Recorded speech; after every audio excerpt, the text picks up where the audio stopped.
for another one. Here we go.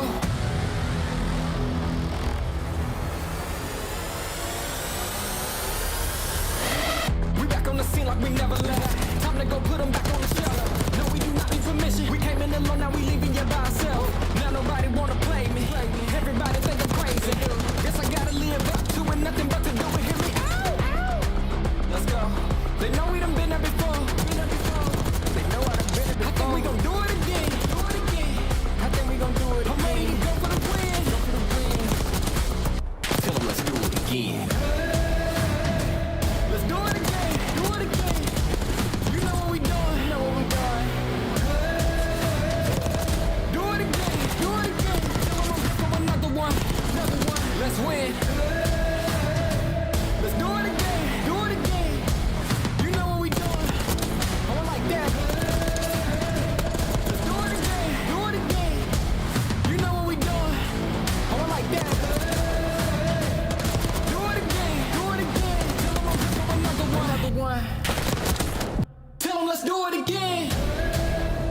Hey, baby. Come on, baby. Yeah. Ready? That's fine. On the second day of CODmas, the players gave to me the best damn gameplay CDL has to see. Holy shit, Phil. Vegas looks to avoid the tragic 0-3. Can they stop the Kings of the North climbing up the tree?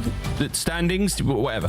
Fresh off their first win with Hook, Optic take on the Gorilla Mates, who could really use a hot cup of victory. Seriously, guys, do it for Gataga! Time's running out for a winless Atlanta to bounce back before the break. But you know Carolina and Slasher only bring gifts of mischief to raise the stakes. Rounding out the day, Boston's on the hunt for more W's to drop in their stockings. Can Surge come in firing and rocking? There's one more chance to join the nice list. Hold on to your snowballs. Call of Duty League starts now.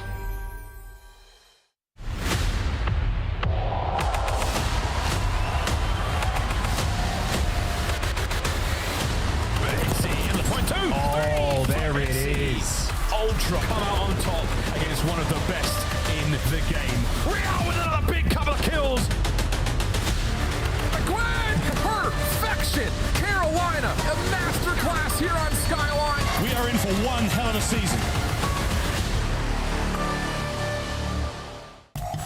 I have Roach in bed now. Roach said, I feel all the left. I one more. One shot. I just want to shut them out. They can only go top. Only can go top. Here. Help time. Last one. Yep. Done. Rugs. Low piano. Low piano. Stay down. Good shit, boys. Oh, I'm done. Stay down. Find out. There. Find out. He's still there. Right corner. It's one here. This one here. All three. In the shower. Deep gun. Dead. Hold on. On the tub. Hold on. I have a pinch. I can't get in. One more. Shower. Oh my god. Holy shit, Phil. Jesus. Yo, don't go game like that. Don't go game like that. That was the worst HPs we've ever played. We are moving ever closer to the holidays. Welcome in, everybody, to the Call of Duty League. We've got Alley Cat, fresh off the shelf, and we've got Nameless, ready to rock. The Nuketown sweater goes hard, my guy. Let's start with you. Go. Nameless, 2 more days of CDL before we go to our holiday break. What are you looking to see here on Saturday? Yeah, I'm looking to see some good matches. I think Atlanta versus Carolina should be a banger, a litmus test for both of them. See if we get some game 5s today. Why don't we? Allie Elf, what are you looking forward to here on Saturday? I'm looking to some more game 5s and some close matches and maybe another upset. I feel like we haven't had one in a little bit. I'm looking forward to more highlights. We've seen a lot of triple kills in the community. Well, they've been sending some clips of their own. Let's go to burgers and fries. Or in this episode, we'll call it ho-ho or oh no. Let's start with Gigawake from below. I mean, I think this is a little bit of ho-ho and oh no for the side of Heretics, but Giga gets the fries for the big 2-piece and the 1v2 to win the round. What a great play. Giga would be a great Santa. He would. I think he'd be a great Santa. Just like dye the beard white. So jolly. He just gave us a present of their win yesterday. He's too chiseled. He's too chiseled to be Santa. The new addition to Optic Texas. Oh no! Happens to the best of us, you know what I'm saying? Like, happens to the best of us. A little nerves early on, you know, first map. That's why I use frags. Hook, though, making up for it the rest of the series. His first tournament with Optic Texas. so far in stage 1. He's perfect 1-0. A frog might have been worse. It would have been dropping like a hot potato, but it's fine because he turns around and fries the rest of the series. Optic Texas end up getting the win, so it's okay to have a Buns performance every once in a while. Yep, gets the French fries, frying a boozy. All right, let's keep this one rolling. At clip number 3, we've got Mac on the attack. Woo! Mackenzie Meltz.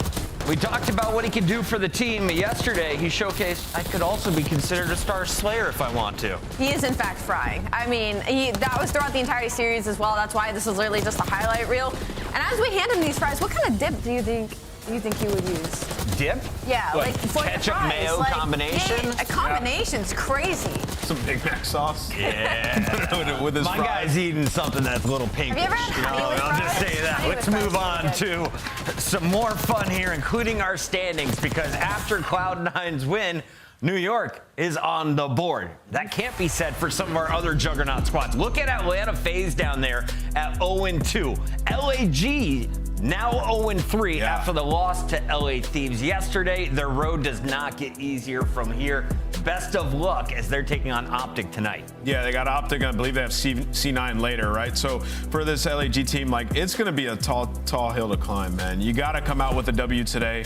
Otherwise, you're looking at an 0-4 start before we go into a month break where it's just going to simmer, linger, fester. You can't have that happen. I can't take the show serious with Allie sitting next to me dressed as an elf. All right, Allie, can we talk a little bit about Optic Texas? What good luck did Santa bring them in the form of Hook? Well, as I am Elf Cat and following in Santa's good luck charm, I feel like Optic Texas just looks so much better in Search and Destroy. And I know Kenny talked about it. Oh, we had a really rough start in that red car and whatnot. But like we say, it's early in the season. Everybody's kind of map pool testing. One day a map's going to go great for you. The next day it's not going to. So even though they have a new look, it is the same old Optic. They have still picked up where they left off.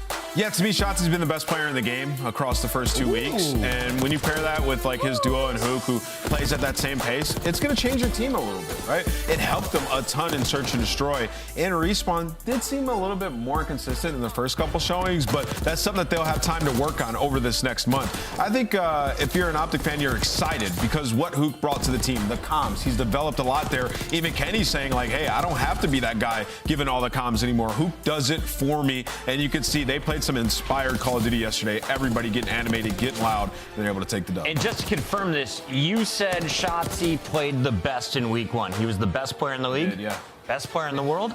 Yes. Number 1? I disagree. I said it after week 1, and I think so far he's been the best in the world. All right, so that's where I want to carry the conversation. So does LAG have a counter? Do the Gentlemates have that superstar power, or is this going to be a battle requiring teamwork? Of course they have a counter. You look on the flip side, and again, I mean, you're looking at a star-studded world champion roster. This core 3 are ones that have taken Optic to the test in the past couple of years. They've just had a really slow start, but I will say that match versus LA Thieves looked very much more like a top 4 team, top 6 team Saturday or Sunday matchup. I mean, you have the likes of Kismet, who has gone up against Shotzi for years now, knows how he plays. You're talking about Linz, who's looking to have the same explosive power and aggressiveness as Hydra. There is possibility here for LAG. It's just about if they can actually pull through. This is Optic's second match in 2 days. They, of course, splitting the hard points on day number 1. You saw the 250-249 from LA Thieves, LAG. Are LAG the better team in hardpoint, or do you think it's Optic today? I think it's Optic today. I will say I came away from that matchup yesterday feeling like LAG made some big improvements. You know, there were some big errors that they made, but they were 2 super close hardpoints. And in the game 4, Linz popped off. To answer your counter question, Linz has shown that he can go toe-to-toe with the best of them in terms of the slaying. Yes. Just the small mistakes that they have to clean up today versus Optic. Otherwise, you will get pummeled. Going over to a squad that everyone knows has superstars, Atlanta FaZe was on the verge of making a roster change after not winning more than 1 tournament in 2024. That was until EWC. They crushed out there in Riyadh. The team stays together, but they're not finding success. Today they take on Carolina, who shocked everybody with a 2-0 start to the season, Allie Cat. Yeah, and for Carolina, this is incredible for them because Slasher gets kind of a revenge match versus his old team. You know, he got dropped, replaced by Drossa, so now he's like, all right, you guys want to drop me? Now we're starting 2-0 while you guys are 0-2 at the start of the season. So for Carolina Royal Ravens, they are the big underdogs right now in this CDL, and for Slasher to be playing the way that he does, they look gross, Ant. Yeah, they do look gross, Allie. I totally agree. The hardpoint looks effortless. I mean, everybody's making the right plays. When, you know, going to the telestrator segments, I'm like, I could pick any player from this roster. They're playing sound Call of Duty. Clearly, we're prepared for week 1.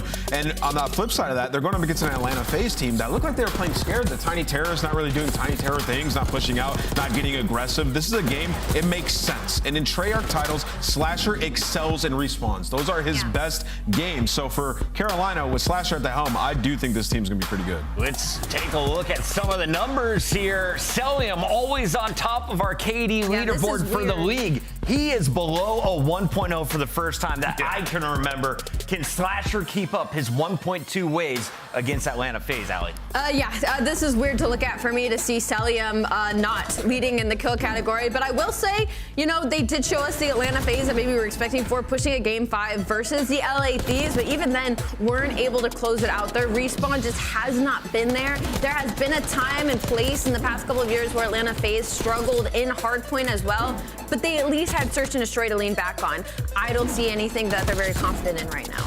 Yeah, I mean, even saying that series versus LA Thieves, a Search too. Like, not able to close out these Search and Destroys. Like, I feel like they're still learning the game. I do believe week 1 they were behind the top teams, Atlanta FaZe. Like, just so many plays that they were messing up, but they can get by raw talent alone. We saw it in the rewind, just some massive plays to clutch up and win it. So for Atlanta FaZe today, a great test against the Carolina team that's good on all levels. That matchup will be the 3rd battle in another 4-match Super Saturday. Let's take a look at the full schedule as we will be kicking things off in just a few moments with Toronto Ultra and Vegas Falcons. But looking at the rest of the matches, Allie, how many Game 5s are we going to see? I feel like we could probably go to 3 after this first matchup. I think there's possibility for Boston Breach Vancouver Surge to go to a 5. I definitely expect Carolina and FaZe to go to a 5. And if Gentlemates play like they did versus LA Thieves, we'll definitely get a Game 5. Love it. You ready to get into the action, Nameless? Let's do it. It's gonna be a good Match day. number 1 starts right now. Let's meet our teams.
Toronto Ultra losing Scrap, their star AR, and of course, their young stud Envoy. Instead, they pick up Beans and Joe Deceives, a new stud in his own right, who has been a dominant force in Search and Destroy. If you ask Chance who's the top objective players, Joe is always in his top 3. I mean, this was a great swap for Toronto Ultra. You know, they had 2 missing slots, and they were able to find 2 players to fit those roles perfectly. And Beans, very aggressive, very high caliber, high octane AR. And then in Joey Deceives, who has a very high ceiling of being a high pressure, high octane SMG that plays the objectives. So for Toronto Ultra, so far, the slots are working. On the other side, we have Vegas Falcons. This is our newest franchise. They've come over, they bought the spot from Legion, the Saudi Arabians, not finding success yet. But today, it's going to be a whole nother task to take down Toronto Ultra. You've seen decent games from the individuals.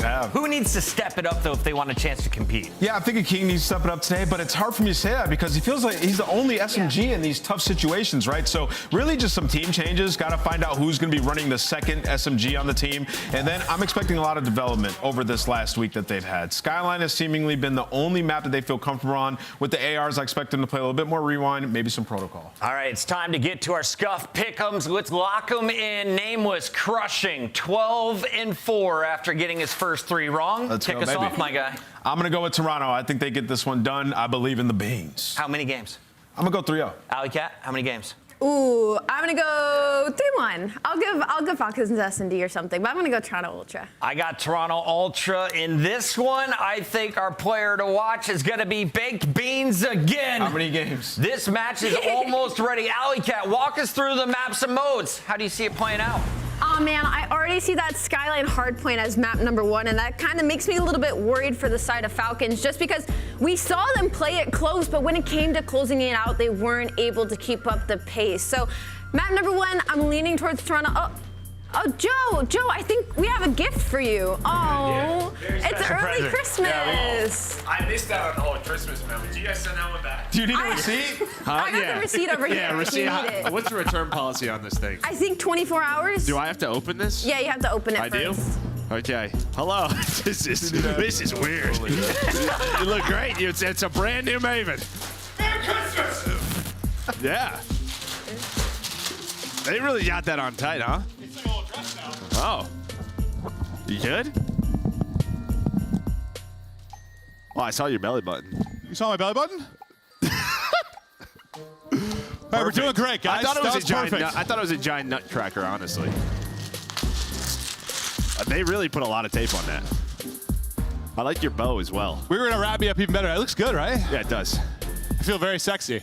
That's like the first time you've been wrapped up in like 20 years? Yeah, it's been a minute. Yeah.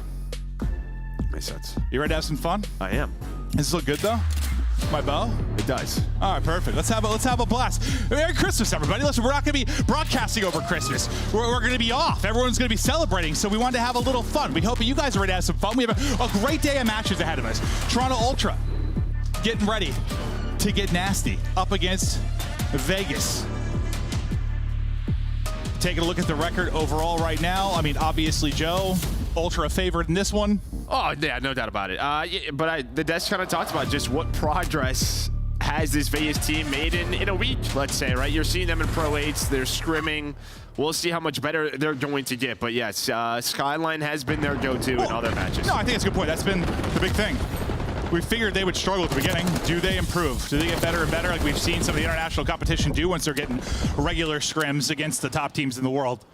Nice little opening start, at least here. As Kick's able to get 2. They'll lock down the opening hard point. And I mean, the slaying numbers have been there for them at times. They've been competitive in some maps.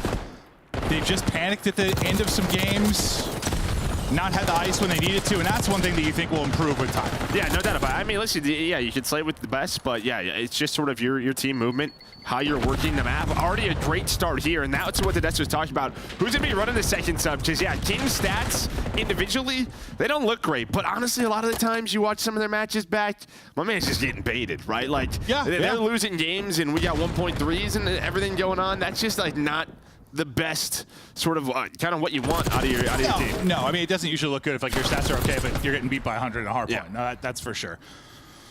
But at least the beginning of this, they were turning kills into time. Right now, though, it's Ultra trying to answer back. Nice sequence of kills there. Only one left up will be X, on the other side. You just take out Clean X, so that'll force Joe Deceives to get into the hard point. You at least alleviate some pressure from around the objective, if only for a moment. And with 40 seconds remaining here, after being all Falcons early, it is now all Ultra as they make their run. Yeah, you saw right there, a slow start for Ultra in their series.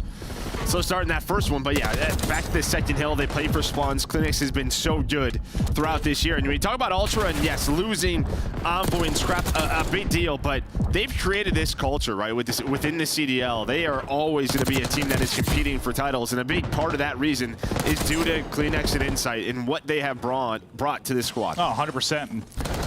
Well, it's Kleenex and Joe Deceives right now that are on their 4 sprees. One of those comes to an end, but yeah, I think we've talked a lot about the culture. I mean, remember, it started kind of as like a boy band at the beginning of the CDL. Remember, they had what, like, it was like 10 of them. Yeah, 10 people on that roster, and it was a lot of wackiness early on, but it started to solidify. It's been a great organization to follow throughout the history here of the CDL.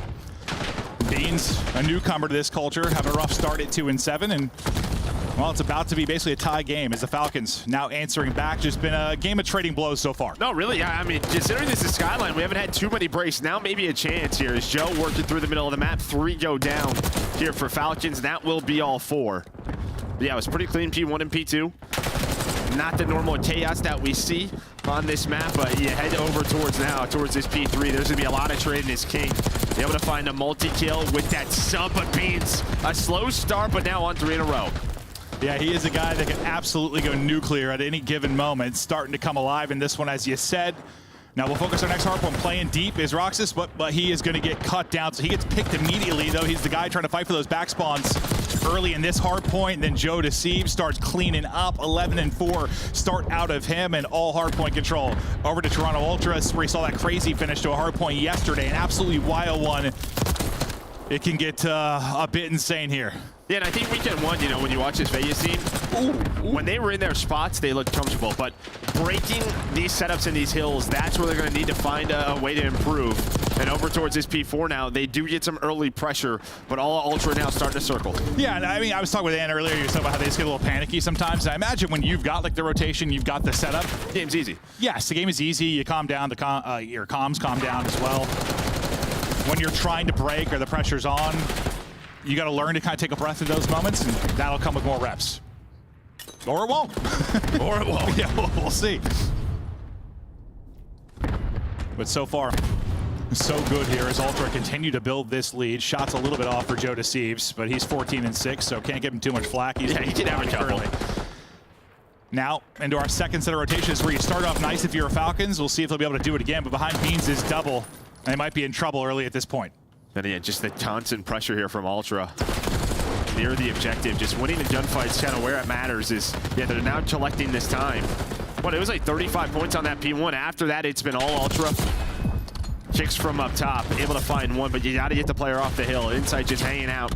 Well, I think that's what happens, you know, sometimes maybe when the comms are panicky, you're panicking a little bit, you get in this cycle, right? Where like, you aren't rotating first, you're trying to break, you finally break, it's late in the hard point, we're back to it, we're trying to break the next, You just get in this unending cycle, and next thing you know, you're down 100 points. And that's probably sometimes where like a maybe more experienced team in the league finds a way to get out of that cycle, whereas they're still working on that. Yeah, 100%.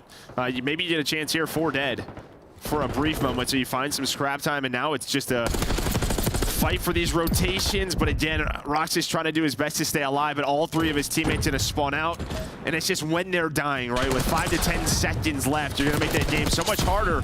But maybe they get the pressure on right away as Exit is able to find one, make it a double. But Ultra right now up 100 points. They are cruising in this hard point. Let's go to a listen-in with Toronto.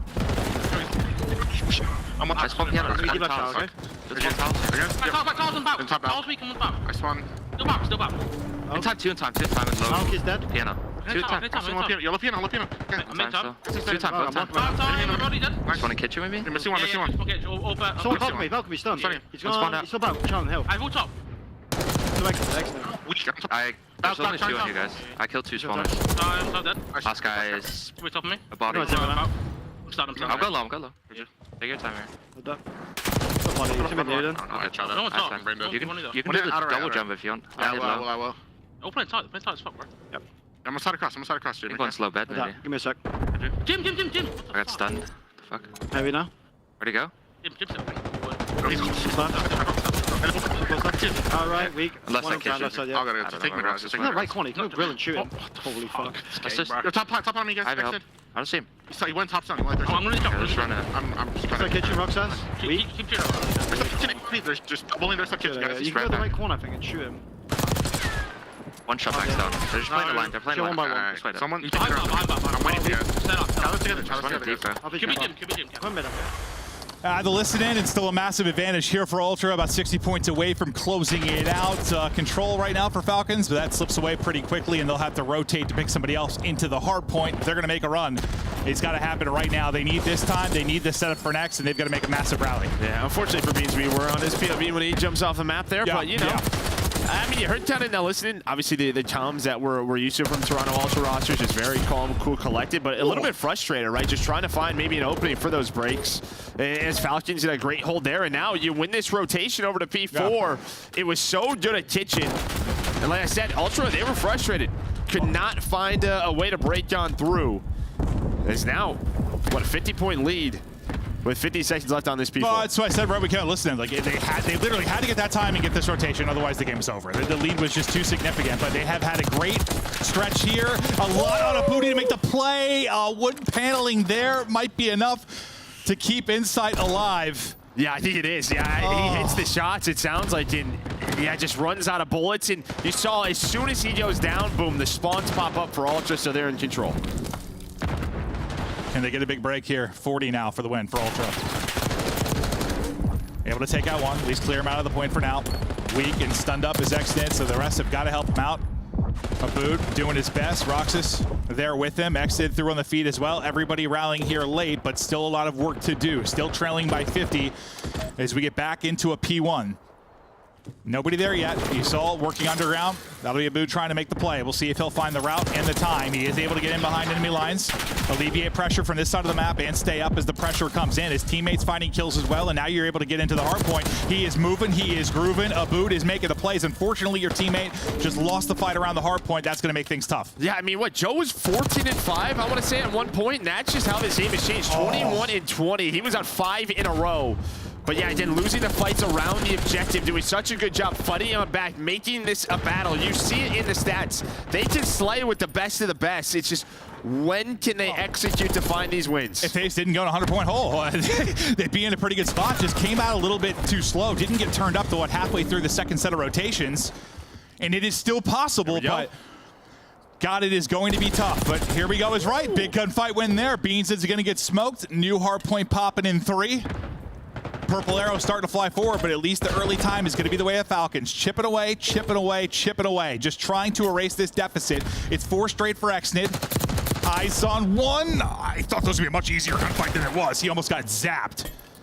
Yeah, but they get broke. Again, it's just when they died on that rotation. You had the positioning, you had P2 control, but well, I think with 3 seconds to go down, the spawns come in for Ultra. They flip the map on its head, and now you need a break.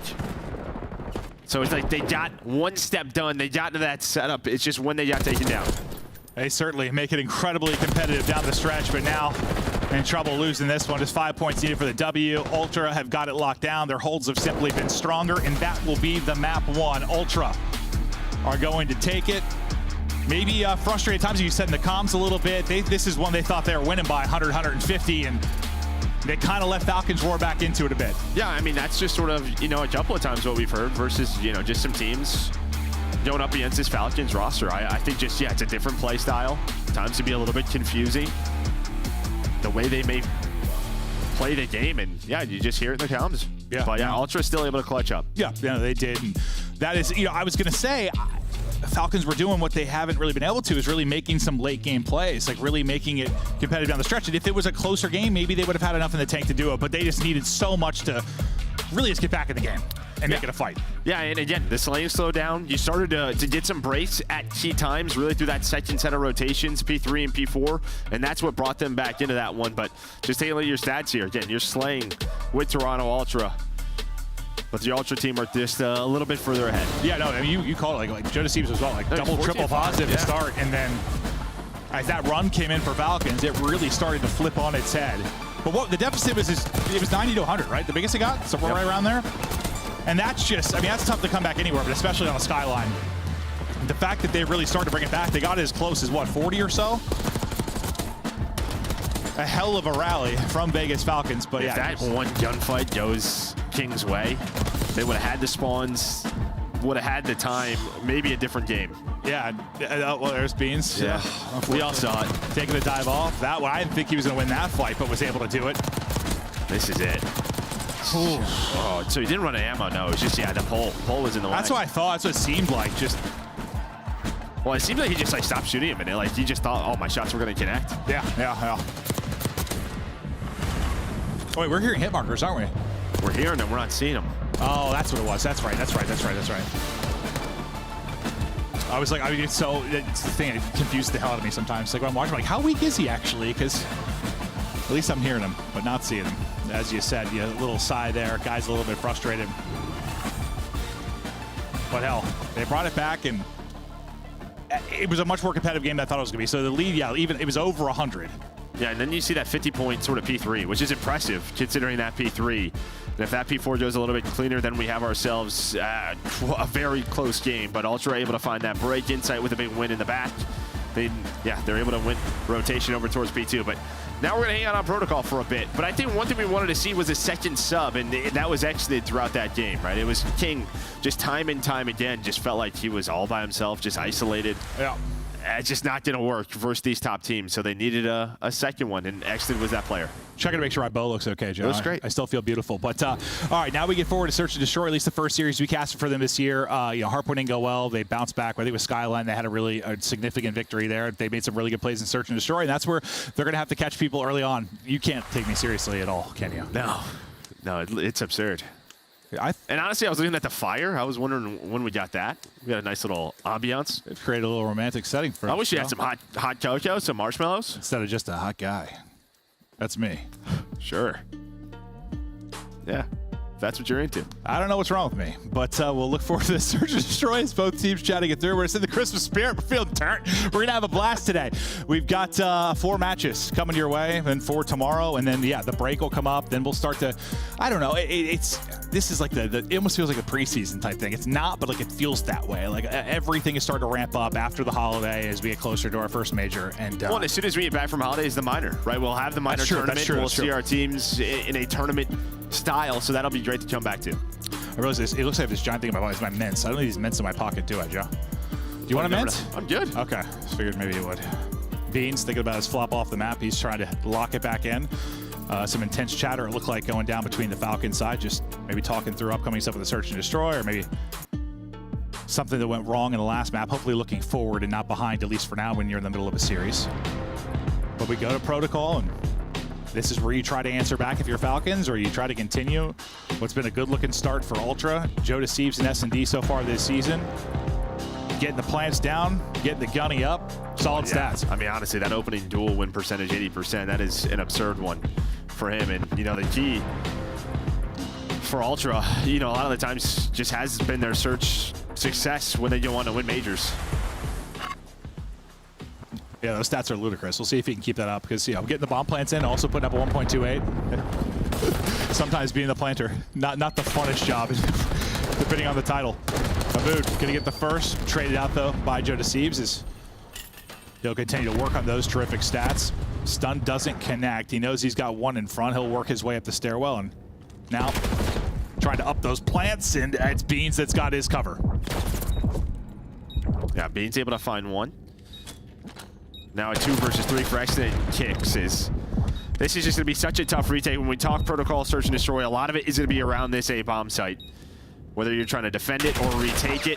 Exton, though, inside just trying to throw shoulders a little bit too wide. Does get caught. 25 seconds left. Here comes both players for Falcons. They find another one. So Exton finds 2 picks, and now it's all down to Beans. Had a bit of a rough map number 1, but can bring it back all right here. Just hanging out, staying patient. Hello, but Kicks doesn't hop the bomb.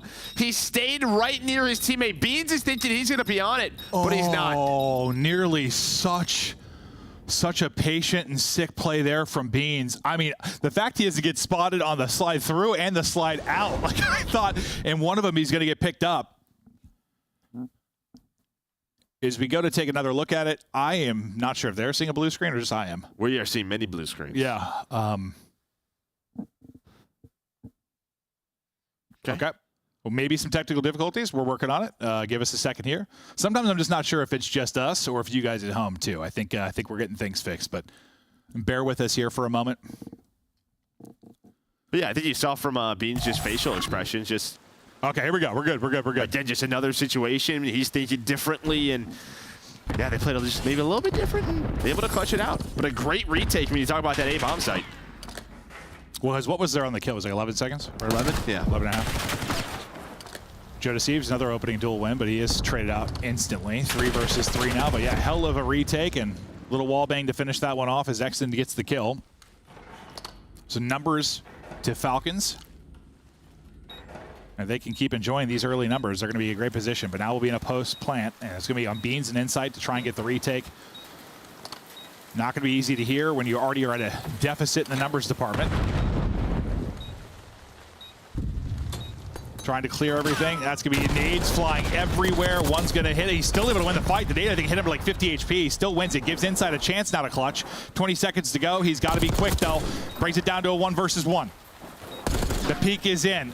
Exit trying to stay up, and he's able to drop shot and win it. It is a close one there. There was time on the clock to maybe get a retake in, closer than maybe you'd like in a 2 versus 3. And again, just the passion on the side of Falcons, winning the big one-on-one. Exit did it with the sub in map 1, bringing it here now with the AR.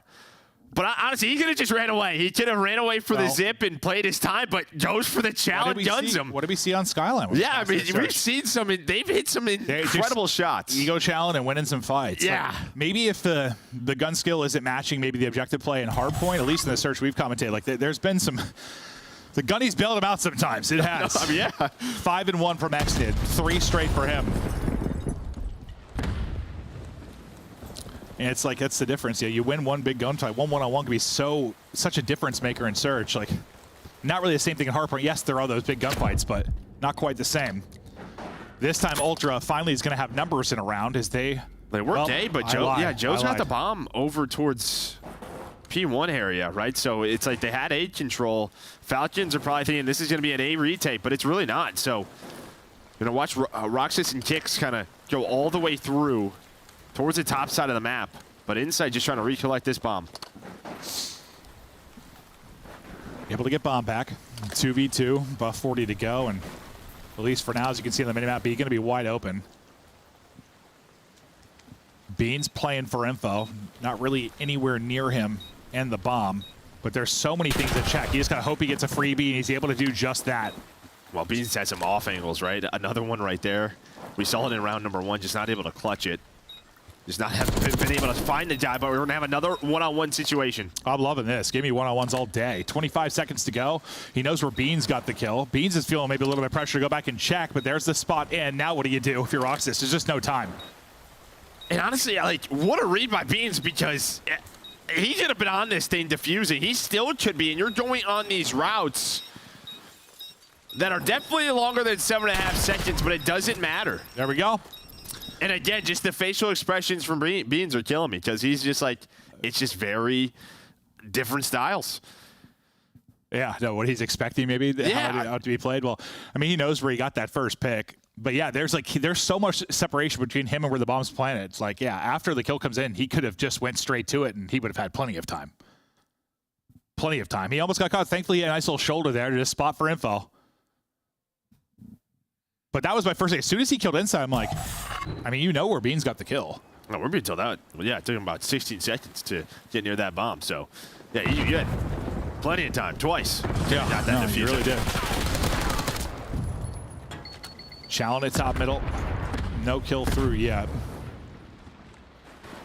But Abood will be pushing it. Kind of holding this backside deal with it will be Beans. Trying to maybe pick up an off angle again. Well, he's actually wrapping back to check deep side of bomb. He's got 2 players near him. He's got a bit of help in the way of insight. Long range beamer there from Beans. He's still got multiple players near him, so he might be in trouble. He's got some cover here to work with. Trying to dance, dip, dive, stay up. Hoping some help comes in. It does. Buys enough time for Kleenex, another teammate to rally over. They've got the full troop there outside of Joe Deceives, and you're at a 4v2. Yeah, but Argenna's fight number 7. Roxas maybe could be the difference maker here to find Beans. Kicks, though, gonna get picked apart. So you kind of had multiple players lurking throughout that round. The first one, King. You're hoping he gets the trade on Beans, but just a little bit too much cover. And then, yeah, the teammates of Ultra fly on in. There was a chance there. There was an opening for them to execute on to be on that round, but just couldn't find the kills. Yeah, no, I mean, Beans' movement didn't look crazy or anything. He's had great cover to work with. Like, he had a lot to work with. He was panicking a little bit, but he stayed up just long enough for the help to come in. And they'll get another round victory there. As Ultra continue in this search and destroy, and Roxas chats it through with the team. As he's kind of left out to dry late in that round. I don't know if left out to dry is the right word, but you know, that guy that's last alive. Yeah, last alive. Tried to make a play. Everybody dropping down low for Ultra. Outside of one playing top and inside. There'll be a boo with the beginning chow, and not able to finish off that kill. those gunfights, it can be kind of awkward where you're just shooting down there, hits a slide, and suddenly you lose him for a sec through the ladder. Yeah, definitely want that to be a little bit cleaner, but it's okay. You're able to get a first blood on a Kicks. Yeah, you'd love to get a kill there, but those, those can be a little awkward. Yeah, no doubt about it. Yeah, looking down, slide hits. Either way, here comes a retake. And Joe gonna try to do what he can. He's gonna be the last player alive now in a 1 versus 3. 20 seconds, a lot to do. And he is stunned up. Best of luck with that one. Great stun, great chow, diffuses in. It's another retake here from Falcons on B. Well, this is just not easy. It is not easy to retake that bomb site. They have done it twice now. Obviously, the first blood's coming into play. When you have that 4 versus 3, that helps. Yeah, 4v3 in both, right? Yeah, numbers in both. Just felt like... I thought for a second, like, Joe Deceives was going to be able to get maybe 2. But then you look up and he's last alive. It didn't really matter. But great job there on the retake from Falcons. We'll see if maybe Ultra try to change anything with their kind of post-plant setups there, or just not getting picked as the push comes in. Advantage, though, back to Falcons. Got 6 for Extend leading the way on one side. It'll be Beans on the other with 6 as well. Oh, well, before he's really even started to shoot, he's already getting laced. Great shots there from Insight. Abu trying to finesse down low. He's going to get double chowed and dropped. Extend able to get out with 7 HP. I thought he was just going to send it for the second. I was like, all right. Yeah, nice little like different kind of shoulder. But yeah, just peeking that. And, Falcons, they try to switch it up. Try to hit like a delayed A. Maybe catch them rotating off guard. But the big problem is, you get first blooded inside with some great shots. Window to window. And now it is Extend with 50 seconds in a 1 versus 4. Yeah, that's one of the situations you trust Insight to win his ones. And best of luck with that. Nothing he can do. Dominant round by Falcons in the retake, answered by a really clean one from Ultra. And that'll bring us down to 3-3. And dude, I love Joe Deceives. He just always looks like he's having a great time. I remember the first time, like, you meet some players for the first time, and some you have to have a certain level of confidence or arrogance to like play at this level. And you meet some, and you're just like, all right. But I just met him. He's just like this, like happy-go-lucky, like kid. This is just like he's great, bro. Just a chill guy. He's just a chill guy. Yeah, he's happy to be here. Happy to be here. He is. Loves playing COD. But he just, it's like a different demeanor and attitude than a lot of like people you'll meet, I think, in this type of position. And it's good to see him now on this Ultra team. First blood there for Kicks. We're able to double nade Kleenex. See if Joe can make the plays. He'll have bomb in hand. He has a lead man and Beans. They're trying to get here quickly. If you get a plant, get Beans back to his spots. Yeah, this is doable. Oh, but Kicks gets through both. He's right in between. You see number 8. Help. He's kind of splits them, but Beans is here. Stay alive just long enough for the help to come in. The retakes have been great on A. Sorry, I said B earlier. On A. Now can you do it on B if you are Falcons? 3 versus 2 for Falcons. Beans trying to find a different position. 20 seconds to go. Well, and Beans is thinking they're not going to defuse this, right? I mean, that's how both of them are playing this. They're not checking this bomb. Rox is finally going to get on it, and Joe's able to find 2. Again, just playing the clock. We kind of talked about it last week. You may not know the sort of style or instincts that these guys have, the way they like to play. And they're just starting to figure it out. Plant the bomb. They're not going to hop on it. Yeah. Let's just take our time. Just don't die, pretty much. Yeah, and just Beans ends up in a position where I don't know, they're not able to kill both players and hop it. They got no idea where he's at. And, well, the fact Joe Deceives gets 2 is massive. Yeah, I think he wins the first one, and then the second player, Roxy's just got on that bomb to start defusing. So they line up for him. He's able to find that double, and, yeah, then just not enough time on the clock for Falcons. Well, it's the first time for Ultra, right? You were able to actually win it post-plant.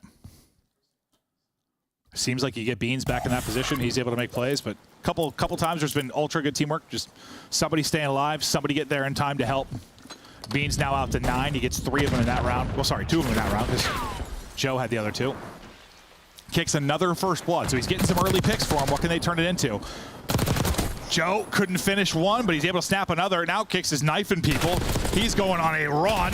Abood wins his. Joe Deceives falls. Fast one there for Falcons. Kicks is taking names early. Yeah, I mean, Kicks obviously get the first blood, then finds the player on the zip line, but King just, Joe misses like 1 bullet. King was able to play his life, then flash all the way through. And with that first blood, middle of the map is open. So as soon as King starts getting shot at, Roxas just works through the middle of the map, has his teammates back. And this is a back and forth battle. Yeah, no one able to get any control in this search and destroy. You need this one desperately if you're Falcons. Can't risk going an 0-2 hole against a team like Toronto Ultra. They'll put you away. But yeah, Ultra trying to figure out how Falcons are going to play certain scenarios.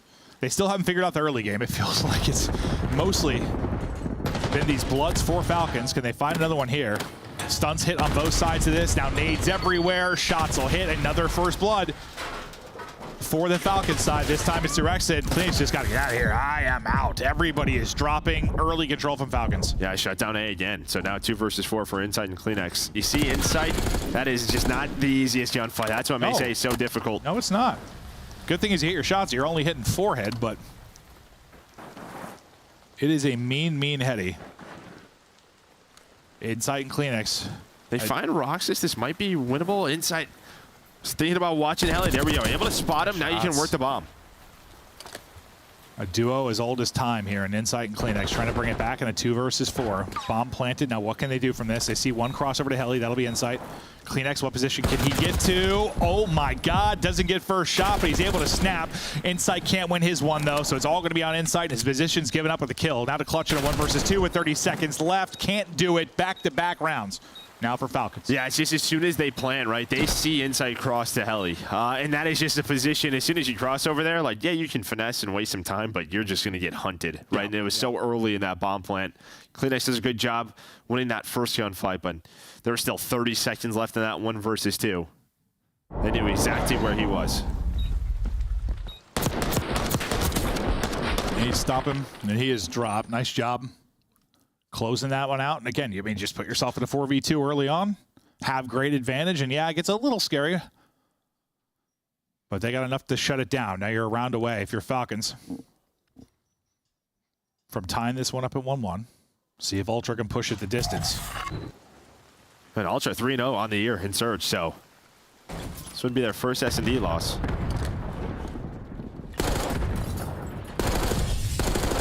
Kicks trying to chow that fight with Insight. Didn't seem like anyone had the edge quite yet. Roxas waiting, buying his time. That nade is going to land on his toes. Hit the 25, but still alive. Another first blood. Abood this time around. Trying to chow it and trade it, at least as Cleanix. So you bring it back. Hiding in a bush is Roxas, as Cleanix is able to get another and another and another. Cleanix just chopping him down, putting the team on his back to get him to around 11. Dial up a triple there for Tobias. Yeah, I mean, I was wondering how King got there, but he was able to flank through Spilo, get the first blood, but it's just, yeah, individual play out of Cleanix. His ability to stay alive in that A bomb site finds the triple, looking for the ace.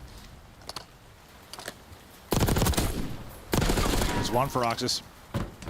Takes it to a 1 versus 2, 30 seconds to go.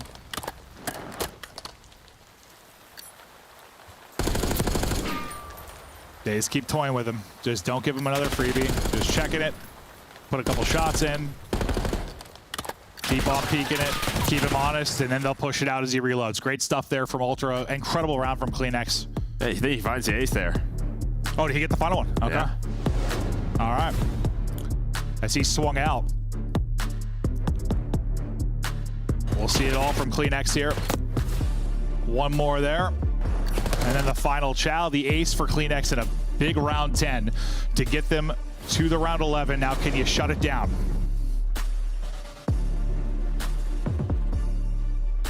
The teams chat through what their strats are going to be here heading into the final round. Defense for Falcons. They've been great on their retakes. They've also been great with the first bloods. All the retakes have happened when they've had numbers. Can they get numbers again? Well, they've defended A very well. But RCXD gonna be used. King gonna go for it. Maybe doesn't mean to zip right away, but Joe gets a first blood, punishes him, trying to hit the flank. I thought he was just gonna hip fire chase him there in the face for a second. I was like, insane. Oh yeah, it would have been absolutely insane. Exted, a chance here. Well, now it gets harder. Simtex in, backs him up, trying to win the fight. Oh, it's so awkward there with the railing. Insight gets one at the same time. It's down to Exted and Roxas, as they are in trouble now. They have to retake this 2-on-4. They've been so good at retakes, but they've always had numbers. Not the case here at all. This seems impossible. You just have to get a pick to even. They're just not gonna they're not going to give you one. Yeah, you have to get a pick, and there's no chance to do it.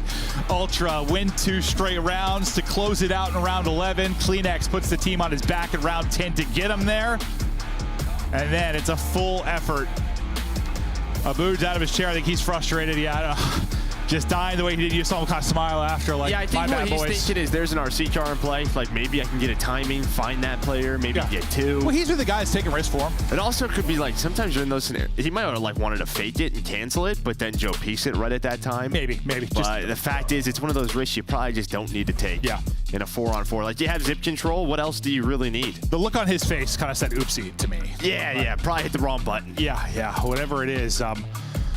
What we talked about in some of the hard points, like Ant was showing me, like it just had some kind of panicky moments. Maybe one of those kind of in around 11 that bites you, and you just gotta hope if it is like, you know, nerves sometimes. These guys just playing the league for the first time, a lot of pressure, moving to the States, a lot going on. That you'll work on those moments and improve as we go. But it's a tough loss there, because you had a great comeback in the map 1. You just went down 100, so you didn't really have a shot, but you still brought it back and made it competitive. Here, you're in control. You're up 5-4. You think you got a map 2 victory, but Ultra step up. Kleenex makes an insane play with an ace in the round 10, and we get ready now to head to a protocol control to break that down. And our last 2 maps, we're going to kick it back over to the desk just to chat through things.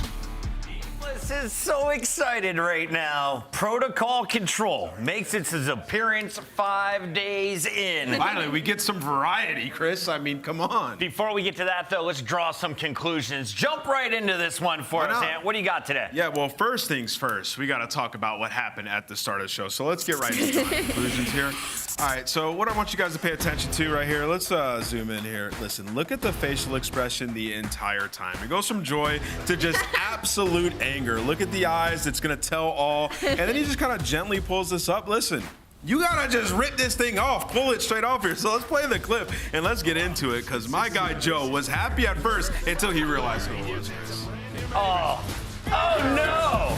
I mean, come on. All right, now let's get into the actual clip. I got some real stuff to talk to you guys about. Okay, so you heard Clint and Joe talking about the retakes that were going on this map. So Vegas Falcons, they don't pull away with it, but this is actually an incredible retake. So we're going to talk about this here. So when teams decide to go down low, which is the default shadow here, they're going to send like 3 people down low and hold 1 guy in the building. This is insight in the building. So basically the only information he has is like middle, and like he can see the windows here, right? So what you're going to see here from Falcons is they get fully aggressive here. They send 1 player all the way through P1 around to like pinch in case Insight were to pick up a kill here. And then number 8 also has information to try to chow that. So you're kind of converging. This is the first guy you have to kill, is the guy in the house, right? And then you sort of want to trap everybody down low. And what you see is, based on the information that they gathered mid, they are going to kill Insight. And you have King, who got aggressive through mid, took over their P2 plat. So you have angles to go from down low in the building. You know the zip line right there. You can go from big door, and you can also come down your spiral, right? So converge from all angles and sort of trap them, but it all starts with taking the space. So once you gather that information mid,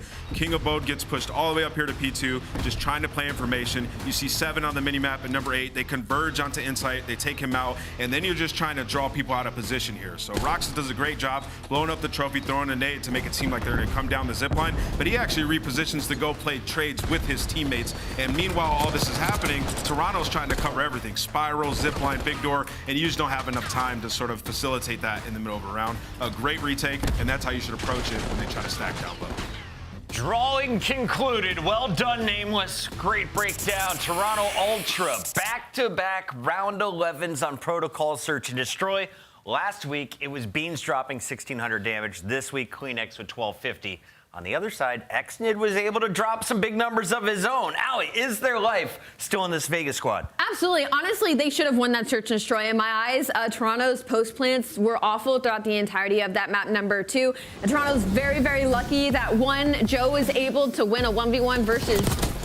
Excuse me, not 1v1. That Joe was able to get 2 kills to get them off the bomb plant around round 6. And also they were lucky that King Abode may have made a mistake and gets first blooded in that round 11, because Toronto were on the offensive and they have not been doing well on the attack. Every single time they got the bomb plant, it didn't matter if it was B or A, Falcons was able to get the retake almost every single time. So for Falcons, you're definitely kicking yourself.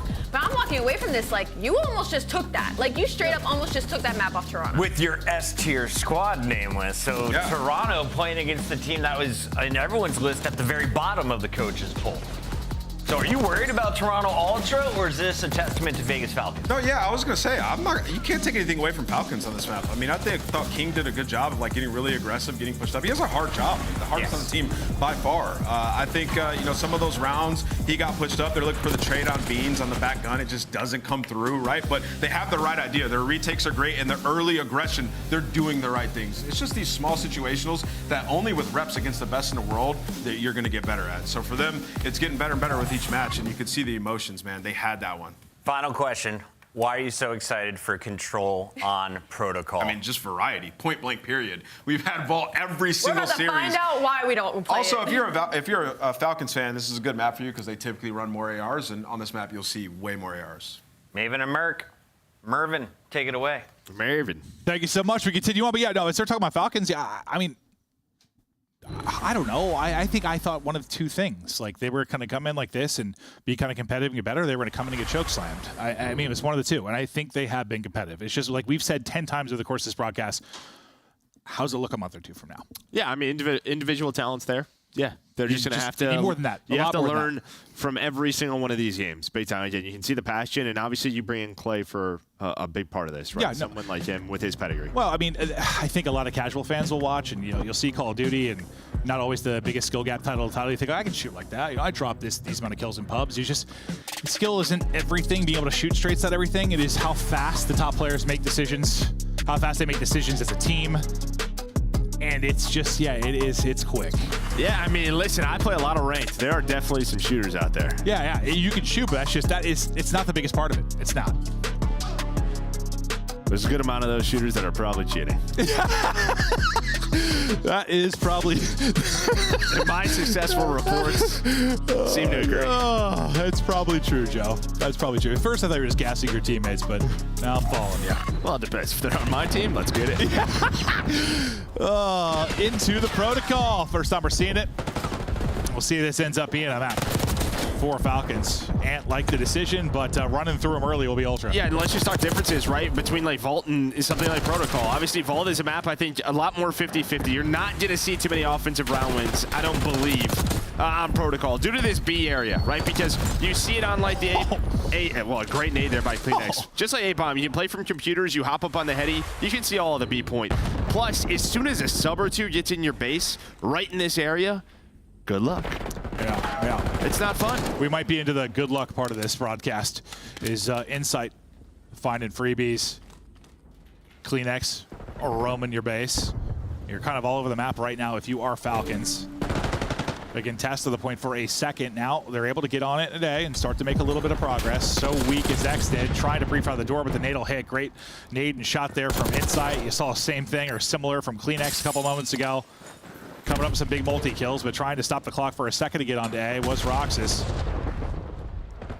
Just worried about pressure from everywhere, it feels like. It is just not Ultra just not giving them anything, and that's going to be a 3 dead. So you execute, now it's on a King. 0-4 start for him. But yeah, I mean, Ultra are just like, we're just gonna stay patient, pay our positions. Once they get on the objective, we'll go. But now you can just see all the purple arrows that are just on the left side of your map. Kleenex with a double, 6 seconds.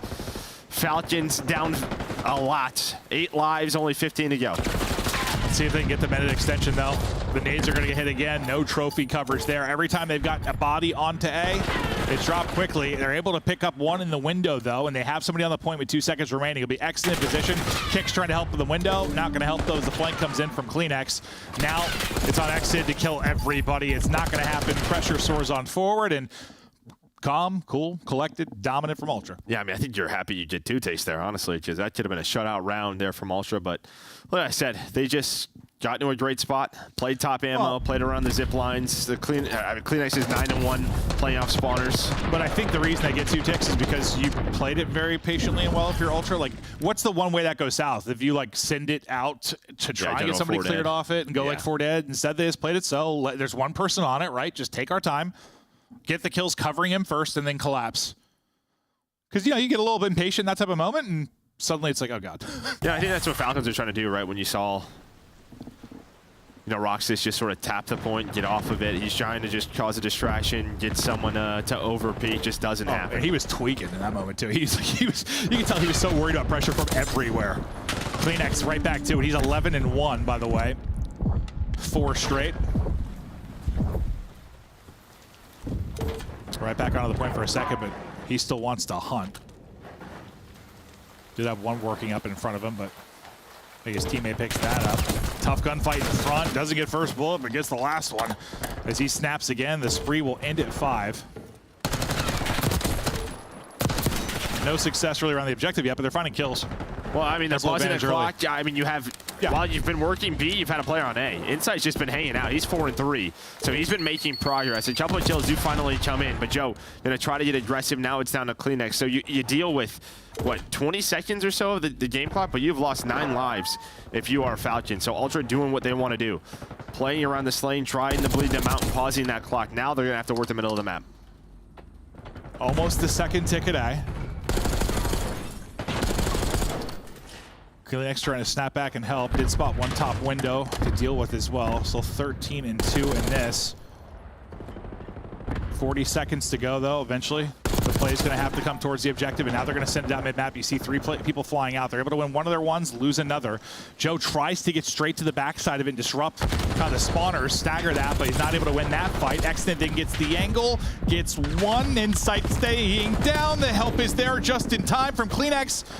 The contest is in, but there's the kill. Oh, nice snap. I thought for a sec maybe to get another, but you get the minute extension, Joe. Well, and those are big kills there by Chicks, because if he goes down there, number 1 in Beans off spawn was starting to work towards B, and that's when we talk about those transition plays. After capturing that A, they can maybe put 3 on B. Instead, Chicks able to find those hills. He's still on 4 in a row.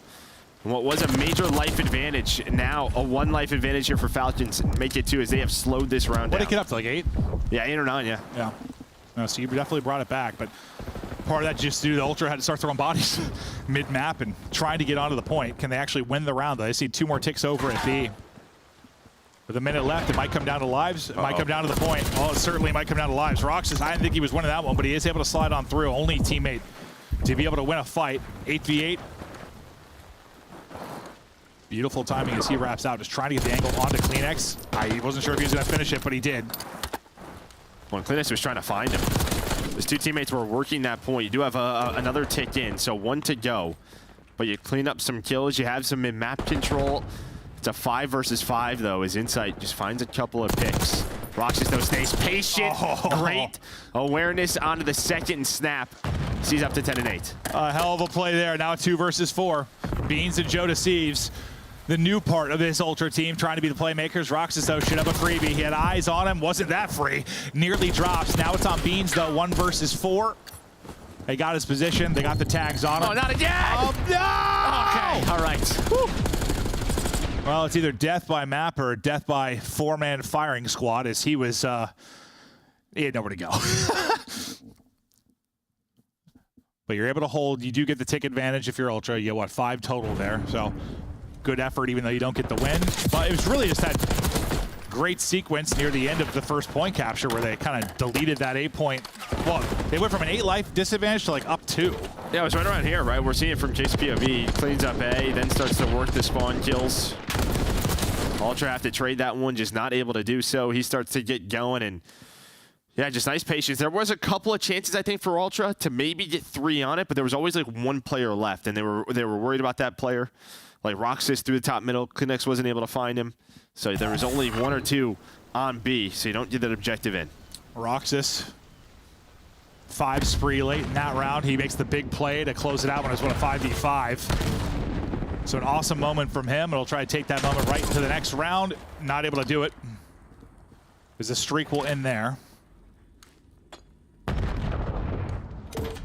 We're about to have fights kind of all over the map. Bood looking for his engagement, trying to flank enemy lines will be Xnid. I say you got a long stretch, there was like no gunfights. Well, again, we saw in round 1, Ultra's not going to peek until someone's on the objective. You've had like number 6 Xnid inside Ultra's base for 30 seconds now where This is normally where you want to pause the clock. You have to get on the objective, even if it's just one, to stop that timer. Because now you're in a spot with 45 seconds left, and what do you have to work with? It's nothing. Yeah, no. It's working into what Ultra want to do. That's for sure. Well, it's desperation time offensively. Abood hits the shots at range, worried about the pressure coming in from behind enemy lines. And he'll find that kill by Beans as well. He's able to stop the clock at 22.5. Not going to stay up for long, though. Survival on the objective has been the difficult part here for Falcons. 2 dead, though. Maybe a chance. Nope. Well, you're going to have 2 players on it. Should get some close spawns, but yeah, CleanX is just going to be trying to flank your reinforcements while Ultra come off spawn. And yeah, I think CleanX finds the timing, does just that. SMGs just live in that ammo building. They find so many different angles, and now you are, well, yeah, no time left. You don't have a tick. Ultra in control.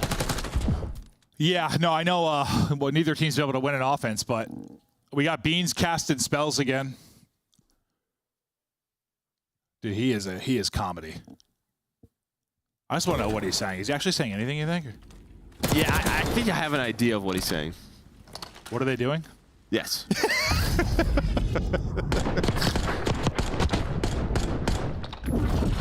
Yeah, that might be the case. Just dumbfounded at times, he seems, but I mean, they have been in control. There hasn't been much on offense for Falcons at all. I know they've gotten 3 ticks, but I mean, it could be spells. He is British. That's true. That's true. Big Harry Potter fan. Probably own several of those wands. I own 1. I got 2. You have 2? Yeah. Went to Universal. I sometimes cast spells when I'm bored.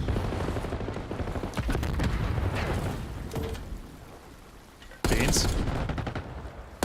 Trying to find the pick, but I'll just slide out onto it. Work to pause that clock as you were trying. Just try to keep a body on it. Give yourself a chance to maybe bring this down to lives. Joe Deceives somehow staying up.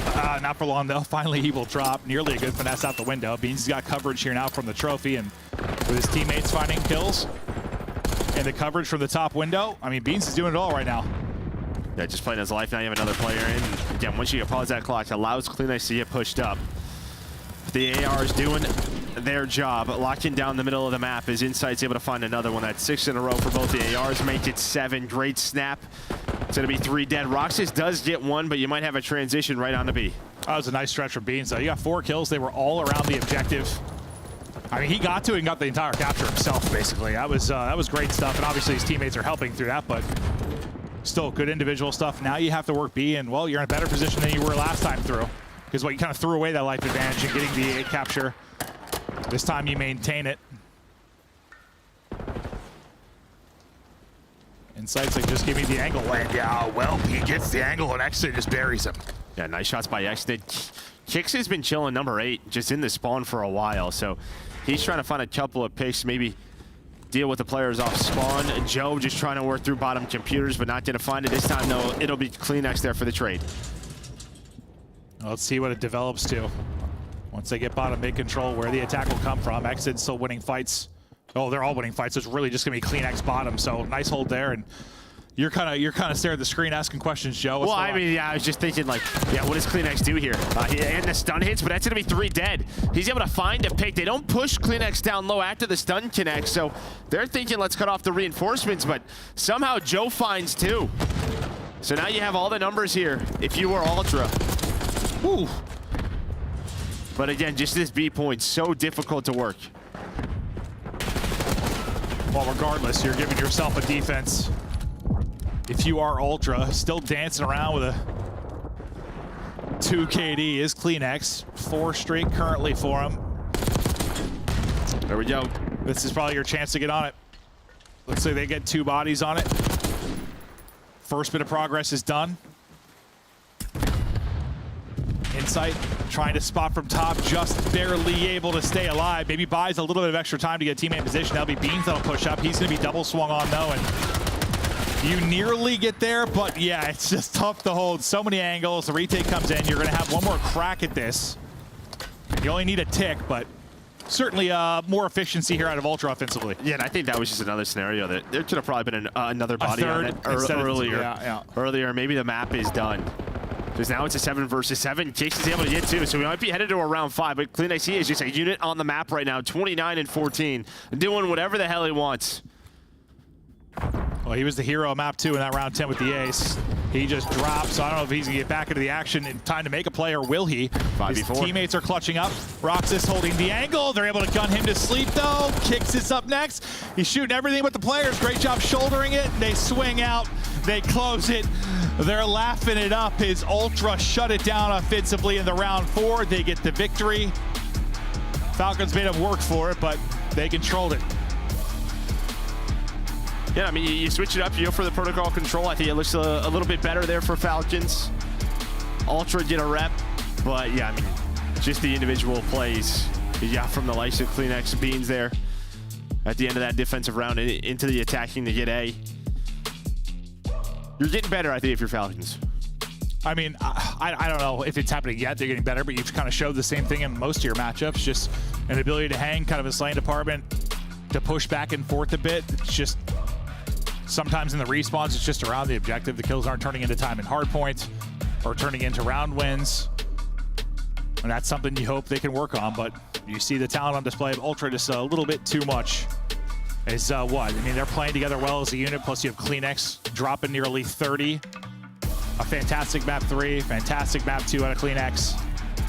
And this is the CleanX we've been wanting to see. I mean, he's one of the best players in the world at his position, or he can be, and he's playing really, really well. Yeah, I mean, I think just like, you know, if Ultra's going to want to win majors this year, you needed your sort of foundation and insight to CleanX to get back to their best level. If they're playing like this versus the best of the best, yeah, what Nameless has been talking about on the desk, like them being S tier, is very much a possibility. Yeah, and you kind of get this restart. It's our team, you know, pick up 2 players you want to play with, and so far, you're doing one hell of a job. It's been fun to watch Ultra so far. We weren't sure what we were going to see.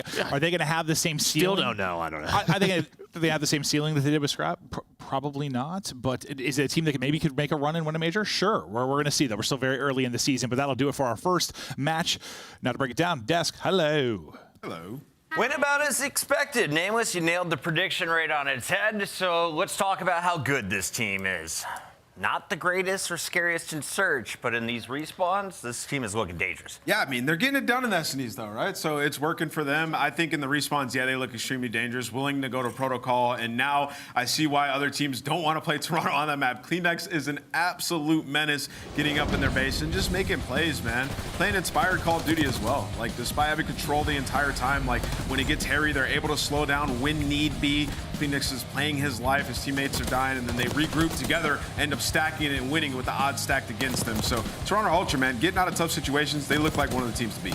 I mean, you're just talking about way too many places to have to clear out to try and get some map control against a player like CleanX. That's like spawning in on this map versus Optic Texas and Shotzzy. I doubt we're going to see Protocol that often with the aggressive SMGs that we have in the league, but it was fun to finally get a little look at it and see how it plays in the matches. Yeah, I think Toronto, yeah, for me right now, you know, you heard them talking a little bit about, I think they're S tier. They're good on every single level. They're willing to go to some maps that we just haven't seen too much, right? And their protocol and hardpoint, in search, and in control looks very good. So the map pool sort of evolving here for these guys, and Beans bringing that energy. You just gotta love to see it, Chris. I enjoyed this matchup thoroughly. Joe Deceives lives up to the hype once again, dropping numbers in the respawns, having all the joy possible as they head into the holidays with a fantastic record. They improve once again. What is it now? 4-0? 3-0. 3-0, yes. Falcons on the other side. Rough way to end your weekend.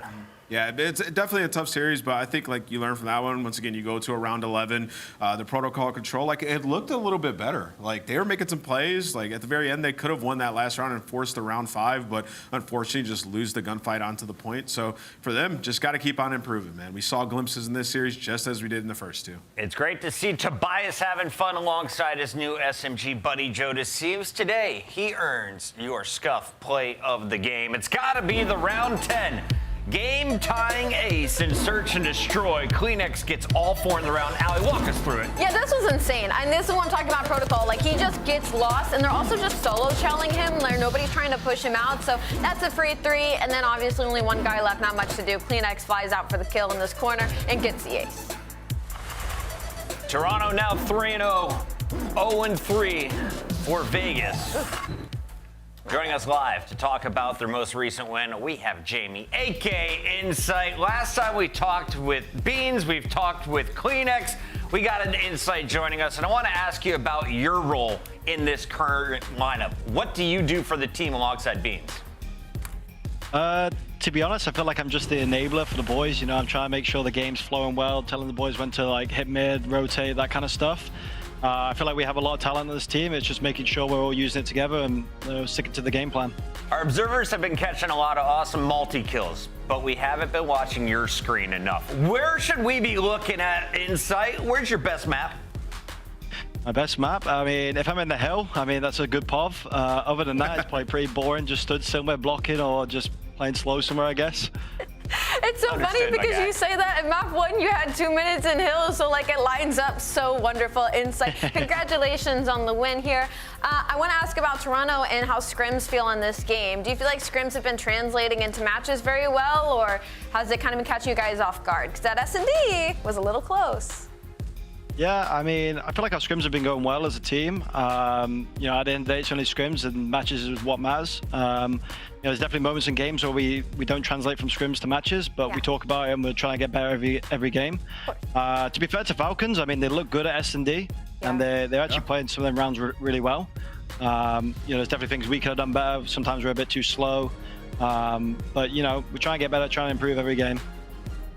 Jamie, congrats on the win and a great start to the year. You guys made some good moves in the offseason, and I want to ask you about those moves. You know, last year, you guys teamed with Scrap and Envoy. You guys are very good, but in a lot of the player cams, you guys look so stressful at times, like so much at stake, and you guys just get frustrated. And now we see you guys, you're laughing, you're having fun, and you're playing Call of Duty. So what's the vibe-like difference, and was that something that you guys focused on in the construction of this roster, bringing in Beans and Joe, who are bubbly personalities? Yeah, we focused on bringing in people that were hungry. You know, they have the desire to win. You know, at the end of the day, they just want to win. I feel like last year, obviously, we were held to high expectations with the squad, so that at times it could be stressful. Whereas this year, I guess we're like underdogs. So, you know, going into games and stuff, we're just trying to have fun with it and, you know, try and just play our best. Yeah. Insight, can you see us right now?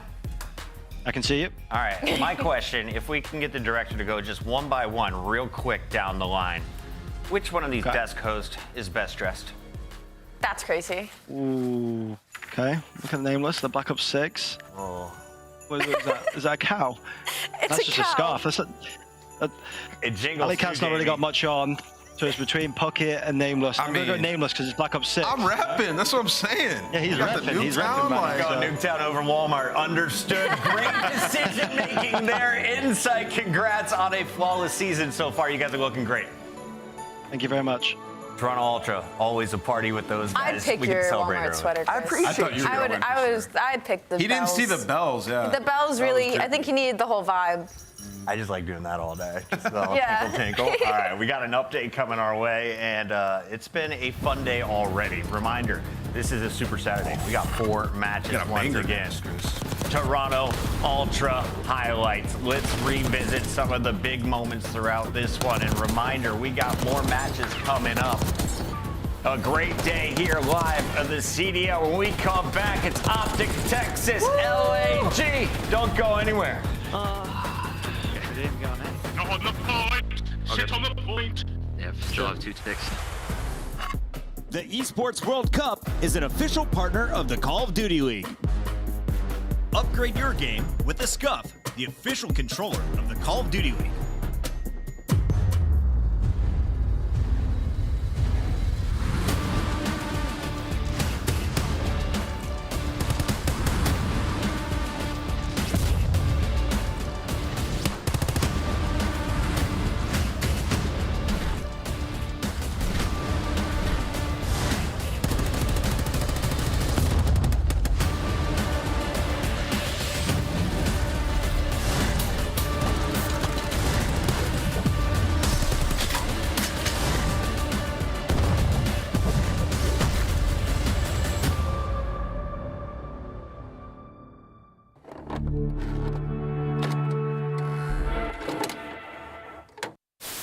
Do you agree with Smokes not being in respawn? I do personally, yeah. You do personally? I do too. I think it would make the viewing experience worse. What did I just see on my screen?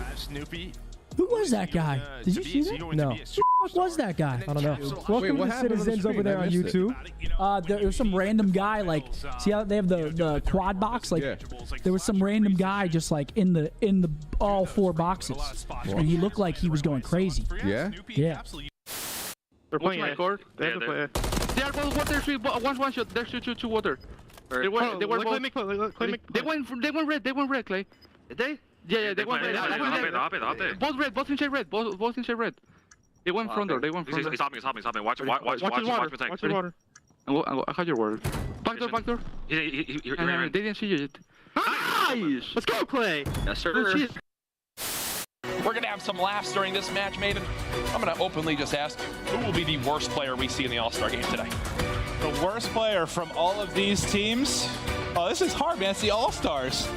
Oh, I got to think about this. It's going to be Octane.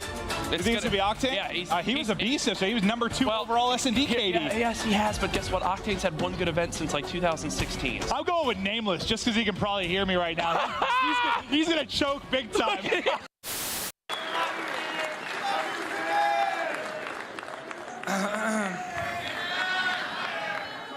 I'm going to do my best not to break down right now. This game changed my life. I was an overweight 15-year-old kid who didn't feel like I had much purpose. And then this game, this community legitimately changed my life and gave me confidence and made me feel like someone. I have my family here today, so I can't think of a better way to say goodbye than on this stage in front of my family. They've made so many sacrifices for me. I mean, my dad was driving me to tournaments anywhere and everywhere. My mom, she flew to Chicago with me for my first ever tournament. And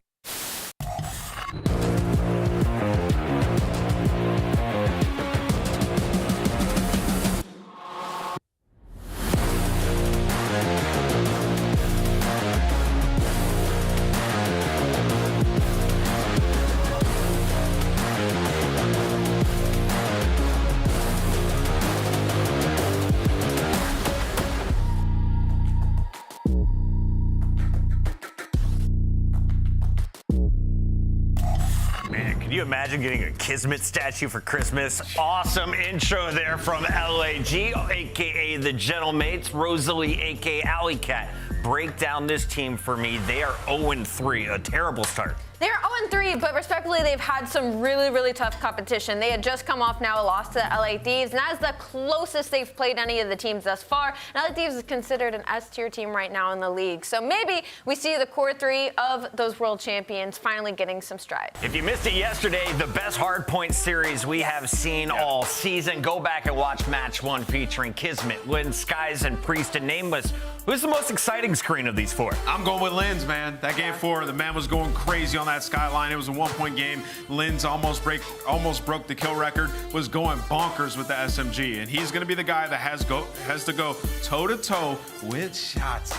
And you know me, I've been saying Shotzzy's been the best in this game so far. So this is a tall task. But man, I came away from that series thinking their hardpoint had improved a lot. A couple small mistakes. They cleaned it up. They could have potentially beat the Thieves. My question is, can they slay the way they did in Game 4 against the Thieves? Can they keep the gunny up? Because on the other side, Optic Texas has shown no signs of slowing down. After losing their first match to Boston in that Game 5, it's been all Optic. Now you got Hook in the lineup, upping the pace. And what's crazy is that when Hook got slotted into the lineup, we are all eyes on him, right? But it was still Shotzzy that was stealing the show throughout the entirety of their series yesterday versus the Surge. I mean, this guy was 31-15 at 1 point, kill record breaking. I expect him to do the same today, but I do want to kind of put all eyes on the other players. Dashy has been taking on a little bit of a newer role this past couple of years. We saw it in the series yesterday as well, where he was the guy holding back and watching the flank and waiting for his teammates and playing that pinch. So for Optic Texas, a little bit of a new identity. Optic's game that they dropped yesterday was Hardpoint Map 1. They seem to come out to a slow start.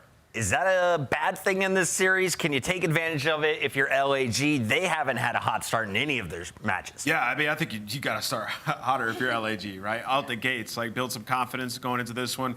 I mean, you're 1-5 in hardpoint, so the more hardpoints you lose, you're going to start to lose confidence in what you're preaching in practice. So yes, come out, win that map 1. For Optic though, man, like Ali said, I do think that they have a new identity. I think it's a good one. Search and Destroy looks so much better. I love seeing Hook and Shotzi run around. Let's take a look at the maps and modes. Tell me, where does Optic score? Where does LAG have an advantage? Kenny told us yesterday, you're never going to see protocol from us. Yeah, I mean, this is an SMG battle. Let's be honest. Yeah. We are in the Vault Simulator. All eyes on Linz, and then all eyes on Shotzi on the opposing side. It's a good old-fashioned battle. Skyline Hardpoint, if we get to a game 4, and if there's a game 5, it'll be on protocol. It is time to lock in. Our scuffed pick'ems. Nameless continues to impress. Let's go, baby. 13 correct selections. Let's make it 14. Going with Optic Texas. I got them winning this one in a 3-1. Optic Texas. Alley Cat. I'm going a little crazy on this one. I'm going to try and catch up. Les, I am going to pick the Gentlemates. Going Gentlemates. And she learned a little French for you. I'm going Optic Texas today because Hook's the nuke. Everybody loves them. And the fans are going to agree with me, aren't you? Yes, they do. Match is ready. Casters are here. It's time to bring you your favorite Santa Claus and his little elf buddy. We got Miles and Chance. Let's go, duo.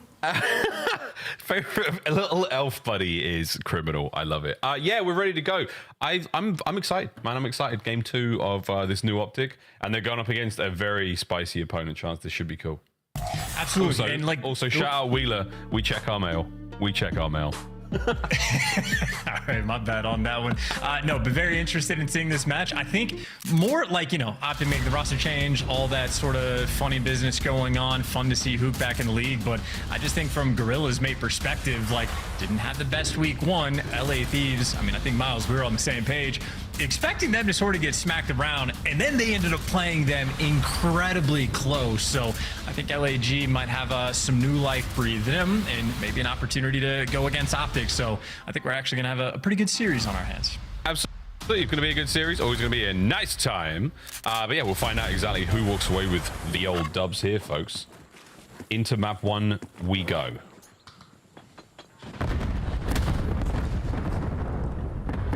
Yeah, honestly. Oh, if you have to watch that kill cam, you're going to be so frustrated. What a route. It's a magical route. Wow, good stuff from Hook. First into the point, Optic Texas, they're going to find the initial time there. And yeah, the diving board, it's a tryout game, folks. You know, it works. Kismet sneaks on through as Hook continues this little roll. The battle for the hard point is still ongoing. And right now, it looks like you should get some time if you're Gorillas, mate. Take it, run with that. Hook's still on a 3.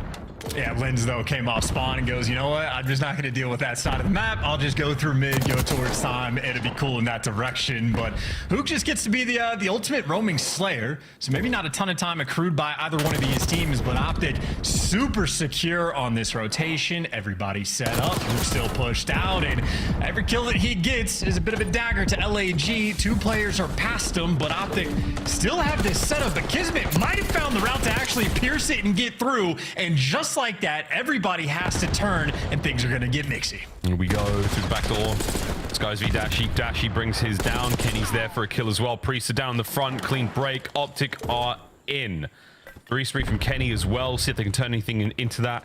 Again, Hellstorm's not super useful on Vault. We'll find out though, as we're really going to be playing 3 Vaults in a row. You'll take it if you can get it. Kismet continues just to run straight through the front, and this one does not end up making an impact. Kenny starting things off 6-1 on a 5 spree as well. Obviously, every year we have to blame something on an Optic player. Kenny's been taking the brunt of it for a while, but obviously the 2-time world champion is a shooter. Yeah, 6 spree. And a 6 spree at that. Hook, though, 6-1 as well. Big kills department. Optic Texas, they're flowing right now. Looking very comfortable here on the Vault. This hard point far from over. And Hook, oh, he nearly snuck through that weird line that Gorillas mate had over the hard point. That's going to be full control for them right now. Kenny should be picked up here, no problem. And there we go. Optic back on attack. Gorillas mate, time to get on the board, lads.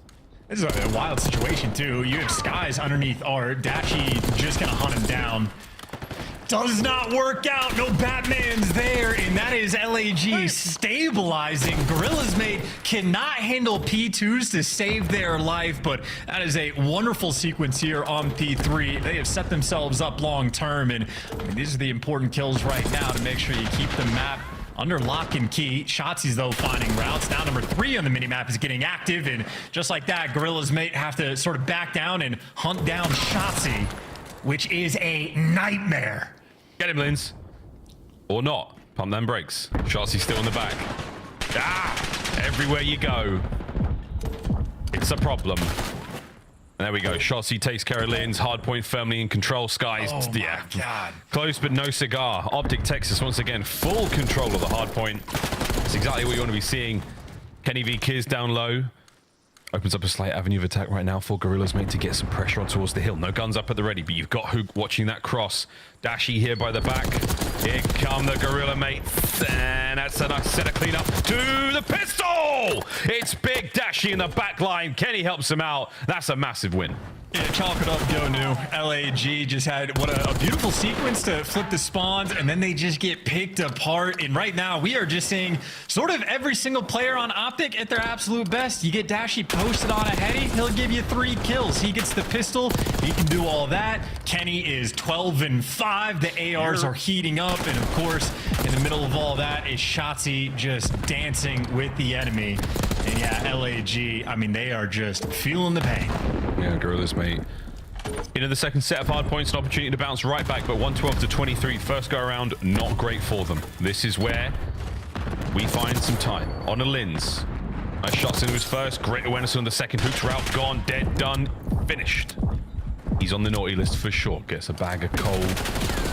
Alongside Priester, whom are unable to get Kenny there. So now a bit of an awkward moment, but Lins on the pinch. Mega pinch from Lins.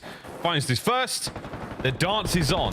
Can he keep finding the kills here? His boys are in a little bit of trouble, but there we go. Nice work from Lins. Still staying alive. Staying alive. There we go. Hard point in the hands of Gorilla's mate once again.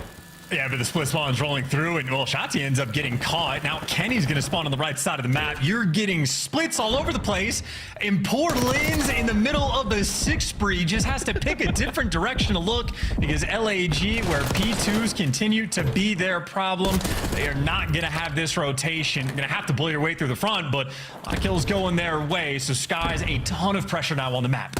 Over the Middle Eastern dictator bathwater hard point. Here we go. Kenny. Oh, they're all down. Gorilla's mate. You fought through. You haven't managed to break the spawns, though. You've broken the hard point.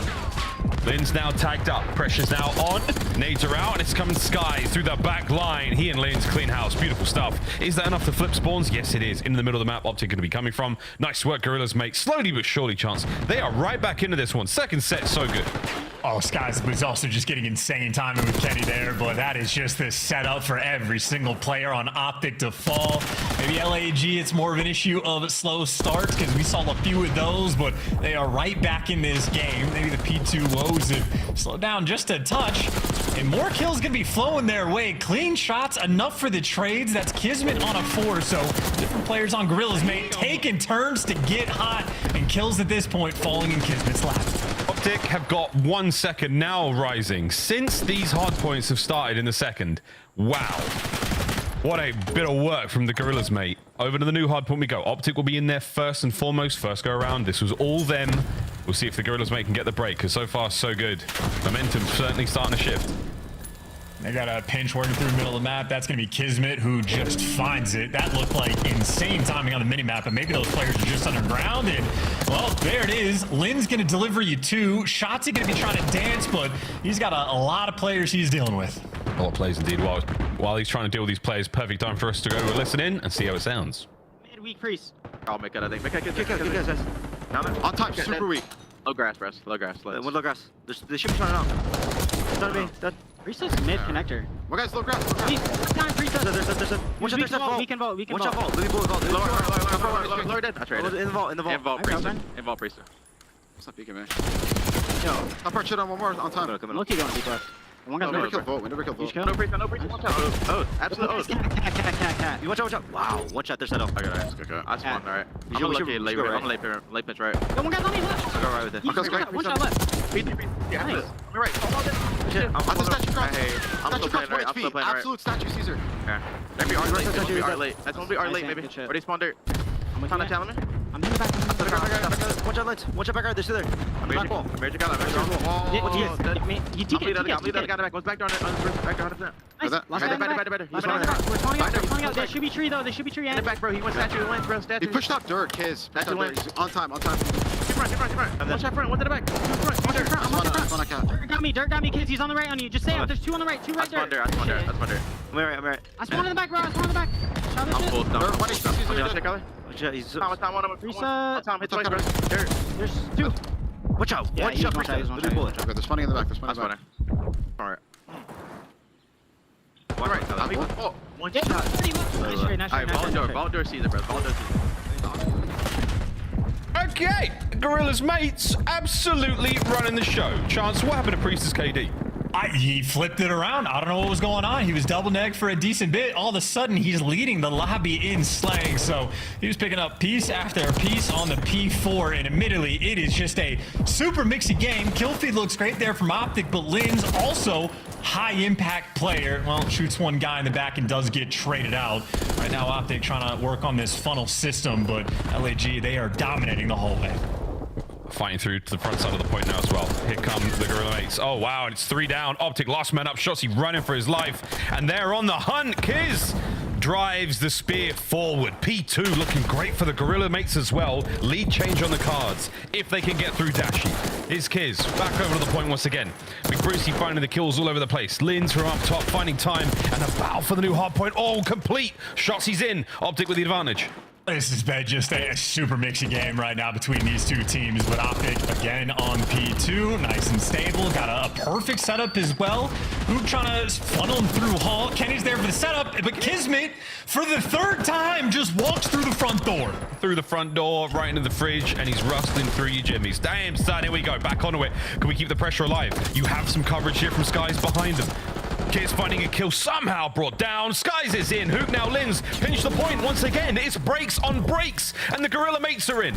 How is it just the front door? That's the thing that's consistently open. I don't know how Kismet's managing to do this, but right now LAG are trying to capitalize. It's a super tight game for the moment. 20 seconds of scrap time is absolutely worth fighting for, and Kismet, well, he gives it the old college try. Slides into death. Optic should be secure on this one, but long term, LAG have the left side spawns, happy for P3 and set up for P4 as well, so the comeback potential is here. Yeah, this is one of the first, or maybe the second hard point now in a row that Optic Texas have not won the rotation for.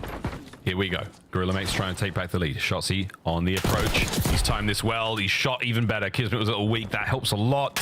Now towards the bottom side. Shotzi finding another. That's a massive life. Oh, and the nade. Can he get some pressure on the Skies to help Hook get into the fight now?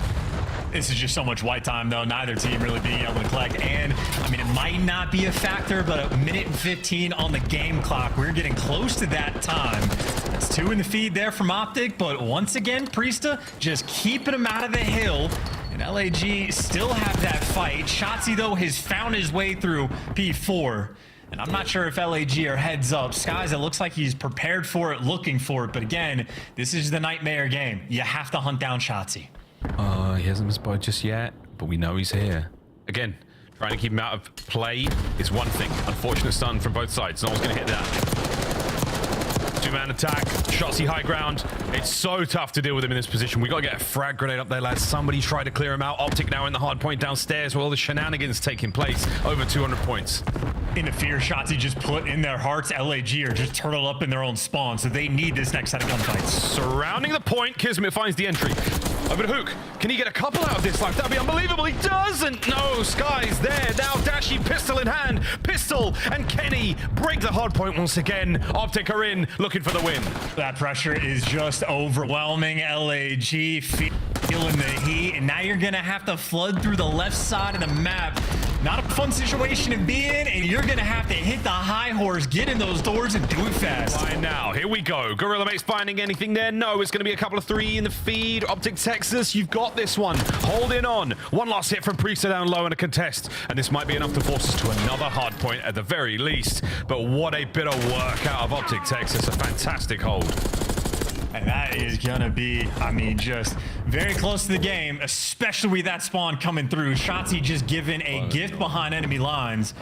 And him versus Kismet right now. Kismet just has no idea. That's how you kick off the hill. I think they're gonna get the break. Yeah, 2v2 there, now remaining on the hard point. Shotzi, Roman, biding his time, waiting for the perfect moment for the kill, doesn't get it. The game is not over yet, folks. The game is afoot. Oh my word, 35 seconds left from the point. Hook from over the top. Can he stay alive? No. 1v1 on the point. Dashi v Lins. Lins wins it. Trades are now on. Anyone there to get any time? Shotzi still alive. Shotzi down. Oh, the battle continues. Surely there's no way that LAG continue to have these nail-biter hard points, but I mean, 15 seconds left on P1. If you're Optic, do you fight for it? Do you set up for new? It looks like they're going for the setup, and Kismet has been the man to break, but Skies is already going to fall, but the kills are starting to flow their way. It's not over yet. Oh my good God. How many lives do these cats have? Deep spawns. 2 seconds. No one there for the Gorillas mate's going to be able to move towards it. No one there. It took a minute. And Hook and Dashi are so locked, they haven't moved. I mean, I just like the reaction from Kenny, just like the stunned, like, oh my God, what kind of game was that? Yeah, like a roll of his eyes, man. I mean, the pressure trying to get a couple of breaks there. Gorilla mates, some kind of magic just to stay alive in those moments. But man, it asks a lot of players. It takes its toll. How frantic that must have been, how crazy that must have been on them. Ooh, either way, Optic Texas take map number 1, and it wasn't the most attractive hardpoint chance. It was a little squirrely at times. Definitely not, but what is attractive is Dashi's stat line. 41 kills, another 40 bomb to add to his collection this year. Just had one yesterday as well, but 5,600 damage. I don't know if that's the record, but I think it might be. And of course, he is doing that while soaking up 2 minutes of hill time as well. So tip it to Dashi, 41 kills, 10 assists, 30 non-tradeds. One of the best stat lines you're going to see in hardpoint all year. Dashi, an absolute force on the map. 56, that might be the record. Highlights here, folks. Boing. Yeah, love to see it, man. I mean, this is what you can do in this game. You can do it. Remember Miami? Remember the strats there we had? Let's like slow bomb hits over towards the B side. You get in the pool, mess around a little bit, screw the timings up, hit the diving board. Crazy, crazy times. Now at least we can use the diving board to make moments happen. Kenny, great plays from him. Dashi was the man in the stat lines, but good looks all around, Chance. I mean, this was a nice hard point. A 3-piece from Dashi in the backline. I mean, that is testament to why he's dropping 40+ kills. I mean, good stuff all around. Yeah, ever-present force on the map. We did get confirmation that is absolutely the damage record on the year so far. So it's early on, but that's going to be a strong contender. I was kind of hoping we catch the Shotzi moment. That was another one where he was top P4. Skies had spotted him on the cross because he was playing around Statue, and Shotzi with zero presence from his teammates because they were spawning out across the map, and LAG were genuinely just shook to try to get rid of him. And by the time you kill Shotzi from outside of P4, the rest of the team was able to show up. So, I mean, that's like an aura kind of moment where they just did not want to deal with the menace on the map. And I mean, LAG continue to have these just like little moments here and there in the hard points where they're just dropping the ball. Yeah, it's a ball dropping moment. Still, wonderful opportunities to bounce back in the search and destroy vault. We stay on it until we get out of that control game. And once we break out of the vault, folks, we're free. We're back over the skyline. And Dashi, man, he's locked. Bruce, this is a serious focus right now. I mean, Chance, he's a superb player, of course, in the preseason tournaments, the preseason streams, I suppose, as well. Dashi was one of the players we were very excited to see. He seems to be particularly happy, very much enjoying his time here on Black Ops 6 so far. Chance, can you show us your Christmas sweater now that we're on cam? You want to do this now? We'll catch it now? before the vault control. We'll spice things up just a little bit before that moment, but it is a disgusting sweater. Just like Dashi's disgusting gameplay. It feels like so far in Black Ops 6, he's just like a guarantee. Like in the respawns, he's always there in the kills, always there in the damage, and this guy's going to be looking to go toe-to-toe, but whether it's the respawn or whether it's the S&D, I mean, Dashi right now is just an absolute titan, because Sky stats, honestly, incredible. Like 0.83 kills per round. Once we have more sort of like data in the mix, he's gonna be like top 5 in the league. 1.0 is like, that's number 1 right there. That is incredible consistency. Obviously, the fact that Dashy still has that clutch factor as well, you know he's going to be showing up because he's been clutching up for the team. Because with the roster change being interesting, the rest of the team has to step up, and Dashy, he's been that guy. 2-2 so far for Optic. That record for Gorillas Mate's not ideal, but see how much practice they've managed to put in since the last time we saw him play S&D. This would be a lovely map to take to keep the series alive and force the skyline at the very least, because you know you want it. You know you want to let Linz run rampant alongside Kismet, who's in fine form right now. He had a great map one. Let's see what we've got in the search. And the standout stat that we saw for the S&D was that 11th on defense is the Gorillas Mate. So want to win the defenses, and that is a way to start. You just stack it up, but that is a team kill and some free Bs for Shotzi. So they talked over their defense, and, well, they had a game plan. Sometimes the plan doesn't always work out. Okay, that was an interesting round indeed. Very unfortunate team kill. You saw the aggression though towards the A-bomb site. What you want out of the Gorilla Mates players, or like, we know Shotzi's going to be in there, or at least you get to the A-bomb site so quickly, get down there, try to get the player off the bomb, try to get the pressure in. The pressure was there. Maybe too much pressure. It's just painful. I mean, you go for the strats as well, especially for like round number one, no trophies. Like, you know, guys are going to be playing on the bomb quick on A. Go for the nades, go for anything, or go for the lineup and get picked apart. Either way, Optic are happy that they only needed 3 kills to win that round. And here we go. The whistle is about to blow and our players are about to fly. Ooh, fly away. The reindeer games. Ah, no. I thought we had him. Game pause, folks. Game pause. We're going to reset the lobby here. Whoa! That is horrible. Do it again. What's up, man? Just going to get the lobby reset, and we'll get back into this S&D as soon as we possibly can.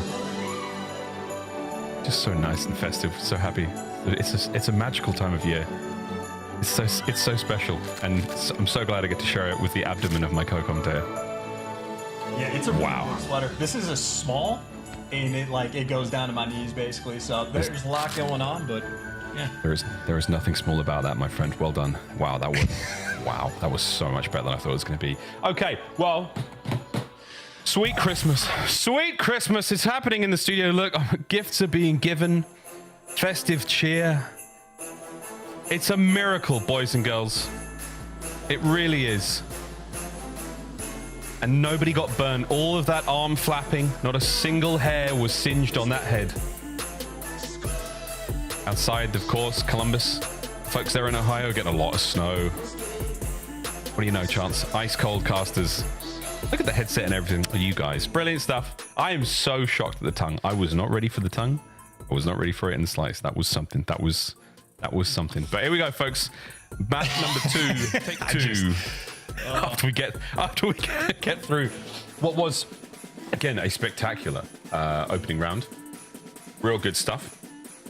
We'll see if we can't get a similar sort, I'm not going to say mistake, but a spicy opener when it comes to those A-bomb site hits. Because again, we're having to reset the entire game, so them trophies are gone, so we get to roll this one back. It's going to be 1-0 though to Optic Texas, but the good news again, no trophies. We get to sort of try that opener once again for the boys of Gorillas, mate. So let's see how that happens.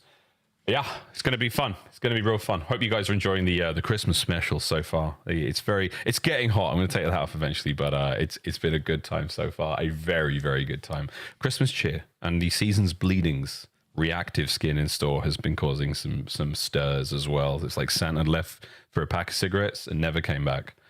And now he's come back and he's got tats and smoking, and he's such a bad boy, Chance. He's on his own naughty list, you know?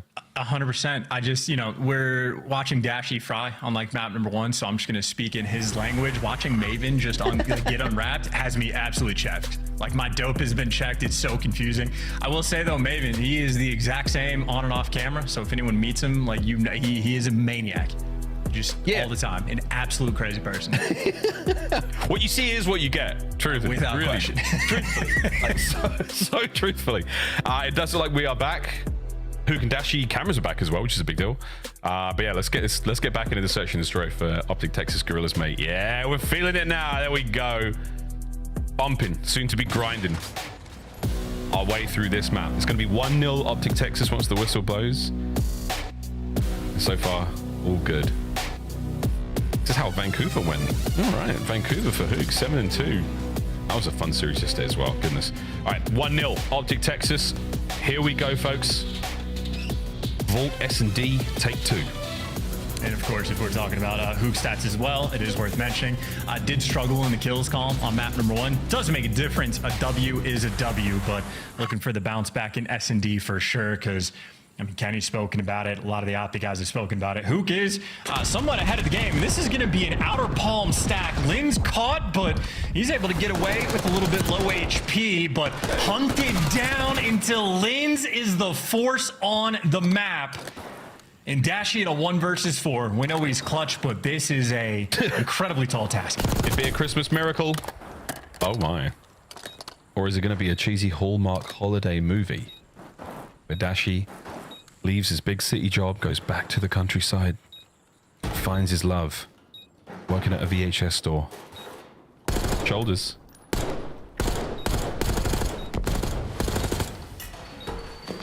It's not likely, but little things to note here, just the way Dashy takes his fights, the way he positions himself in those angles. He's in a 2v1, but he makes it a 1v1 every single time he chooses to take that fight. So little things like that, folks, take notes. Big Bruce, always a threat. A dangerous, dangerous setup right now. And the Gorilla Mates will take that, cut things up 1-1.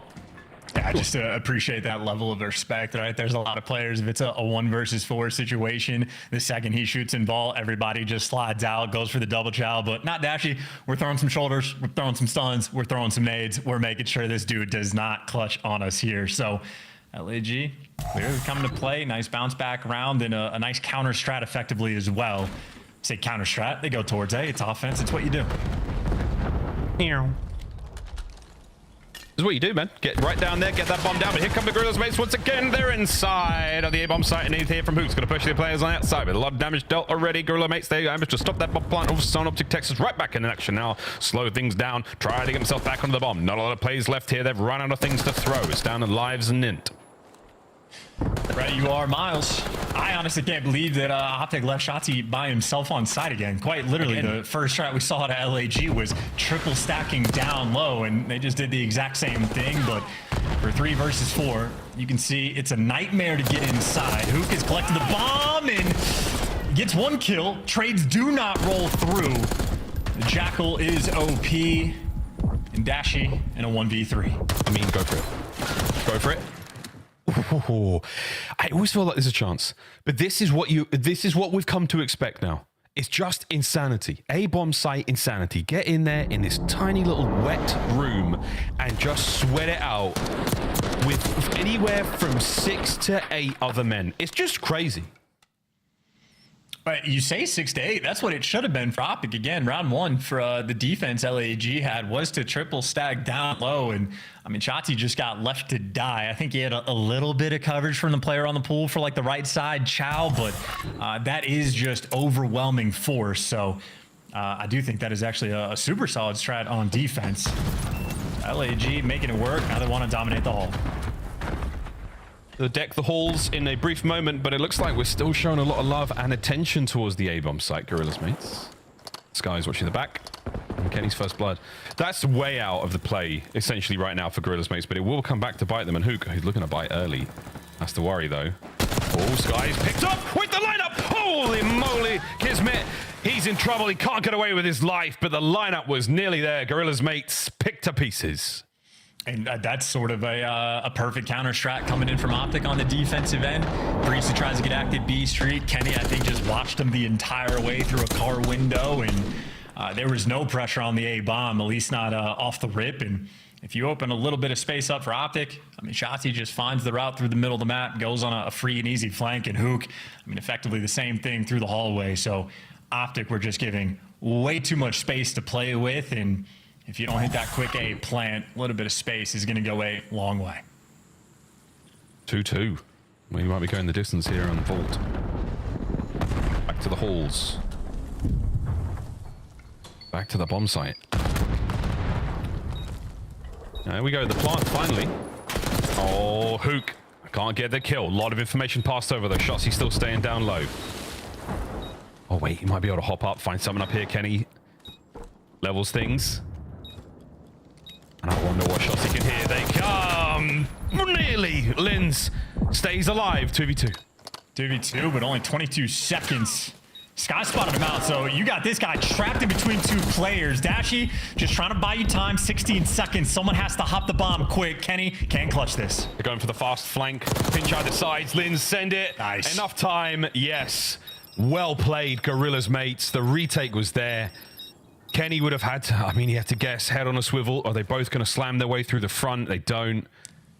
50-50 guess. Linz, just enough time to get the bomb. Well played. Yeah, just a great route call there by Linz. If he was a second slower in that situation, he loses it just because of how little time there was. So I think that's why Kenny just went for the pure 50-50 from the intel that had on Linz. But Linz a smooth operator in the movement as well. Good enough there to get that round dub. And frankly, just the fact that, you know, you get the first blood that quickly in the round as well. The double strat running through the middle of the map to trade out Hook. LAG bringing their A game right now in S&D. 3-2. Gorilla's mates with an advantage. Looks him towards the B-bomb site this time round. You've trained Optic well enough. There's a lot of presence on the A side. Kids is still down low. He's just basically a bulwark right now, trying to draw some attention, take the fight. He's got one side of the B side covered, so Linz spotted out there by Kenny. No trophies. This is going to hurt. If anything more lethal comes his way, good luck, mate. This is not going to be fun. He's going to be so tough as well. Yeah, you're just a little too slow on that approach. They took all the space. They got the clearance. Optic didn't have the pressure, but yeah, just going to get picked apart in this one. We talk about Vault, and we always talk about the A site because on offense, you just go there. But if you ever get the bomb planted at B, that might be the most difficult bomb to actually retake in the game. Kismet with some sort of interesting timing there. I think Shotzi, well, if you did it before, you kick him the door, he knows then. But if you get a B bomb plant, you're feeling incredible about your chances on the round. It's obviously just a difficult site to actually work, and you can see LAG having to be so slow on that approach because you do have to check sort of 1,000 different things. And of course, it's right next to a giant exploding van. So things are not ideal, but an interesting attempt. Yeah, explosive everywhere on Vault. The boys of Optic now. Another round. They started things off with a bit of an advantage. Now we're all tied up 3-3.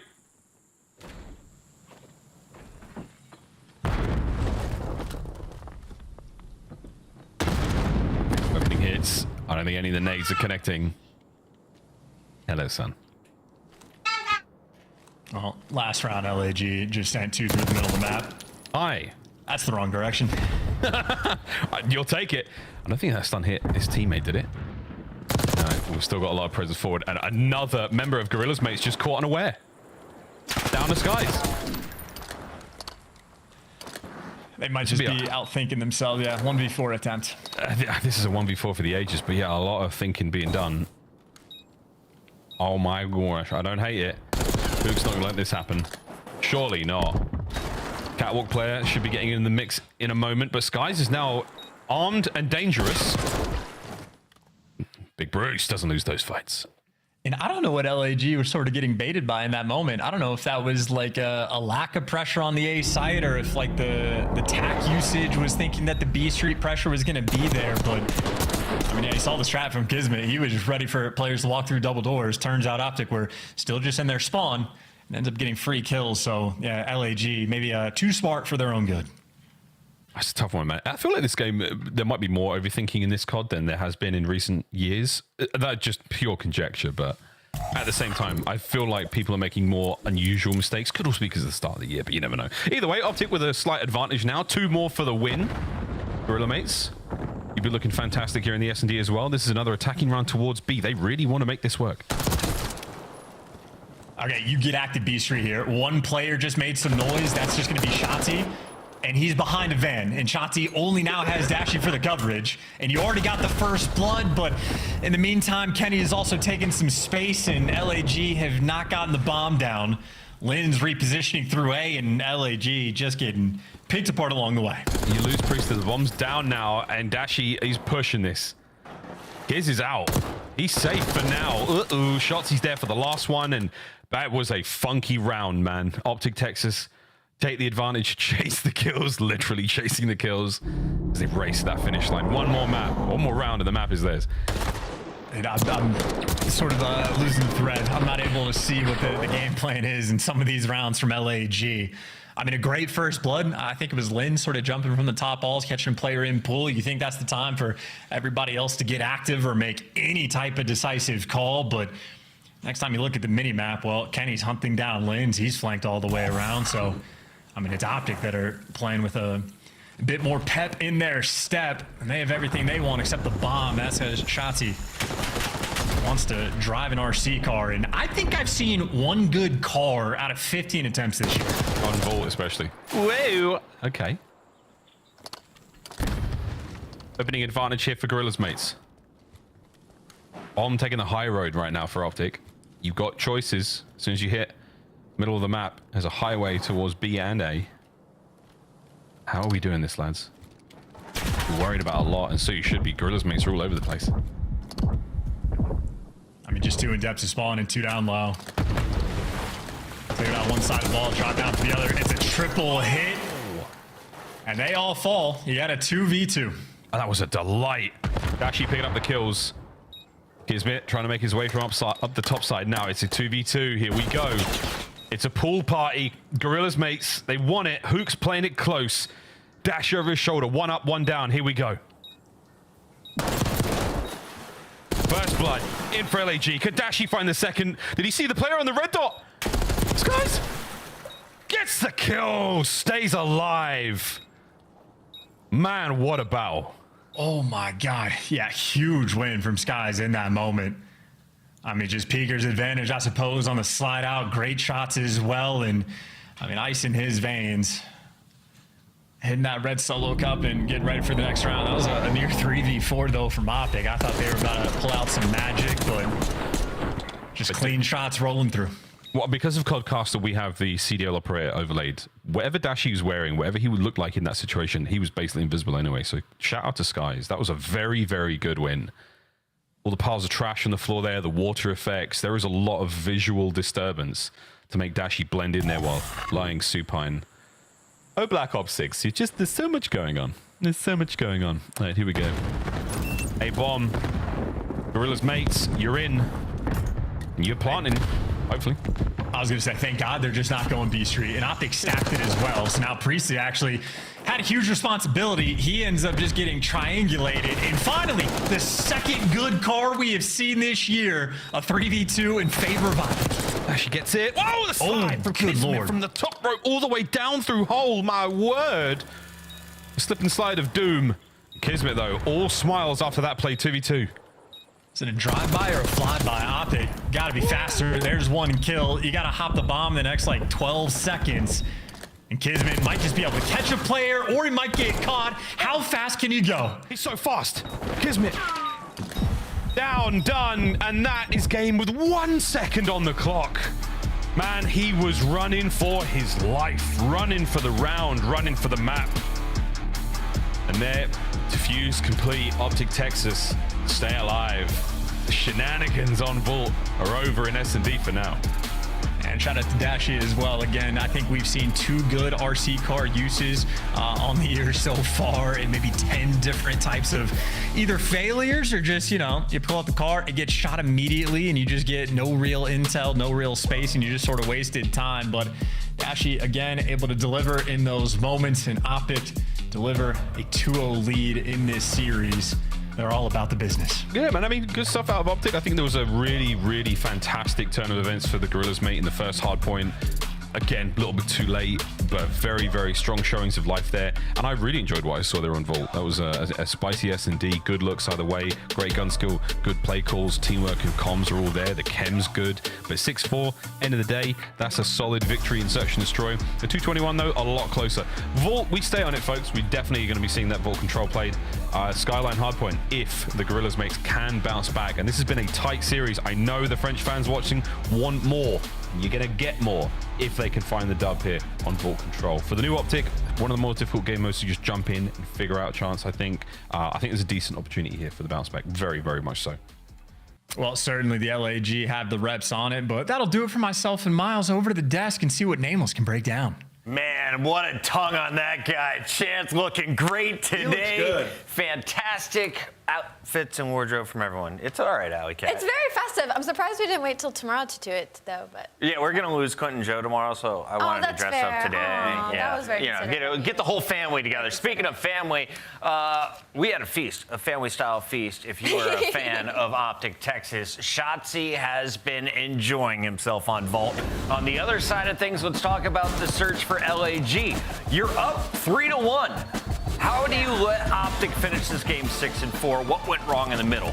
it's similar when we watch in other matches where like something is working and then once it stops working, it's not being able to make that adjustment. Unfortunately, I feel like that's kind of what happened to LAG. And they also just weren't winning a lot of these trade situations and on their offenses as well. They're getting the bomb down. Same thing as last series, struggling with the post plant. So LAG kind of beat themselves up here, but I have to tip my hat to Optic Texas and Dashy specifically for pulling it back in their favor and going up 2-0 in the series. Yeah, it just comes down to some small things in the individual rounds. I think early on they tried like a B push on offense, and I don't think you can get away with that until you have a trophy ready. Because obviously the van right next to the bomb, and then it's Linz, he gets called out, doesn't finish his kill, a little bit shaky shots. Dashy should never get two there, you know what I mean? Some of these retakes, you know, a little wonky, but for Gorillas, mate, that has been the story so far in every single match. It's the smallest details that are getting away from them in these moments, and they're, you know, not able to close out these games. Map 1 was super close too. We're going to dive into a situation when we get to drawing conclusions, but they're so close, man. Just tough competition they went up against, Chris. Now, everyone is playing a role on the team. Everyone is contributing to the success, but we'd be remiss if we didn't mention Hook's numbers are super negative today. He got blown out in that game 1.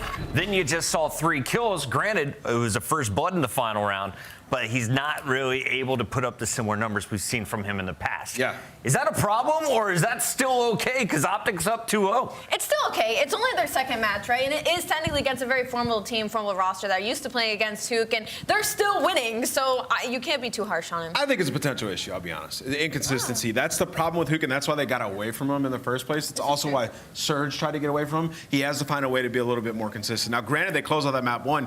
Dashy went crazy, and Shotzi had some miracle plays, which, should we get into it? Yeah, let's get into it. Let's get into it. All right, without further ado, drawing conclusions, let's talk about this first map. So this is a great situation right here. If you look at the mini map off the rip here for Gentlemates, but it goes bad real quick. So if you want to learn how to flip spawns here, remember we're on P3. Everybody knows P4 is the super lockdown. So let's zoom into the mini map and let's talk about what happens here. Shotzi is number 2. He's the man leading point on this. He's going to win a gunfight in the lobby, but let's talk about his route and the teamwork that they have here. So he's going to go out, go underground, and go over here to play for a kill, right? So that's the typical route you'll see, but he's going to slow play it a little bit. The rest of his teammates are spawning back here. They want to leave that spawn vacant, right? So you want to push up, you want to leave that spawn vacant, and you're going to see both the AR players playing kills here on the street, sort of distracting the players deep, allowing Shotzi to pounce on the kill out here. But meanwhile, that's happening, and this is why I think that Shotzi and Hook love playing with each other so much. Hook is going to take his time and play off Shotzi and just wait for his kill, wait for an opportunity. So if there's a player back here in this building, on the statue, trying to kill Shotzi, Hook's going to be able to pick up that kill, which you're going to see ultimately does. Hook ends up getting traded, but Shotzi's able to wreak havoc in the base. So let's watch how this plays out. Shotzi wins the first kill, pushed up, the guy trying to create layers, and he's going to take a route. And you can see 4-1 in your minimap, Dashy and Kenny pushing up, trying to leave that spawn vacant, and also draw the attention so Shotzi can get out here and find a kill. He's able to find one, and when we pause here on the minimap, this is where you see Hook comes in, that guy's attention's redirected toward Shotzi, and he's going to die. So this is just played very well by Optic in a gauntlet hill where most teams are able to set up and just fry you. Optic instantly flips, and Shotzi gets back here and wreaks havoc. You cannot let him get behind enemy lines. You can't give that up if you're Gentlemates. SMG setting the pace there, Alley Cat. Oh yeah, I mean, and that P4 is everything when it comes to Vault. So I mean, like, you know, laid out really good plays out of Optic. Great stuff so far as a team. I'm looking at Hook individually. Is it just Vault? That is my theory. I think he's going to be dominant everywhere but this map. There's no one left to kill if Shotzi keeps doing his thing. So let's go over to our casters for game number 3. We got Miles and Chance. Take it away. I'm so sorry. I was just finishing a piece of Christmas chip, festive snack to get me going into this next part of the tournament. That's right, folks. It's a magical time of year. Welcome, everyone. Map number 3, Vault Hardpoint. Everybody sit down in Santa's lap. We've got ourselves a real good time. Shotzi's taking on Kismet here in the KD department, boys and girls. I can't lie. Shotzi's overall stats charts, just outstanding. Yeah. Right behind him. Not bad. To me, it's honestly pretty shocking that Kismet has that great of stats. I think I've just sort of, my stock for LAG has been a bit low for their 0-3 start, but those stats are phenomenal for both of them. I mean, a 1.3, you could literally not ask for anything more, except apparently Shotzi can give that to you. A 1.5 from an SMG that plays at absolute pace, the damage out of control, the kills out of control, and of course, we say control's a game mode. It is just Vault that these guys are going to be on. So the reps are there, and that is the mission right there. Kill him, and then that's just the front line, and then he got dashed in the back line. It's like, it's not ideal. It's not ideal. No, it's a well-rounded team, man. I mean, Optic Texas, that's a team of superstars, and that's what they do. Here's our RC card. Yeah, look at it go. Look at this. That's how you get it done, kids. Sneaks on into the A bomb site. Linz absolutely toasted. Huh? You look surprised. You not hear the massive zipping noise right behind you? Yeah, but I don't think you would expect, like, maybe it sounds like the Top Cat section. What is Shotzi doing? Oh, it haunts you. Like, that is getting on you. Shotzi, by the way, one of the smartest players in-game in the league without question. I mean, ridiculous in-game IQ. Out of game, though. He's a, what's the meme? The chill guy? Is it applicable? He's quite chill. He's quite a chill guy. Right now, I mean, he's just worried about those bright lights, man. Sometimes those lights are bright, Chance. No, I've never. Yeah, no. Let's not do it. I've never seen Shotzi have a performance like we're thinking. No. Sometimes, though, when the lights are bright, but he's cool. You can see the hands working there in the reflection of his shades. This tells me that the lobby's not exactly ready. If Shotzi's got his sunglasses on indoors, he's a pretty cool kid, though. Let's face it. He's a cool guy. Maybe not chill, but he's a pretty cool guy. Look at this. He's having a good time. All of our pros, while under immense pressure, I mean, doing what they love. Really, truly doing what they love and put on a show for you guys. And this is a long show for Optic on the road to Major 1. Falcons up next, Thieves and Ultra to close it out. That is, again, I think for Optic, this is not a bad look whatsoever. Of course, they lose to Boston. Yeah, why? A couple of Why strong do they wins. lose to Boston every time? Boston were cooking. They were cooking that day. Come on, let's face it. Falcons, though, on the rise. I mean, this is a team that's getting progressively better, so that's going to be a nice one for Optic boys to deal with. And then, of course, LA Thieves, clear cut, one of the toughest teams in the league right now. That's going to be a wonderful test. And then Toronto as well. I mean, bangers on the road to the Major. On the way to Madrid they go. It is going to be a good show, folks. Here we go to map number 3, Vault Control. So far, fantastic for Optic. And even more fantastic for Optic is that they are the best team on the attacking rounds, tied up on defense, and obviously defense a little bit favored on Vault, so toe-to-toe in that regard. But Optic, again, statistically, there to give you just a little bit extra. So make no mistake, these two teams will absolutely pounce, and you do have two of the finest players on this map in the game. Again, Shotzi might have the #1 KD, but Kismet not too far behind, and Kismet is doing flybys and drive-bys. He might be the Rudolph to our reindeer. Wow, that was so festive. First blood as well. Oh! The Rudolph to our reindeer. He's just still rocking. Won't you guide the capture of the A zone tonight? Skies picks up the back. Kismet is cooking. Linz is like, I can't get a kill because there's no one left. Yeah, no one's got Top Cat, though. Hook's on a flank. Yeah, Vixen, Donner, and Blitzen, though, on the point. Trying to get this final tick rolling through. Optic are just setting up for the kill. I don't know if they're actually going to jump on this or if they just want to make sure you trap them in after the fact, but Kismet hasn't stopped. I mean, that is a 4-0 start for the leading reindeer, and eventually he falls, but you get Skies and Linz potentially behind enemy lines. When the jingle hells are we watching here? 2 minutes to rock. Linz 2-piece. Kenny's going to be pushed downstairs. That's a problem. That mini-map is looking wonderful for the Gorillas, mates. Here we go, Kenny. Damn, son. Priester guns him. B-zone has been open for a moment, though. The exploding car certainly helps out. Dude, those shots are great. Where did Kenny just kill him from? Spawn. Oh, he spawned up. Yeah, okay. I thought Dashy did that for a second, then they're in the kill feed. So I'm catching up. Here we go. Just like Optic caught up to the round. They might have been in a diabolical spawn trap, but all's well that ends well. Although the pressure's still up, and it's 23-17 on lives. That's huge. 22-17 on lives. Yeah, a couple of big ones there from Dash. You certainly help out when you're holding down the, these spawn buildings. It's a place called it Gold. Some people call it Art. Kenny just makes it look easy. That's a nice one. Over to Kiz, who got some tags in there to help Skies pick up that kill. Now, all the spawners right back in. Fortunately, it's a pair of jackals, and they cut you down. But it's Linz. Picks up the pinch, causes some damage, and keeps the capture going for just a moment. But no, another nade, another piece of explosive ordnance ruins the B capture. Can we get a trophy, Gorillas? The LAG will also just flank constantly. They don't even care about necessarily getting art control. They'll take either, and Hook eventually just catches them. LAG, I mean, again, they're just flooding. Now number 7 is going into art. That is the one game plan Gorilla's made, really bringing to the table. And at least you're keeping the pressure up, and the life count still dwindling here from Optic, but the round is far from over. Yeah, Shotzi's on the flank now is going to ruin that. Oh, you actually can see Skies from that angle. There we go. Cleaned up. Space to play with for now, but Linz, again, whether it's a flank, whether it's in your face with an aims, he is there. Priester, he finds kills as well. So once again, magnificent map control. It's a slow capture though, a single point of failure there on the zone, and Shotzi's moving in trying to find it. Awkward timing indeed, Chance here on ball. And this is just unabashed going for the spawn kills, like living inside of it, trying to find these players. No lives remaining now from Optic. You'd prefer to get the ticks, but you'll take an offensive win no matter how you get it. And LAG almost certainly going to get this done. And Priesta, by the looks of it, going to seal the deal in 8v2.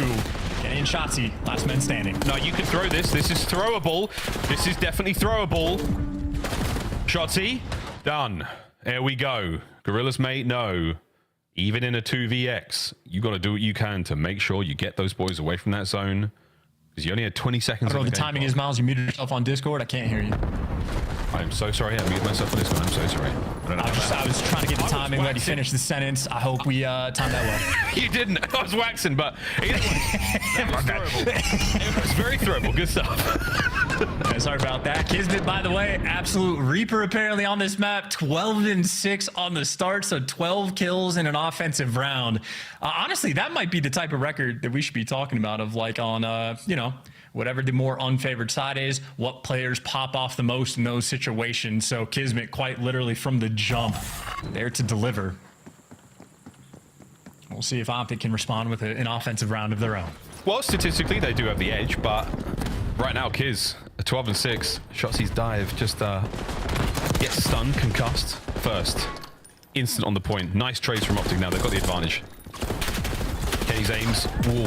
Oh, the dancing Kenneth Williams. Smooth moves on the dance floor. Smooth moves on the A zone.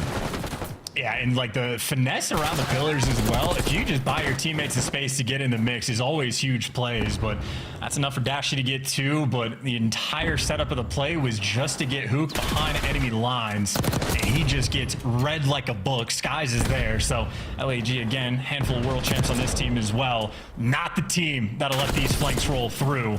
Unfortunate team kill, but Priesta picks up the pinch. Kismet catches Hook again, and the scattered push coming in through Optic has been completely thwarted. Actually now trying to buy some space here by the B zone. Has to be aware there's a player above him. Oh, they've just left position. Oh my goodness. The timing on this map, Chance, we have had some awkward moments indeed. I mean, this is a first date that you do not want to be revisiting. That is, you'll take it. 20 seconds on the clock. Gorillas, mates, feeling fantastic. And while Dashy is, by the way, just going to be dancing in spawn, his team is completely spawn trapped inside of P2. You have 10 seconds. Someone's going to have to hop the point just to stop the clock. Optic, it looks like they're roaming towards this A site, but this has been a devastating defensive round. Wait. Gorillas, mate, that is as clean as you could really ask for. It's not over yet, and now it should be. A very, very difficult scenario to be in for the Optic boys. Gorillas, mate, happy. 2-0 advantage here in control. Can they close out another offensive round? Well, again, it's going to be difficult for them to pull it off. Kismet had to get 12 kills in round number 1 to make it happen. So I have faith for Optic to bounce back on the defensive end, but that is destructive enough that if we go to a round 5, LAG almost certainly going to be secure on that defensive end. So they've done the hard work. You just want to keep the light out of Linz's eyes, and you'll be good to go. It's no light. That's the sun. It's the biggest light there is. Yeah, what does that mean? That is a light. The biggest light of all time. It is dying though. We won't be around to find out, folks. Here we go. Kenny, first blood right into the middle of the map. Whoa, howdy doody Optic there, rolling forward now. They line up for Kiz. Dashy, though, a little too strong. The fortitude there keeps him alive and well. Sky's now in a bit of a wrap. He's got himself a 3 spree to play with as well. Can he turn it into a 4? Hook and Shotzzy, they don't really want this, but Mr. Bueno, a straight shooter, he stays alive. And it's just oh, wow. Well, all right. Captain First in that moment. That is just the LAG method. It just, they don't care about what side to get through. They're just trying to find the way. Kenny, in the meantime, he is spawning everybody on LAG over towards P2, so that's why you got the Optic players funneling through, picking up Hall, picking up the outskirts. I mean, that's great comms and a great moment. And Shotzzy, great moves to get out of dodge. Yeah, really nice work there. Gorillas mates bleeding out. 27-19. Optic Texas pounded them this round. A lot of body shots. The opening jabs were enough to soften the blows. 27.8. Stop the clock on B for a moment, but they want to get A. They want to make some sort of concerted effort. Can we do something together? Okay, Linz fighting. Linz fought, lost against Shotzzy. B zone get captured a lone chance, but I don't think it's going to matter for anything. So this map is just, I mean, these guys are making it hell. It's just constantly in player spawn, everybody on the map, every direction. 10 seconds left. You're forced to get on the A zone. Kenny gets traded, but Dashy from up top might be able to line a few of them up. Wait, it's not over yet. One segment done. Covered. Kenny's got to go really big here, otherwise this A zone's getting captured. And these flanks have just been easy reads. Yeah, they're chalking it up. If you're going all the way around, yeah, you're chalking it and you're getting red anyway. Nade doesn't take him down, but there's the defense getting secured. The extra ticks rolling through, and that is, of course, only if we get there. LAG maybe looking for a clean 4 down, a break over towards this B zone. That's the first wave, chopped in half. What are we? I mean, this is wild, man. They're going everywhere. We are all over the map in every regard right now, folks. We're on B. Shotzzy manages to stop the capture for a second. He win the fight against Priester? No, he can't. So now over to the front line. Trades there. LAG still with a lot of presence. They've got a lot of space here. They've got numbers. And Hook is in trouble. He's having a rough game indeed. Oh, he just ended up inside of that van, and now the other one's going to explode. Kenny will take the 2. You just bought yourself a lot of pressure, and you clean up the flank as well. So Linz does get caught. Optic things, or keeping things contained. I think LAG, I mean, you want to just get a clean 4 down, but they are spreading the map again. Yeah, it's not an easy thing to do. Shotzzy, oh my god. Oh my goodness. That's exactly the way you do it. Positive ID on 2 players, not looking at him, waits for the perfect 2-piece. Shotzzy may have just won the round, and he's looking to absolutely seal it now. There's another. Shotzzy. Superb work. Push that front line forward, but wait, 2 seconds on the clock. Oh my word, Kismet stays alive. He's on the zone, finding the capture, but doing it alone. A trophy is the only company he's got. Yeah, well, and the entirety of Optic Texas are going to be his friend as well. A 9 versus 1 there. I really want to, like, I'm looking forward to seeing this map at the end of the year to see if the meta, like, actually develops at all. Because obviously, spawn kills central, and it makes perfect sense. Like, that aspect of it is never going to change, but I'm waiting to see some of these, like, well-orchestrated attempts down B Street and trying to, like, just, like, collectively find that pressure, get vault control to watch the flank, and get 3 guys on time. Start pre-exploding some of these vehicles because they are just a force on the map, but either way, Optic win the round on defense. Game's not finished. They're gonna have to win 2 offensive rounds back to back. Name of the game. Yeah, name of the game. Also, Dashy's, like, those 4 kills. We didn't see the Kismet kill in the last play there as well, but those were some ridiculous shots across the entirety of the Gorillas mate lineup. So nice one, Bruce. That was sick. Mates are in. Mates are in. Kenny. Mates are in. It's your A zone defended. Kismet v Hook. As Hook's pulling the KD back a little bit. But man, Kismet is one tough player today, Chance. Yeah, that is a tough customer indeed, and Hook just gets gifted great timing. His teammates get a couple kills. Linz is going to go turn, and now all 4 players on Optic surrounding the A zone. It's going to be a triple stack by the looks of it, and Shotzzy there watching the flank. 3 players going to be dealing with Hook. He's able to get 1, but Dashy somehow kills himself with a nade. And then the final fight is just a 1v1 near time, and it's just a dance. Shotzzy buys so much time. Skies has to turn for the spawners, and by God, he does. By God, what a turn. Jesus, Skies, bueno. A major two-piece there on the point. And Kismet is having a map. Back over to Skies. Superb work with the aims. B-Zone looks very appealing right now for Optic Texas. They're going to maybe make their way on. You got the option there. But one solid pincher in the A-Zone could be good, but Linz, oh, he misses the first. Is it enough to get in there? The B-Zone now wide open once again. Sky still alive and kicking over by A. In and out he goes. The Lion right now for the Gorillas, mate. And it's just so annoying to deal with. 2 players right now on that A zone. Someone pushed out front, but it's the full flanks that are going to be rolling through. And it's just, I mean, they're like circling right now. Vultures around this A zone. Trying to make the capture complete. Kenny finds his. Priest out through hops. Enough to get the contest for a second. Here we go, kids. Can you find 2? Can you find nothing? Priester can't get it either. Shotzzy finds a couple, and that is going to be the A zone captured. 1:12. And only 15 lives. This is to stay alive here on Vault. Can we force the final round? Yeah, I mean, everybody's here. They're in prime position. You just got to make sure you pick up the flanks and they'll be good to go. Double doors, they lose that one. Shotzzy down in the base. Still alive, and they gave up on the chase for the moment. Him and Kenny able to get these kills. Shotzzy body blocking the players coming out of spawn. No one's able to do it. They have to run through mid. That's where the guns are at the ready. Contester on the zone as well. Shotzzy still doing laps inside their spawn. The B zone is now in the hands of Hook. Here comes the reinforcements, the 2-man stack. My goodness, we're going to around 5. Last hit, Gorillas. Yeah, in a 12v6 as well. If you're worried about the objective, it's about to fall, and Shotzzy there to knock him down. And an interesting thing, too, is Shotzi's on a 6 spree, so he might be thinking about a Hellstorm missile as well, potentially, at the start of this next round. But one of the 2 offensive rounds that Optic needed, and a smile on his face for good reason, because he is unkillable in that section of the map. Yeah, we're cruising right now. Optic Texas 2 rounds in a row is the comeback on to close out the series. Pushing the Gentlemates to the limit here. A big moment from Shotzzy. Oh, wait a minute. Oh, this is so tough. You had 1 more bullet to land, and Shotzzy holds this side of the map down entirely alone. Well, except for the fact that he had Kenny standing over him. Thanks, Ken. Jesus, Kenny, come on, man. Come on, man. We're trying to make a highlight play. Come on, man. Still, though, that staying alive moment, that's really what it's about. Shotzzy straight into this one. Does not stay alive. None of them stay alive. LAG find their kills. Yeah, not even a thought about playing for that Hellstorm. Just full send it with the Dolphin dive in.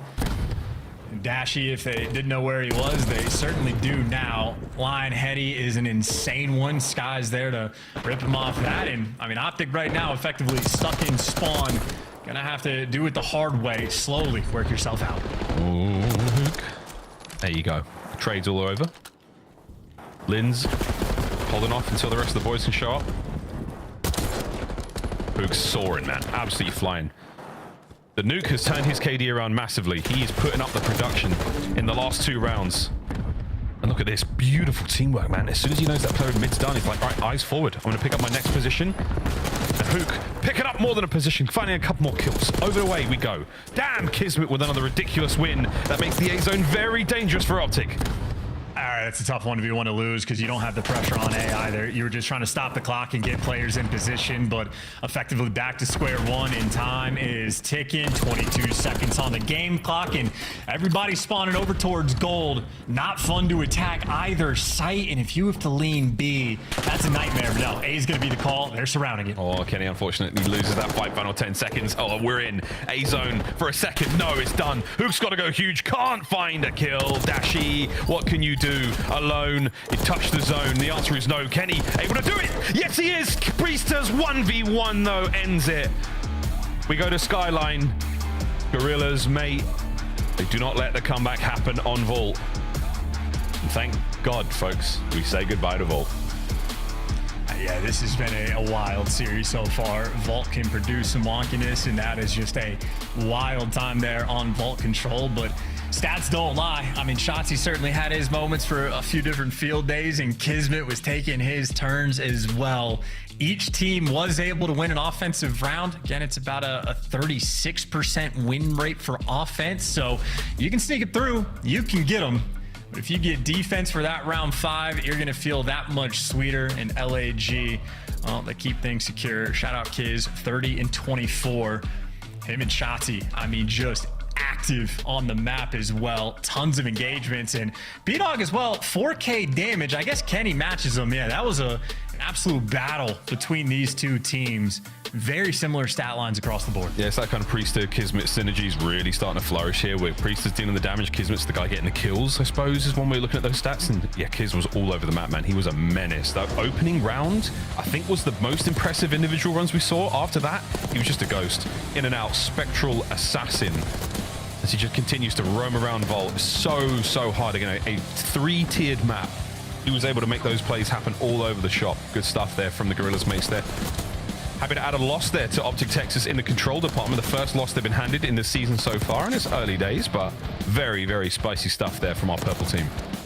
Yeah, I really am just looking forward to, you know, once we go through maybe 2 or 3 stages, figuring out like who the best vault control team in the game is, who are these teams that are really able to capitalize on offense, sort of break down the VOD and see exactly what they can do.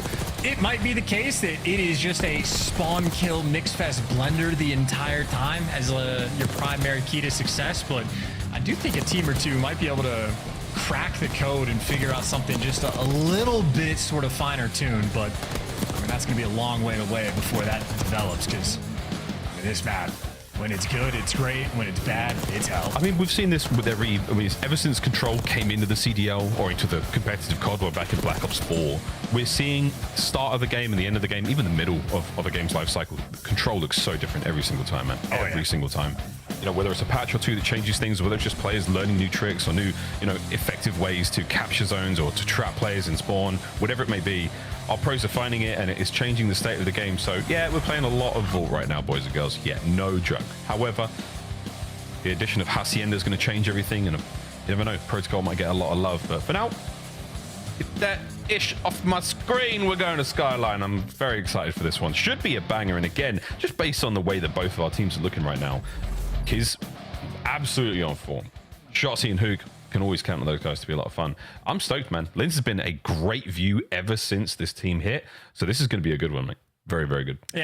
Yeah, for sure. Linz has also been a 3-piece machine on Skyline Hardpoint. He was just highlight reel play after highlight reel play. So he's certainly a fiend on this map, loves the engagements as well. So, I mean, frankly, any of the demons that we have in the CDL, you throw them on Skyline, you just let these guys roam for free. But well, it's like a hyperactive SMG on one side. I'm excited to see what kind of numbers Dashy's going to throw up. Because if he's dropping 40 bombs on Red Card, he's dropping 40s on Vault, on Skyline, like if this dude is able to shoot like he has been, which I have no doubts he's going to be able to, we might see just another ridiculous stat line again. In map number 1, he broke the damage record. Right now, I think sitting on top like a Titan, 5,600 damage he was able to collect, and you can see he's having like 1 blink per 7 seconds when he's looking at his screen. Man is absolutely locked. He was up late playing games as well last night as well. I mean, Dashy's certainly living it right now. He's in a certain kind of flow state. Massive damage in our opening map. Huge bit of work in the Vault as well. See what you can do here on Skyline. Not the map where you want to be seeing your aims players absolutely popping off, but the way Bruce is shooting right now, the way he's feeling, maybe this one. It's another record breaker in the making. Protocol S&D if we have to go there. Gorillas Mates fans, we know you want it, but do you earn it here on Skyline? I just think for your AR players, this map, like when things are going well, can be an absolute dream. You just like are posted so far back in the map, and you're just trying to pick apart the old Jackal players. But that's only when things are good. When things are bad, things are a problem. But Dashy is that first player to strike, and of course, that just means things start to collapse. Lin's the last man standing on his team, but that is Optic securing the time, spotting out these players on the flank, and I mean, Hook ready for it. The pressure's not going that way. LAG roaming towards the middle of the map. That's where they're trying to jump on Shotzi, but this is Shotzi's home. You're trying, and you are not succeeding. Shotzi living it over here by P1. Hook trying to keep these players in their spawn. Pressure through bedroom side. No one's going to take the low route just yet. So it is going to be a headbutt right through the front.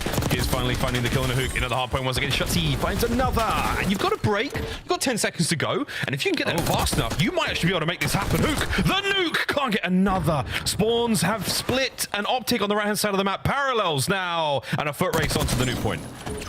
Yeah, LAG quick enough to spawn 2 of them out, but Shotzi does enough to buy his entire team the time to get back in the mix. So Gorilla's mate has one good moment. Shotzi gonna back you all down, and now everybody near that's it. Absolute mania. Here we go, folks. Hook up and about. Shotzi can't find this fight. It's very awkward. The break is there once again. Tons of time here for Gorilla's mate. They've got it, mate. They're in.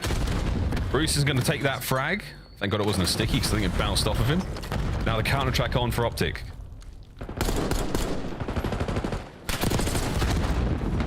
Looking for the kill. Nobody was home. Lynn's perfectly played. Backs him down. Everybody collects the kills. And LAG, yeah, things got mixy with the Shotzi 2-piece, but they end up stabilizing. And that is a very clean response on P2 from LAG. And of course, they have plenty of time to attempt to roam the map to maybe break down that P3 setup. But instead, everybody just getting chopped down. So it'll be nice and stable. Shotzi on the new time. Hot tub pressure in the hands of Optic as well. And Gorilla's may clearly want to take the left side of the map so they can start killing kids off the cross. Dashy took 2 to the grave. Damn, Skies. He's having a nice one so far. Priester on the approach to the point. Squaring up against Dashy. Sends it. Teammates are there for it. Optic all dead. They got spawns as well. Yeah, that's a huge moment. So you set up Skies perfectly. 12-4, by the way, on a 4 spree. So it is actually the AR players really having their battle right now. But Optic trying to approach this hill from every single direction. You got Shotzi blocking the deep spawn. So he's playing the long game, letting his teammates try to get these guys off time. Except Shotzi will attempt to do everything. He gets them off time as well. He's the one flipping spawns. He's the one setting up Dashy for the double kills. And, well, that's going to leave guys like Hoop in the time for the little bit of scrap. Optic have retaken the lead. What a nice hard point this is. What an absolute banger. Lead change. Bottom bed. Last hard point of the set. Optic are in position. Shotzi and Linz on the race now towards this new point. And you have been spotted, Linz. You have been identified. Awkward situation to be in right now. As the trades are complete, Kenny has got to go big from way back here on this porch. Oh, that's so rude. So rude. Get off my lawn, he says. Skies takes care of the player on porch. So now we make our way forward to the hard point, and Optic once again locking it down. Shotzi from the inside of the showers, squeaky clean. Yeah, looking through a crack in the chair back there, like it's already a good enough spot. We don't have to add anything extra to it, but sure, why don't you? But something was going wrong. Apparently, don't know who it was or where it was, but Linz is MIA. Linz has been, I'm not sure if you've seen Tron, the classic from the 80s, but he has been sucked inside the game. And now he has to play a series of games within Call of Duty to win his freedom. It's the original Tron. It's a classic. So who is Kurt Russell in this dynamic? Kurt Russell is actually not in Tron. That's Jeff Bridges, another white man. You were close. Sorry, old white guys. They get me every time. You were so close. You were so close. Yeah, Jeff Bridges. We share a birthday. Me, him, Tyra Banks. I tweet them every year and they never respond. It's really tough. Road to the Major 1, folks. This is for the Gorillas, mate. 3 L's in a row. Not ideal.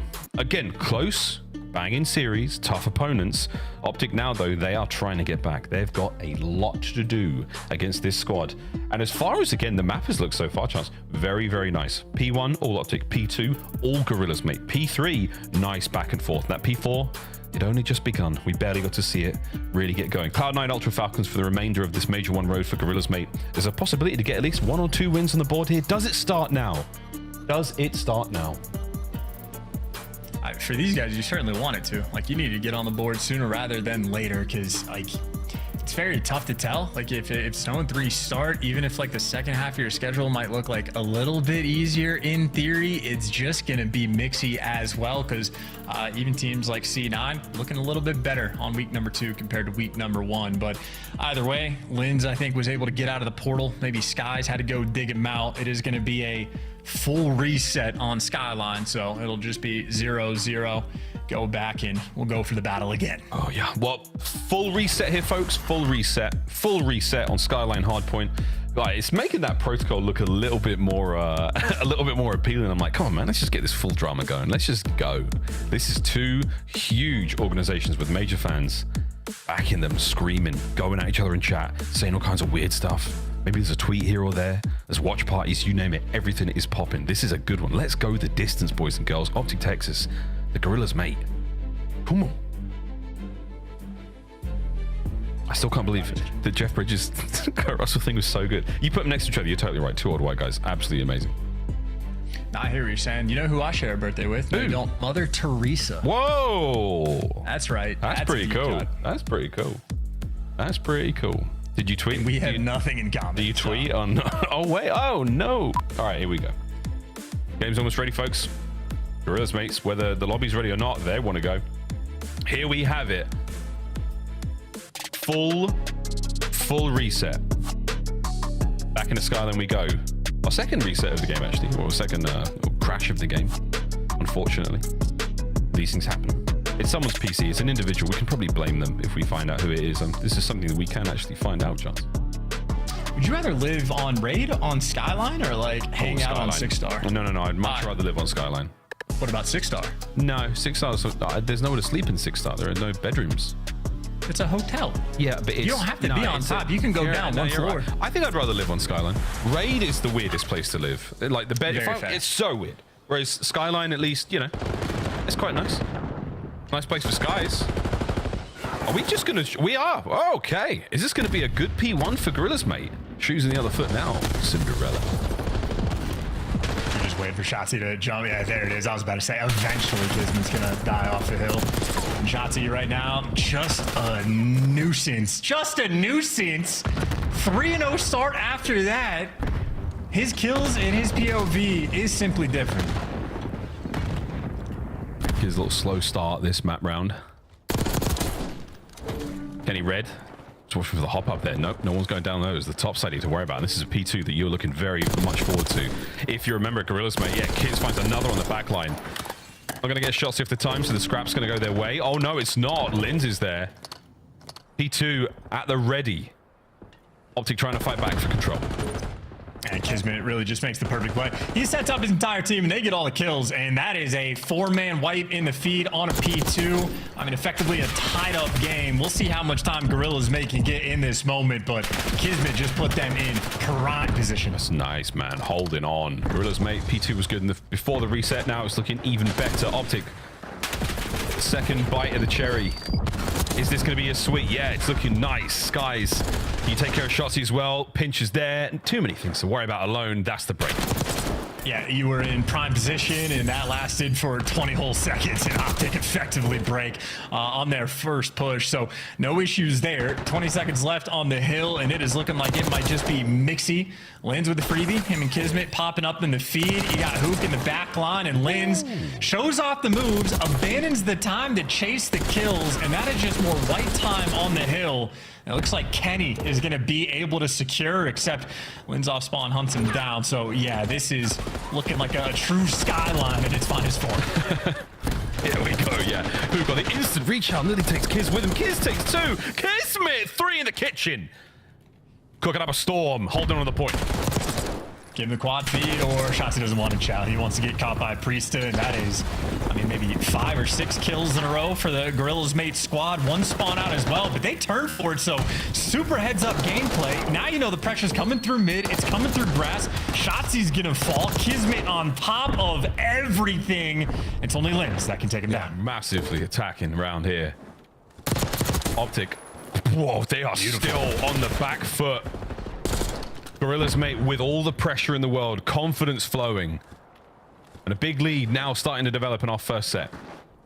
And then, I mean, they do all that work to sort of flip the spawns. They're on point, and then Shotzi gets behind you, and now it's Kenny's turn, and Kenny is 3 and 10. He's the one trying to make the impact on the back line. Priesta maybe thinking about a Hellstorm, but there's the impact for the spawns, but traded out instantly. But Optic right now are swarming around this new time. Yeah, 2 players for the back. Sky's never going to get both. Just going to get 1. Priesta, he keeps his spree going. That's an 8 now. Whether or not it means anything in terms of actual streaks, we'll find out. But Hook trying to pick up something here. Bad timing. Priest finds number 10. Wow, what a kill on Adachi. Yeah, the AR players for Optic right now are just getting slaughtered. Both of them double negative at the moment. Hook not too far behind. This has been whatever was going on before the reset. I mean, they figured out that problem. Everybody for Gorillas made thriving thus far, and most stabilization we have seen on this map. Easy trades coming in, or maybe not. Shotzi he's built different, but will it be enough? We'll find out. No Hellstorm for Priester. It's about the score, folks. Even with a 10 spree, that's not enough points to get it. Crazy stuff. Priester does take the top of Dashi's head clean off. His 14th kill of the game goes into the pile. As P-Dog is absolutely barking. Nice work out of Hook across catwalk, straight into the fight. Now into the P2 spawns as well. Oh, that player's already gone. Yeah, Hook just soaring past. He's so tough to keep track of, and finally he's dealt with. But in the meantime, Dashi just king of the hill for the moment, and more SMG players that Skies is trying to track.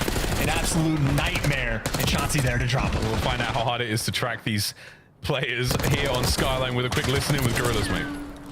I'm laying all the way in the back, guys. One's in kitchen, Dashi, spawn killer. Yo, kitchen and Jim, they're not playing for you. They're just holding the whole time. You want me to repush him? He's holding the right. Yeah. Kyler, we get one.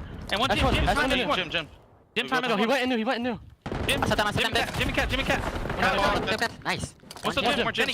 And one is new somewhere. I'm just saying. Yeah, he was kitchen. Brandon's right somewhere, okay? You go your look. I'm gonna repitch Cat, okay? Hold. They're gonna shift. He's on zip. Low square. Have your back. Low square. One shot. Low square. He went to the back steps. I'm pew. I have your help left. Back steps on me. D1. Back steps on me, guys. We're spawning in Norn. Low square. Watch my back steps. Here, guys. I have your steps. Back left, Dashi. There's two back left. I got one more. Nice shit. I'm in the back. I'm still back. I'm collapsing from Cat. You got all. Yo, back. Square. That's four. You have kids? Pick up kids. Bump Cat. You're good. Kitchen dead. Top left. Nice. Top left. We have left. Top done. I have left. I'm staying left. I'm paying copy on the camp. I have a little left now. Got me, Cat. I'm near your Cat. Yeah, I need a Cat. It's okay. Oh, P1. I can't push down. Piano. One shot. Tree weak. Back door. He's on square. Shit. Nice. Back door. Piano. Getting new. I'm pushing Cat too. One more behind you. I'm pushing you. Top cat dead. Nice. On me. Jump. On me new. We're coming in. Kyler weak. He's on. They're behind me too. Mid. Weak. Brandon. Jim and Outer P1. Outer P3. I'm wrapping. Said P1? Weak on the bar. Brandon's hard challenge. Take time on the routes. Mid on me. One shot. He's in you. Flip, stay alive. Whoever's out, stay alive. Stay alive. You're huge. There be P1. You lay here. Hold on. P1 dead. Nice. That was a lovely listening, man. Great comms. Fantastic work. And a lot of deads and a lot of SHI. You know where I'm going with that one, kids. Yeah, just love the flowiness. That was especially so as soon as they got that clean forward down. Lynn just gets in prime Slayer position, and they were able to handle the map, and they have just taken full control. So you get a lead advantage on Skyline. You could just play it in a slightly different way in LAG. I mean, again, absolutely having a fantastic time. 60-point gap. Got mostly the right side spawns of the Now Skies. A lot of pressure on him. All of his team is going to fall and spawn out, and he gets dealt with as well. So a moment for Optic to breathe. They get control of the time, and they can start to flow just a little bit. A lot of kills going their way. Watch Kismet, though. He's making the backline a lot more dangerous, and he's got damage to the player in the middle as well. So Kenny, head on a swivel. Where's Kiz? There's Kiz. There's a nade as well for your troubles. Optic now being pushed on the inside of the hard point. It's a 4-man hit on the backline, but it's Shotzi. Shotzi on the flank! Can't get them all. He gets a pair, though. And now over to Dashi. Keep the kills going. Optic in control. It's a 5 spree for Bruce. Might be the best iron in the game, and what a time for him to get these kills. And you can see he's reading the spawns on the minimap as well. But Kismet, well, he had a jackal, so he ends up shutting down that spree. But that was a 60-point lead, and LAG had those spawns for this time, and Optic come out on top. But obviously, they only chopped 30 seconds off of the deficit. Still got a long way to go, but now it's Dashi in his home, king of the hill in P1. But LAG super quick to get him off the time. Yeah, Kenny's frying. No more, though. Out of that life, Kismet. He's cooking even harder. That is unbelievable work. Right back into the hard point. Instant break from Gorillas, mate. They are playing hot right now. Yeah, they've just had more of these like clean 4 down moments, and you get a clean 4 down, Shotzi's forced to do stuff like this, but you imagine you take that counter route, it's going to be a guarantee to get him off the time. What happens outside of the chaos when everything develops? Optic stabilize, get the left side spawned, get the time, watch over Shotzi, try to protect him from Kismet, but the Bulldog always there, leaving his mark, and Priesta doesn't quite block those spawns. Optic will have him for P2. Who sends it? Shotzi sends it, and they both die. What are we watching? This is insanity. Still the left-hand side of the minimap, all Optic Texas. Massive counter-attack opportunity here for the break for Gorillas. Trying to get spawns, trying to get towards New. Hook, once again, if he sees a top rope, you know he's gonna send it. He wants to jump. Just do it, Kyler. Fly, my boy, fly. Find them kills. Break through the front side, though, is Gorillas, mate, and they are in once again. That might be the break that calls game as well. Shotzi through the front door, though, able to get the 2-piece, but what's going to happen after all these trades? Gorillas mate stabilize Hook, the last man to hunt down and find, and Mr. Bueno, yeah, heads up, reads the corner. He has been feasting this map. Yeah, 30+ kills there. 4 skies, 4 spree as well. Eyes towards the new hard point. It is about to open for business now as Optic Texas. You are in trouble, friends. This is going to be a game 5 and we go for it. Hold on. Final 10 seconds. New hard point will be ready to rock and roll in a moment, and we're back to the kitchen where Lins and Skies are finding kills all over the place. And look, I mean, right side spawns, early control of this hill in only 22 seconds that they're going to need. Very likely they win this game here. They had the setup as well. Kismet, though, the first one to fall, so it will be a bit mixy. Yep, mixes on. Single break from Optic to stay alive here. Priest the last man up, but they're lining up and the damage is already dealt. Priest can he find another kill? Kismet, the other dog in the team, finds his, waiting for the perfect moment to find it.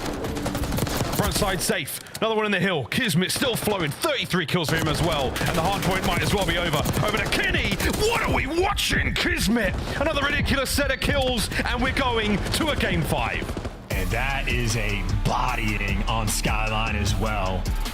And honestly, Lins, man, he was able to just chill and do his thing. He went maybe neg 10 in that one, but every one of his teammates goes plus 10. Optic, a rarity for them to get outslayed that hard, but Skyline, well, it'll deliver that type of thriving from time to time. And we have not seen a single reverse sweep so far this year. We've seen a couple 2-0 comebacks that have forced the game 5. No one has been able to complete it. Gorillas, mate, knocking on the door. We're close. Another opportunity to do it. Optic nearly ended this series in control. Gorillas, mate, have stayed alive, and now, wow, look at the KDs. Dude. That's 99 kills, by the way. Like, that's it back in the action, right? Top kills in the lobby, him and Sky's right there, but 2 minutes and 22 seconds in the hill. So main slayer, main objective guy. That's the Kismet you're gonna need to see for this team to have success. Yeah, vintage Priester as well at 34 and 22. 16 assists as well. Lynn's feet were up, man. He was just like, I'm going to play my game. I'm going to get the comms out. I'm going to do what I need to do. But the rest of the team were absolutely cooking. Massive, massive win there. Game 5 now. Protocol S&D for the last map of our series. For possibly the first reverse sweep of the year. And for the Gorilla Mates, the first win. They need a dub. An Optic. They do not want to be the team to give it to him. This is going to be a battle chance. No one wants to lose this. It's going to be a huge one to get as well if they can pull it off. And Protocol S&D is going to be a very spicy map as well because it sort of has a very unique style, especially with the way that A-bomb side plays. It's going to be a fun watch. Be a fun watch. We're going to get that watch started after this quick break, folks. Don't go too far. The festivities continue here in the CDL. The Gorillas, mate, taking on Optic Texas. A Game 5 showdown when we come back.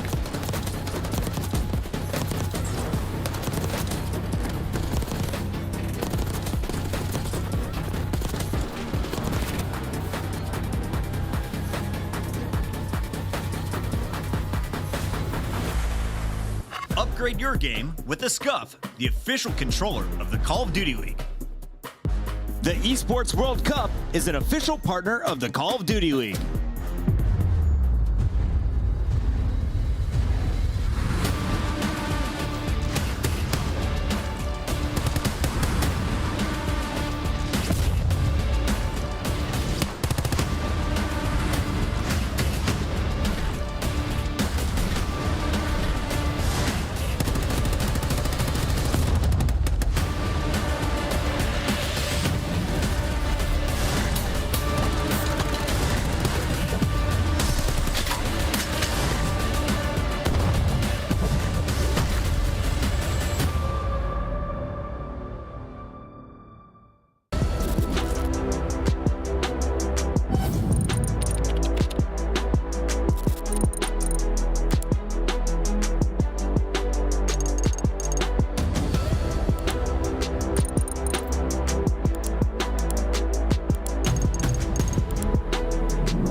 Well, folks, here we go. Game 5.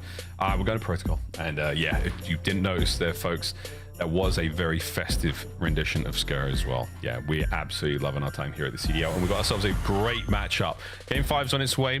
But this is the Gorillas' road to the major. As you can see right now, 2-2 against Optic. Last time they went to a Game 5, they got smoked by Minnesota Rocker way back on December 6th. Feels like a lifetime ago. And after that, it's been nothing but L's. Can they find a dub? Optic, what a team to do it against. You caught them in a slightly weakened state. This is the chance to get it going. And then the rest of the run towards the major chance, not an easy thing either. Cloud9, Ultra, and Falcons. We'll see how those matches play out in January. But until then, Game 5.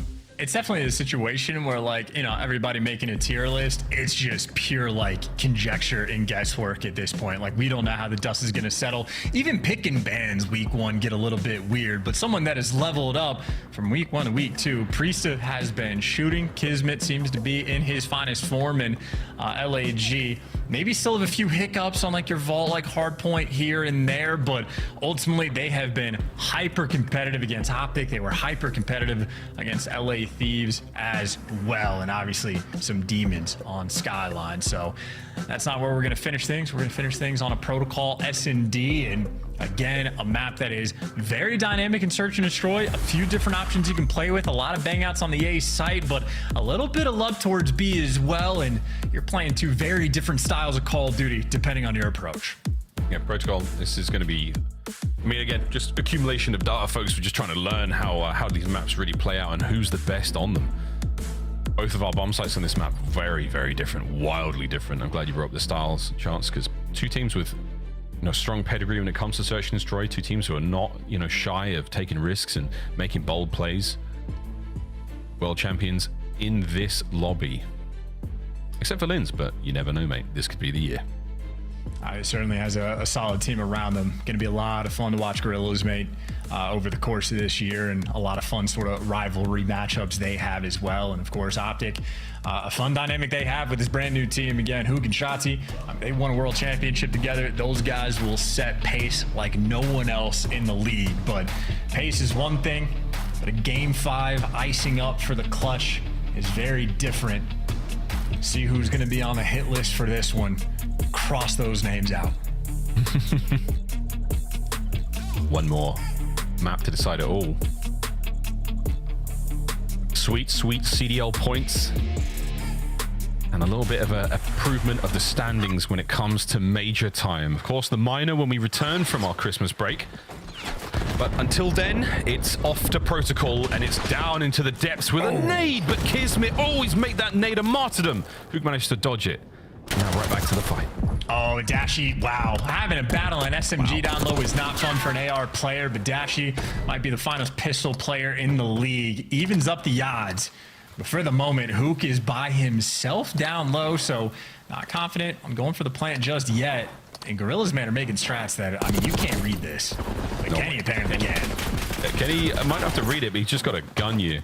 Because they're managing to find a lot of damage over to Kenny with the bomb down as well. It's his 2v2. Hook and Dashi, they're in the exact spots you want them to be. Somebody hits big door, though. This could get ugly. And there's no pressure there, and yeah, Hook can feel it. Big door square up. 20 seconds to get the job done. Big damage from Hook. Massive advantage. Should be the round. And it is Optic Texas. Clean execution. And Dashi for MVP in that round as well. I mean, again, I was looking at on the minimap. Dashi having to fight Linz inside of that building is not a fun situation, but his pistol absolutely delivers. And then him and Hook clutch up. I mean, Dashi just working by himself, gets a kill, working with Kenny to lock things down towards the middle of the map, and then, of course, works with Hook down low. So an ever-present force, an S&D demon in his own right. We saw his stats earlier. I mean, they're as good as you could possibly want them to be. Round 2. Here we go. I like that wall Pistol shenanigans. Yeah, there's a lot of spots we're seeing exposing slowly but surely all the wall bangable positions here in Black Ops 6. Nowhere is safe. Whoa! Potential there from Shotzi. Okie dokie. I don't think he got any damage in, but he got called out for sure. As Kismet now crawling his way towards the B-bomb site, but the bomb's still in the hands of Priesta on their side of the map. That's just such a panicky moment as well. Yeah, Priest is up top with bomb. Yeah, mini maps on this one will bait you. There's one trade rolling through. There's a player out of helicopter. Like, Skies is in an absolute prime situation. Kenny makes a fantastic read to pick up one. But the problem right now is Skies is by a helicopter and Priest just doesn't have the bomb near him. And these are tough situations to try to pick up kills. Priest is trying to wait for Skies to get active on the flank, but I think the positioning right now for the Optic players, yeah, just 2 on point. Who catches out a P-Dog, and you don't have time to check all these corners. Phenomenal work there from Optic Texas on the reposition. Shotzi just maybe sort of creates that moment of chaos where he finds a few different players at the same time, but I think Kenny really the guy making the big plays in this round. Just high IQ, heads up about what is going to be open and when it's going to be open. Which is hard enough to say, let alone execute in game. Gorilla's mate looking for some kind of bounce back here. We are unable to find a tremendous amount of success in the first 2 rounds. Round 3, will this be the case? They're on defense. Yeah, I'm going to have to start going for that wall bang as well. Priest is the one doing it from down low helicopter. Kismet doesn't rip anybody this time, and instead he gets ripped himself. An awkward stack low spiral. And that is a free and easy first blood from Optic. And they're just pushing it. Break down that tower. Priest left in a 1 versus 3. There ain't no way. That is a tough one. They line up that close. Priest is dead before he even hit the floor. Me too, guys. Me too. I don't know. That was a fantastic round from Optic Texas. It's 3 straight. Yeah, I don't know what left Skies confused at that moment, but that's a fun player came there in that moment. But Kenny there for the final kill. All his boys there for the nice first bloods. And again, Kismet, I mean, pulling out the aims down low, try to lock down that line of sight, but he's been traded 1 for 1 in those situations. Back and forth battle so far on Protocol. No, it's not. It's 3-0 Optic. Dude, I could have sworn LG won round. My bad. No. It can still be a little bit back and forth, but man, they're winning these rounds. And here we go. Trophy. Doesn't stop these bullets. We didn't see the trophy get thrown, but we did. I'd get rid of that trophy, man. Just shoot it. Just get rid of it. Yeah. That's what I'm talking about. Now, Shotzi. Oh, this is for the round. This is it. Oh my God. Yeah. Don't shoot him. Okay, fine. He's got eyes on at least one. He didn't see the other guys go by, so this is, again, Shotzi flank. Somewhat, not ruined, but it's not going to be nearly as effective as it could have been. And Kismet now is making them pay. We double back over towards A. Here comes Shotzi once again. The world tour is over. That bomb's getting planted. Dashi, 1v3.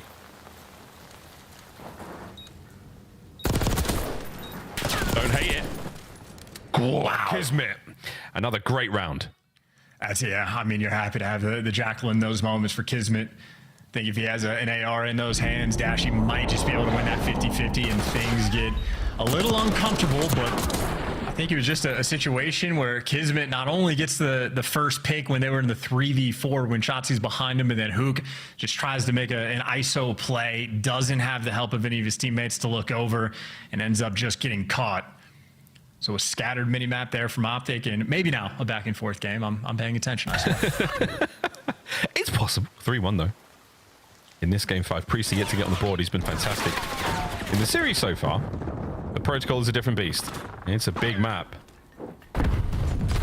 Alongside Red Card, one of the larger ones we have here in the CDL, and Linz, he's trying to make it feel very small. In and out.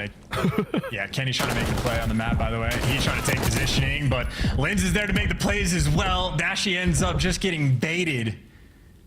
And Kenny could make this a 2v2 depending on the timing, and that is just, you play with the door, you end up on the floor. Watch out for your fingers. 2 rounds in a row. Gorilla's mates, now they're starting to find some form. A little bit of miscommunication, an awkward step there from Hook and Dashi down low by elevators, and Dashi ends up giving his life for the cause, but sadly, a lost cause in that round. Well, you're also seeing the impact, by the way. The wall bangs through those double doors off the rip that Priest has been doing every time. We saw it from like Shotzi's sort of perspective. He gets reduced to like half HP. You can't really drop down the elevator shaft and chow. If you're already half HP, you're taking another 10 damage when you fall down. And just that little idea quite literally does change the dynamic of this A site. I like to see the adaptation. Pros pretend they can't do it. That's why they get rid of snipers, but they can evolve. They can. They can learn. They can evolve. But goddamn, would snipers be nice on this map? Kenny, will you get towards that bomb? No need. Shotzzy on the hops. Big damage. Priester should be able to cover here. Maybe not, actually. Wait a minute. Shotzzy sends it. He sends it. There's another player on the stairs. Stays alive. And now Hook. Massive advantage over Priest in the damage department, but no teammates. No nothing. 3 straight rounds. Gorillas. Back to back to back, and that is just a lightning pace being played at the B site. And again, it is a map with a few different styles. LAG playing with different ideas, and I mean, just too quick with it. Lynn's there in perfect position for the final kill, but that is just an overwhelming offensive strat executed to perfection. Optic, now they're just forced to respond. Starting a bit dicey. I mean, everything you've tried has been cut down. Kismet's having to have a whale of a time running around finding kills. And we're going to send it through mid-map, potentially. Watch out for the windows. That's right, Big Bruce is up there. Causing problems. That's a wild man chow coming in from Lynn's, but easy pickups for the first blood. But Kenny just gets traded. He gets absolutely caught. Kismet finds the space on the map, and you can see Optic, they just do not know what they want to do. It seems their primary strat is to go down the elevator shaft, and just that wall bang has been picking them apart. Dashy, though, nice catch. This will be a 2v3 clutch for him and Hook. Dashy's got a sweet spot to work with here. Kismet in the middle of the map. Sky's at range. Oh, you wanted that fight. Luckily, though, Hook does win his one, so now it's all down to Skies. You know exactly where he is. Get that bomb over towards A ASAP. Will Skies be able to get there in time? Try to contest. The answer is yes. The contest is on. The guns are at the ready, and Bruce is there for it. Easy round. Nice clutch out the boys. Yeah, that was the exact same setup that Hook and Dashy had as in round number 1 as well. Hook going for the bomb plan. Dashy watches the elevator shaft from that little pocket corner, and he's there to watch the cross. So that's something they've clearly talked about. Again, Optic, I think we're more so going to the map expecting to have more sort of free A hits and pressure and ready for the post plants. Gorillas, though, are just making him work for it. But back to the round advantage. And LAG... I mean, if I'm Optic, I don't know what I want to do on defense. You might have to go for a default setup because LAG have thrown a ton of different looks at you. And now they're going for the standard. Lynn's on the outskirts on the map. Everybody else down low. Down low, about to pop. It's like we said, this map has got a lot of, style choices. 2 teams willing to make it work. Oh, I love this out of Kiz. We're not going to hit the zip. We do have a lot of intel now. Map presence sends it. What a win on the Dashy. That is so tough. And he can't get away with his life. But now... huge advantage seems to evaporate. It's a 2v1 all down to Hook. He gave Hook an opportunity. He has an aims, though. It's tough to get these down low. Gotta get the kill on the Priest so fast. Oh my goodness. Prescient play. Oh! They walked right into him. The first on the Priester was something in the Lynn's. Destroyed, and I'd be smiling too. What a round from Hook. Match point. Such a confident head nod, too. He just goes, yep, that's what I thought. I knew you were coming in for that trade. Easy reads for the nuke, and him and Kenny go huge in that round. Poor Kismet, you couldn't have asked for anything more, but Kenny slams 2 people, and Hook, well, does the exact same. That is wonderful work out of those 2 players for Optic. And he's like, I've been here before. This is how we run it. This is what I would do. I'm just going to gun you. Beautiful, beautiful round from Hook. Opening salvo of fire is significant. Hook at 50% of the hit points, and now Shotzzy looking to make something happen over the top. Can he get big door? Or is he going to do what Kiz did in the previous round? Either way, Optic playing with a lot of confidence, a lot of wind in these sails.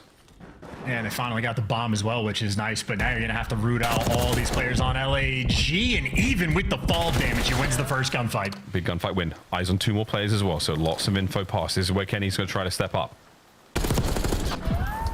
Damage dealt again. Trying to stay alive. The rest of Optic now moving over towards B. That's the plan. And Kenny was the front man in, and now he's the guy worried about the pinch. Drops down just to help, just in case. This is a very tight setup for this 3-man hold. Oh yeah, you got Kismet come through the middle of the map as well. Hook lands it. RCXD. Another from Hook. He has slayed his way through this, but it is not over yet. It's now down to the ARs. It's Priester to stay alive, or it's Dashy for the map. He could hop this, but Big Bruce, the greatest irons in the league, strike down the Gorillas mates again. Optic, no reverse sweep today. That is an unreal protocol. I think LAG showing off a new strat or two that teams are absolutely going to be stealing.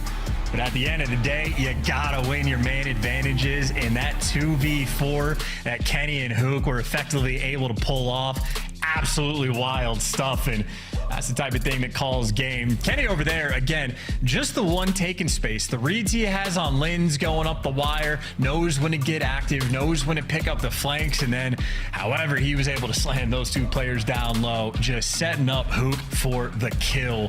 3 bomb plants, a first blood, and 10 kills to his name. That is Hook in his finest form. Finest form. I mean, the 2v1 clutch was something absolutely magical stuff out of him there. You really do think you got the advantage, Gorillas mates, but Hook nails it. That is that, folks.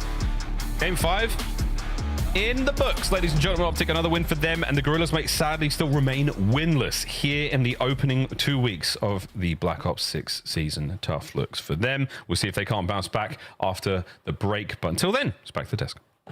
Thank you, Miles and Chance, and thank you, LAG, for a little extra time here. We had a best of 5 go the distance after a 2-0 start.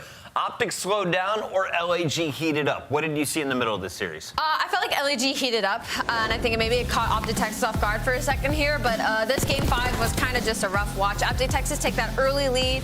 LAG are playing really, really slow, not really challenging anything, allowing Optic Texas a lot of space on the map and allowing them to get a lot of those early first bloods. And then LAG's all right, let's change the game plan. It starts working. Kids gets a big 2, but then just to give Hoop the 1v2 to then go down 2 rounds. It's just a lot of unfortunate situations of LAG beating themselves in this game 5. Yeah, I mean, I thought LAG, once again, just like the Thief series, they look great throughout this one, and they feel like they're going to come back. It was 3-0, they come back to 3-3, some really interesting strats, like wrapping back to the base, going outer and trying to get into the bomb. And then even in this round, Kiz gets up close, gets bottom zip, finds 2, as Ali just mentioned, and this can't happen. Like, so many times we see Omni movement, you can just jiggle peek back and forth. Priesta just over-chows, and it's such a shame because he was on fire on the map right before this, like lighting it up, turning the series around for them. Just makes a grave mistake that Optic run away with, and in the final round, you see Optic get over towards B. Once you get bombed down, if you have Dashy inside this helicopter, he can clutch a 1v2, 1v3 from there, Chris. Not much you can do. Yeah. Dashy gets the final kill. Hook with a great game 5 after a slow start to this series. And on the other side for Minnesota, Bulldog did as much as he could. Yeah, he did. He was getting the early frags, he was getting the entries, he brings the team back. They fall apart in the searches. No longer can they separate the way they were today.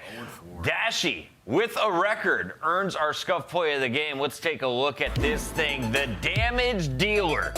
This has to be map 1, right? Yeah, map 1. Well deserved, Bruce. Crazy. What was the final total production? Yeah, like 45 and 30 or something? He was 38 and 28 last I saw. He had like 2 minutes in the hill. He was doing everything, finding every kill in the back, up close and personal. He saw his teammate Hook having a struggle game, and this is why Dashy's so good. Like, yeah, he can soak time and just play the right way, but he can also just gun you and find multi-kills. Yeah. And right now, it feels like he might be the best they are in the game. Like, the last couple of series, he has been turning up when they've needed him to. Like, him and Scrap, 1A, 1B. Playing as well, his role, I should say, incredibly well. Dashy earns our Scuff Play of the game. I'm told our interview is ready. Can you guys guess who we're going to talk to? Probably Dashy. Dashy. Wrong, it's the Nuke. Welcome back to the show, baby. Hook, a slow start today. Were you worried at all with your numbers, or were you just happy to get the wins in game 1 and 2?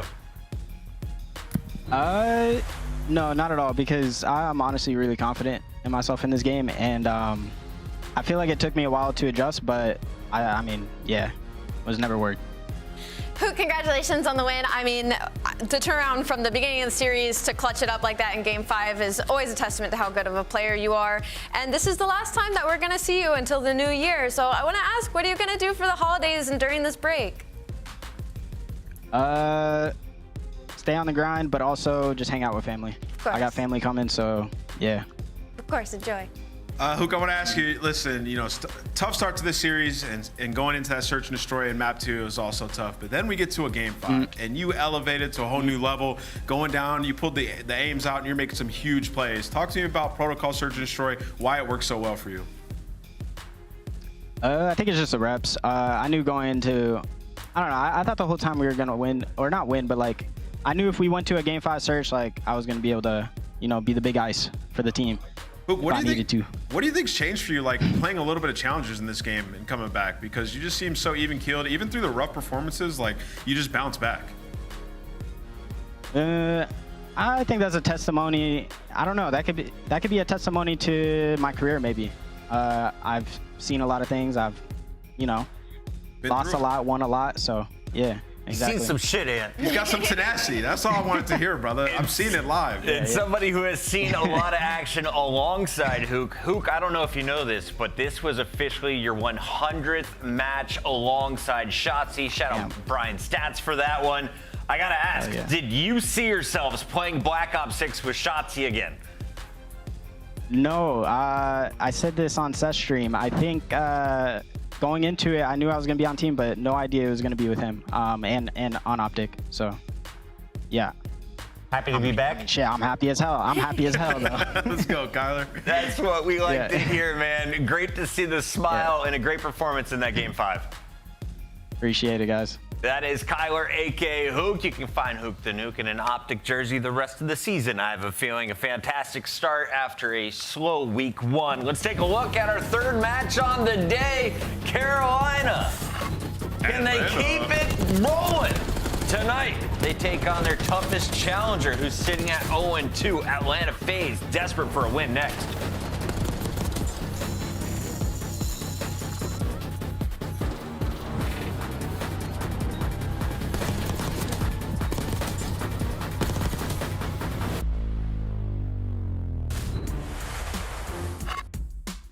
The Esports World Cup is an official partner of the Call of Duty League.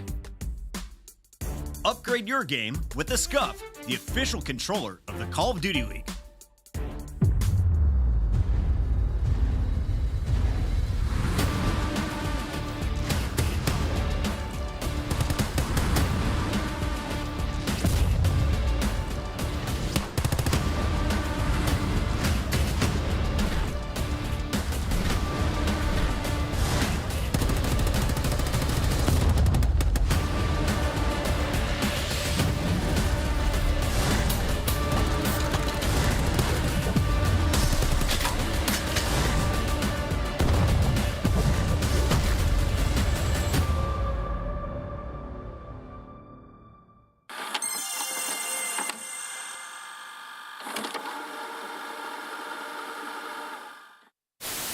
I've got to go with the New York subliners in this one. FaZe warmed up the subliners. A vibe check, bro. Dang, man. Paco has carried me in a rank. I'm going to go with the New York subliners. That's crazy. Bickle now. Last one up. He's got a trophy though, right? He threw a trophy out. Might do it. He threw a trophy out. Might do it. I think this might be Still too there. slow. He's still there. He got it. Oh, he does get it. Yeah, it was too slow. He gets it. He just hops it right away. Nobody checks the bomb. Can you walk us through what kind of y'all's situation Yeah, what's the setup you got going? Apartment? So we have a kind of like a penthouse apartment and a whole bunch of setups in here. Do you guys all live together in this penthouse? Who's cooking? Who's whipping up the meals after a win? So Brian gets the penthouse. We're all staying at a different apartment. Okay. Still pretty nice, not quite a penthouse, but you know, we spend every day here. It's Brian Saints living in a penthouse?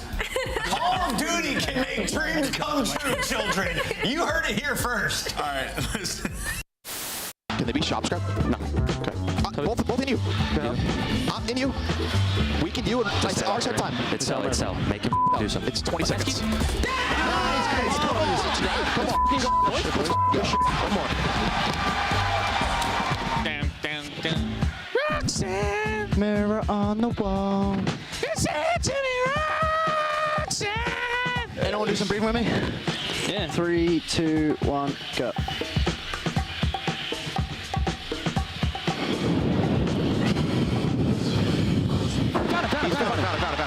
Just come play in the bump. I have low. He has to go top. Low, low, low.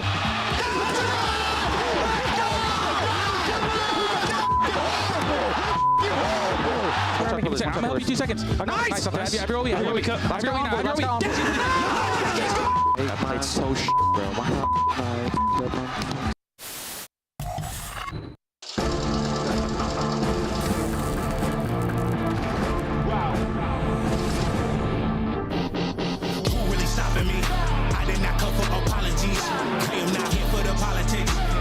Started with common sense. They gonna cry for acknowledgement. I got the team to conglomerate. Give it to Austin, not stopping it. I am the one, they not stopping him. No. Black one is a different situation. Black tents when I pull up in the latest 101, so they never can replace them. This is not the attic, now we live in spaces. Tell me that I can't, I'm bound to go too crazy. Tell me that I can't, I'm bound to go too crazy. Laser focus and the diamonds all canary. I try to tell them, but they didn't get the message.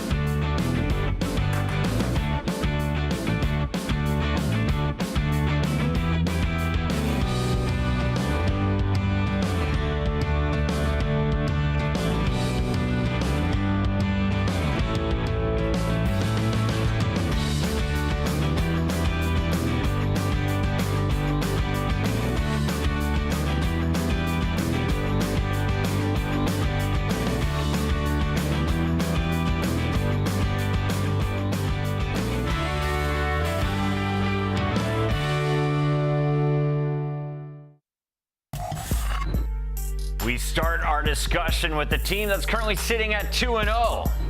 And no, they're not from Atlanta. It's the Carolina Royal Ravens. After adding Slasher back into the mix, they had a fantastic week one. Only 2 maps dropped, 1 S&D, and then a control to LAG, Alley Cat. Yeah, I have to focus on the LAG series mainly because their first matchup was versus Falcons, who has yet to find a win in the CDL. So I want to focus up on that LAG mate series. Slasher was unbelievable. He has come out of the gate swinging. Same thing with TJ, and this is kind of his revenge match versus Atlanta FaZe. 1.2 was the KD we saw on the pre-game leaderboard. Slasher has been a menace on the AR, but what else is happening in Carolina? Yeah, the fundamentals are excellent for this team in hardpoint. 4-0 at HP. You know, when they play the Gentlemates, who we've seen can be formidable in hardpoint, they beat them by 100 on both the HPs, right? So they have been great there. Slasher laying down the damage, but you're only able to do that if you're doing the small things correct. And I'm going to point out TJ Halley. If you're trying to learn, look at him on the minimap. He's making some huge impact plays in rotation. And I think on that skyline, we saw Gwyn.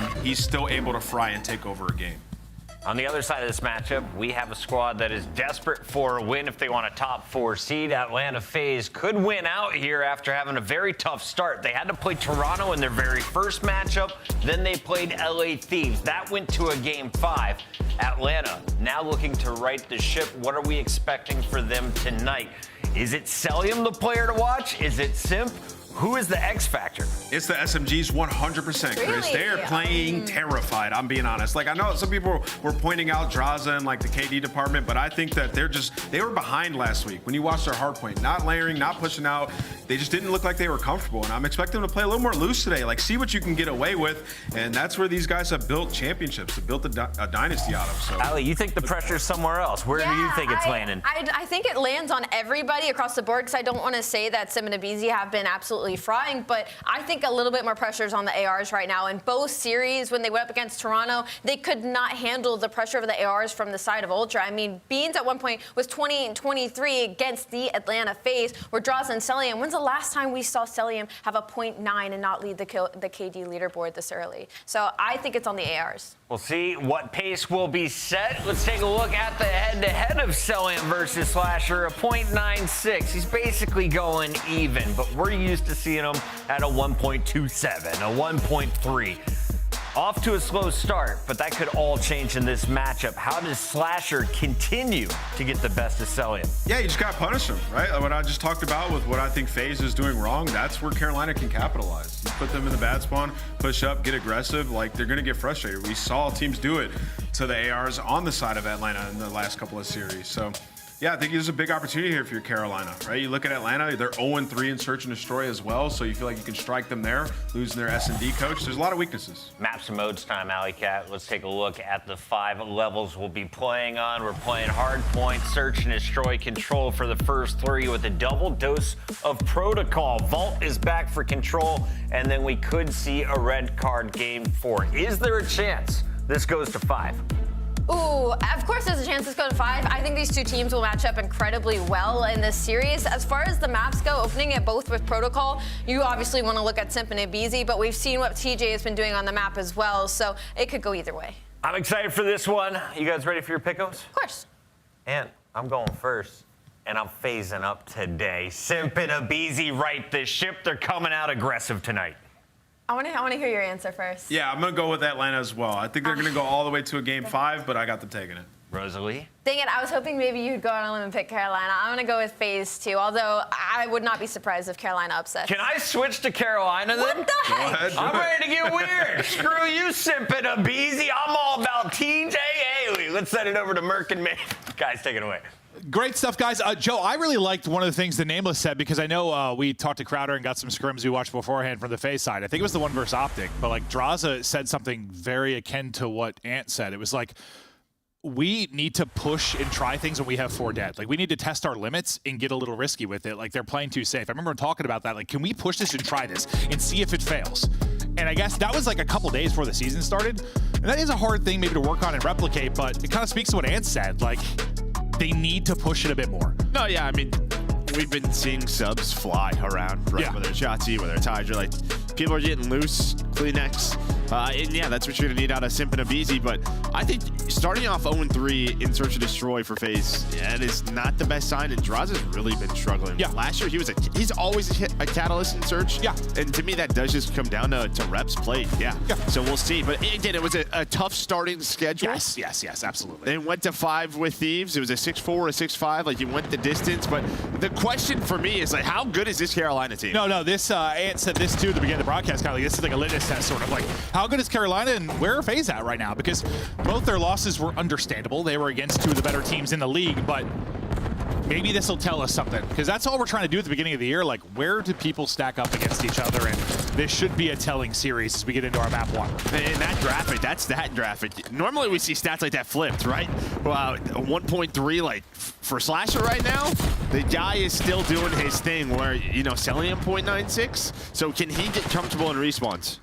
Well, I think there's a lot of people, you know, I don't think FaZe have necessarily been villains because of their behavior per se, but they've become villains in the course of the CDL due to their winning tradition or the fact they've been first in points every year. Like, there's definitely people you want to see them kind of slip up. So I'm sure people are loving this. Like, an 0-2 start from them, where typically they're at kind of the top of things when you talk about it stage by stage. So Ravens maybe fighting here to try and put them further in a hole, give them an 0-3 start, which we don't really see for this core trio.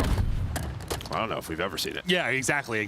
So, or did they just answer back and remind us how good they can be? A nice little sequence here from FaZe as they'll go out in front and take the lead. Draza getting things cooking as he's 5-3 with 3 in a row, but the entire team kind of popping off in this sequence. Yeah, it's 9 in a row for the team. And in map control, this is exactly what you want. 30 seconds left. They went home from the front, but that is a nade to the face from TJ. Nice trade through the middle of the map.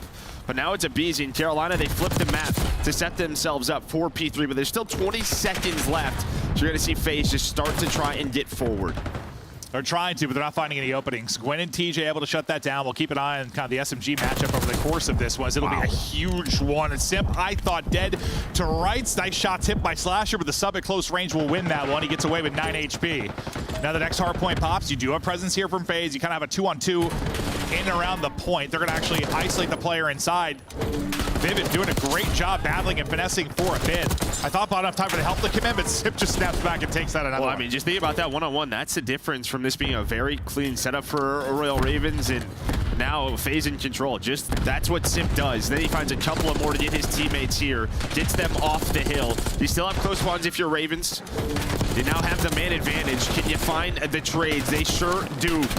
Last man Simp, all 4 dead. Great job by Carolina. Yeah, I mean, a good job by FaZe early to make it messy, get some time. Great answer from Ravens. Vivid, a big part of that is he's on 3 straight, and now you're going to give that up, start to set up. for our next rotation. Vivid staying alive. Nice little nades going to connect. Maybe create a little panic for the face side. He's going to carry this 4 spree. Get ready for the drop down and Chow. Here we go. Big sequence now between these two teams. TJ, Gwen finding opener. Celium trying to bring it back. Vivid though is still there and his spree is still alive. And what a great break. They make that look easy as they look to push up this lead. Yeah, now 5 in a row for Vivid. I thought maybe he was going to push after that nade. Gets a hit marker, but just waited for his teammates. They were still getting the scrap time. They find the break, and now it's FaZe's turn. It's Celium trying to find the angle from Spiral. Slasher, he's able to find another double, and there's just one player left in a BZ. Can he make this messy? Don't think so. Is Carolina able to hold this P4? Fantastic stuff so far. They might get broken here. Potentially, there's only 20 seconds or so remaining. Wouldn't be the end of the world. Slasher trying not to give this up. Great time. Just buying the time, holding the edge, waiting for the help to come in. Now you push up over the 100-point mark. Incredible stuff here from Ravens. FaZe, only 60 points through our first set. Yeah, and I mean, Gwyn double positive, 12 and 6. We talked about Slasher, saw his stats. Gwyn in the respawns right next to him. He continues to put up some great ones. As Slasher now on 4 in a row, is taken down by Draws, but they're keeping it messy, and now they're in B1 control. But yeah, I mean, if you're gonna slay this way, normally we kind of talk about this, with the resume that Slasher has and his teams, like, these young guys are listening to him. They're all on the same page. They can do damage. Well, I mean, if this team is going to be able to slay with some of the big dogs, historically, they can be great. Because I don't think we have that many concerns about them maybe playing the game the right way, working together well. It's just, are they going to have that firepower? Right now, they do. Still early in this game, but the lead, second by second, building here. Up to nearly a 70-point advantage. Vivid having a game. He's on another streak. He's on 4 straight. He has 5 straight earlier in a big moment towards the P3. And he keeps it going here. Just dancing back and forth between 2 more players. So the streak will end there. But you haven't allowed FaZe to touch this hard point. And now we get ready for next. Yeah, I mean, 70-point lead. You're headed over towards this P2. Nobody really in control, but you have good positioning. If you're Carolina, you're just waiting on Gwyn maybe to lock down top middle. And he's going to do that. Him and TJ both able to find some kills. There's number 3 and Simp lurking, but he's going to get caught out. So this should turn into time for Ravens. 1 and 2, though, spawn in the back. Are they going to recognize this? Now they will. As soon as Gwyn spawns, they turn, but it's a second too late. They just had no info on Draws and Abizi. The game gifts them one. Well, TJ trying to throw that gift in the trash can. And he is making the play. 4 straight out for him, up to 17. Despite the fact you get a nice spawn there if you're base, you get in. It does not last long. TJ is farming currently. The streak continues to grow as he buys his time. Just never really gets back to full HP before that Chow. But man, you have like FaZe. The game's very hard for them right now. Like every second. This is wild. I mean, impressive stuff out of Carolina. Again, in a great spot on rotation, controlling P3. Hunting down the players in the back, and FaZe right now down 100. Let's go to a listen in, see if the boys can get back into it. He's in the corner. Back to me, Austin. Just 3 bits out there. Back there. Another one solo door. Austin. I'm out. I'm out, just push out. You saw that? I'll look up. I'm taking it. Tell him to meet us. Top ammo, one time. Deep right. Top ammo, T. One shot, T. Top ammo. After top ammo, T. Top ammo, the front door. And Ogun. Alright, Blender, I have you. You went down, pitching fast, careful. Okay, I'm watching. Hey, hold it. I just smart. Anti-mistress. I'm good up. Good, Victor. Pick it up, bro. Hey, need it, I'm just talking about. Spiral, Austin, one shot. I shot one chapter. Yeah, it's a challenge. Come on, I can't. He pitched you. First turn. Yeah. Iron. Well, Carolina comes into this 4-0 at hardpoint, and my God, they are looking strong, just slamming. Right now, 30 needed for the victory, maybe going to 100-point club FaZe. This has been an unreal performance. Now you just got to put them away. They've got hold of the hardpoint. They are locking it down. There has been no opening or any moment of success for Atlanta FaZe. I mean, even in the listening, right, just a lot of frustrations, not on the same page. You could see it in the player cams. I mean, this is unbelievable. Ravens are dominating, and you said it. We might get a 100-point club. Ravens could tweet that out. We haven't been able to do that for them for 5 years. Yeah, no. It is, well, I guess other than the map 1 versus Thieves, right? they got bodied. I'm saying for Ravens to do that. Sorry. I think I meant for FaZe 300 Point Club. I was like, well, they're a little too familiar with the start of this year, but unbelievable. There is the pistol pops. This one is done as they get the final tick. And oh my God, Carolina Royal Ravens just slam them. And it is all smiles there. You know, we're talking to Ant in the green room. He's like, I was watching FaZe. They just seem a little bit behind. And it is looking that way. Whatever's going wrong in their camp with regards to scrims at the start of this season, maybe they can still bring it back and win this series. But this is a team and a core that does not lose like that. They just don't. 5-0 for Carolina and Hardpoint on the year now. They look good, man. They look good. They look really, really good. This is proven to maybe be that litmus test. Unbelievable out of Carolina. In control from beginning to end. Like I think I said at one point, like, the game looks very hard for FaZe right now, and that's just due to Carolina. I mean, so they had 40 points at P2. They got not many after that. No, look at it, just flatlined, just absolutely flatlined. Well, they just got out-rotated, plain and simple. Over and over The one again. time you made it messy was at that P3, and that was because an individual play from Simp. They then went to a P4, got immediately broken. You go to the next set, out-rotated every single hill. And you would think with this crew, with Omni movement, Treyarch title, they'd just be disgusting, but it's not looking that way early. It is Carolina. No, instead it's disgusting. Highlights. Huh? Instead it's disgusting. Yeah, no, the wrong kind. Yeah. Ugh. What a performance from Carolina Royal Ravens as the struggles for FaZe continue. The success for Ravens looks to continue as they try to push out to a 3-0 start on the year. We weren't really sure what to think about Carolina just because, well, I mean, they got a win over Falcons, which wasn't really all that impressive.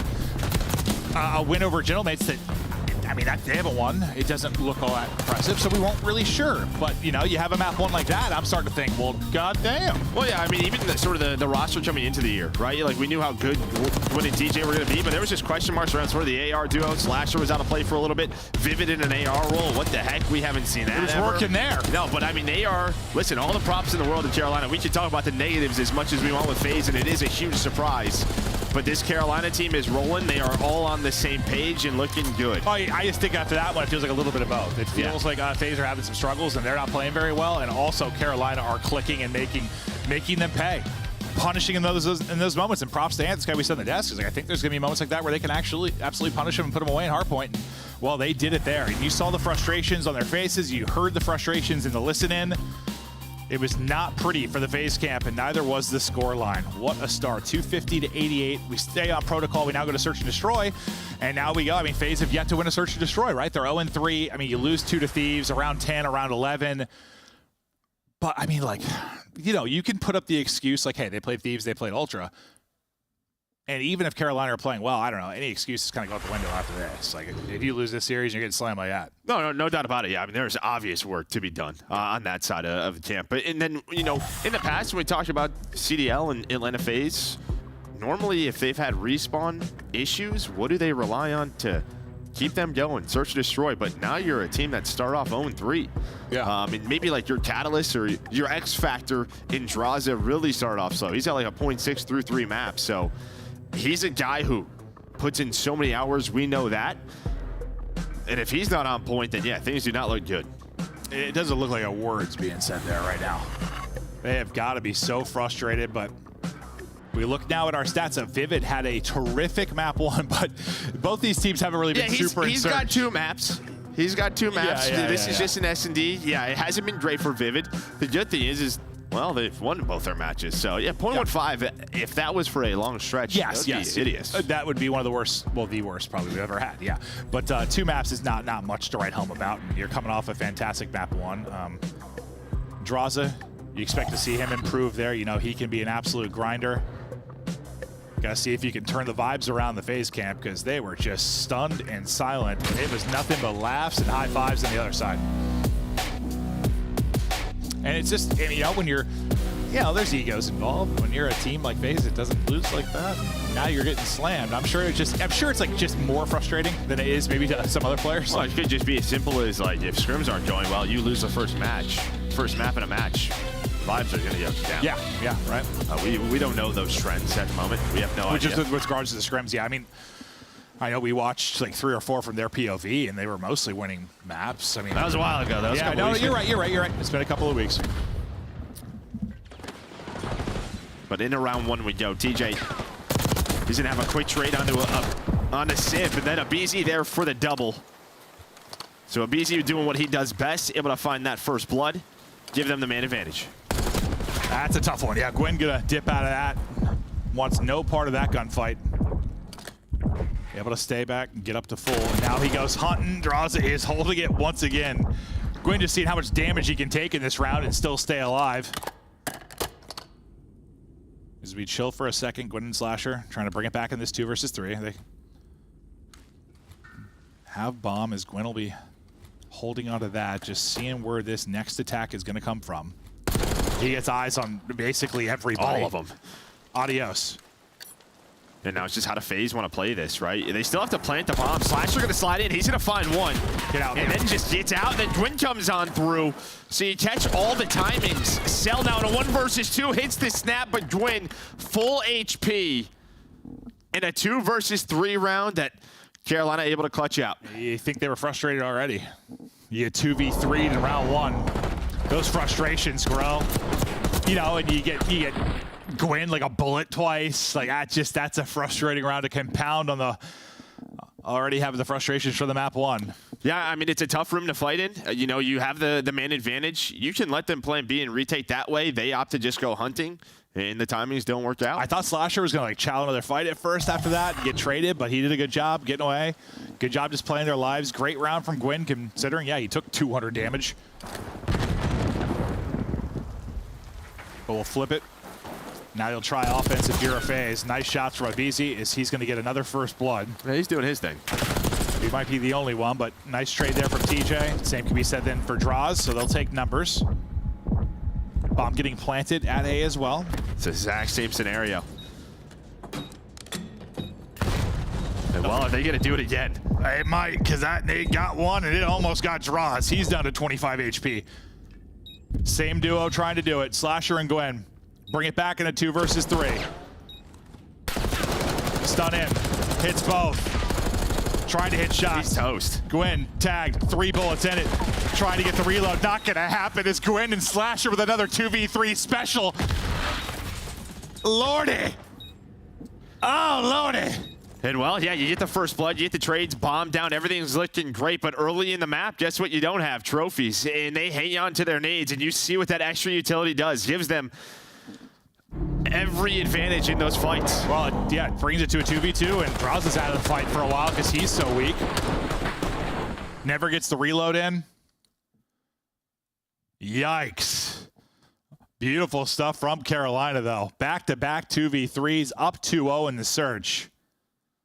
And you gotta love what you're seeing out of Carolina Royal Ravens. This is fun. Yeah, poor Vivid. He's just like, I think he's been blooded 2 times by Abizi. Hey, well, the .15. But we're winning. The .15 is technically going down. Yeah, that's a good point. You got Vivid on one side, Abizi on the other, who's getting the first blood. It's like, I'm doing my job, but we're losing. Well, not this time. First blood to Tej. Insta trade. Other drops from either side. Numbers, though, go to Carolina. It's all going to be on Draza 1v2. Who knows? Maybe it's just one of those games where the team that doesn't get first blood and have numbers is going to win every time. Let's see if Draza can pull off the 1v2 now. He just has no utility. Yeah, and wins 5-0, putting the bomb down as well. See how close he is to the Hellstorm. I think Vivid just able to spot him. They're going to reposition now. So many angles to check if you are draws. Now just toy with him. Nobody needs to overchow. Well, there's the overchow. He's going for the trade. And he's going to go for the trade and does. I was getting flashbacks to our last series. Well, I mean, he was hit down to 9 HP. I didn't think he would be that low. I thought maybe another bullet, but Vivid stayed patient, didn't, get caught sprinting, and well, gets 2 in the round. Thought it was Priest and Lens all over again. You should have heard Joe yelling, "What are we doing in the green room?" It was great. That was an ugly, ugly clutch by Hoop, but he did it. Well, not ugly because of his play. No, yeah, the other. His play was great. Yeah. It looks so similar, though. Like, honestly, I was getting flashbacks. 3-0 now for Carolina Royal Ravens. First blood to Slasher. Car out on the map.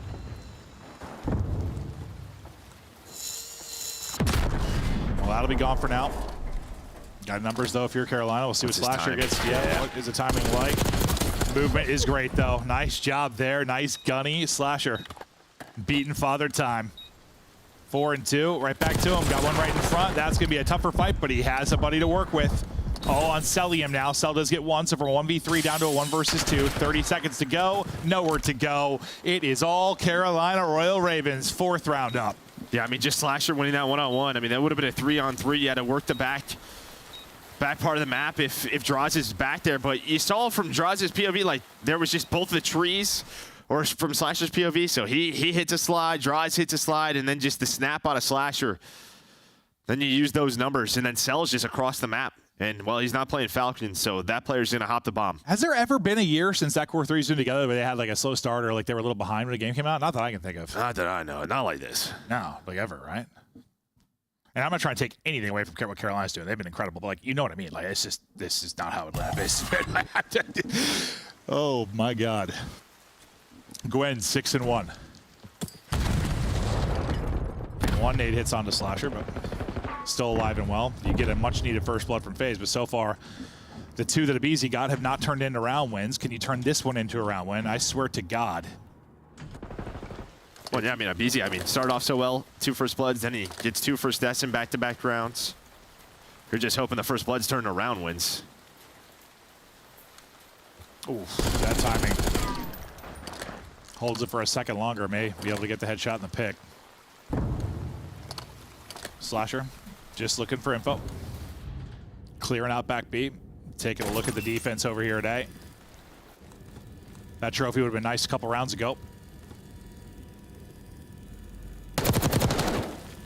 They are taking their time. You know, you're down a man, you lost Vivid. Slows down the push for sure, but it's time to get going. Sip does win a fight before he falls. You retain numbers. Yeah, Gwyn has to stay alive because he has the bomb, right? So 20 seconds. You want to rotate this out. TJ working the pinch, but a nice bait and switch there from Abizi and Cell. Gwyn, though, 1 versus 3. He knows there's a second one nearby, trying to find that player. That was Cell, hits the slide, and FaZe finally on the board. They get one. A lot more work to do, but they get one.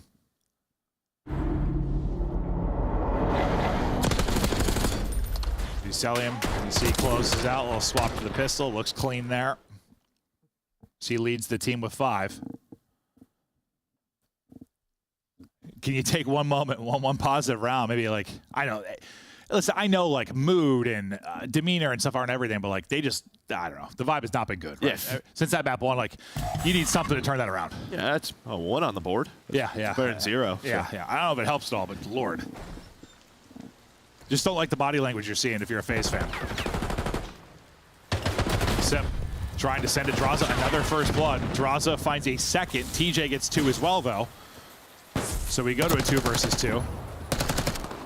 TJ maybe looking for number 3. Nade in hand. Cell's going to blow the nade up and TJ up.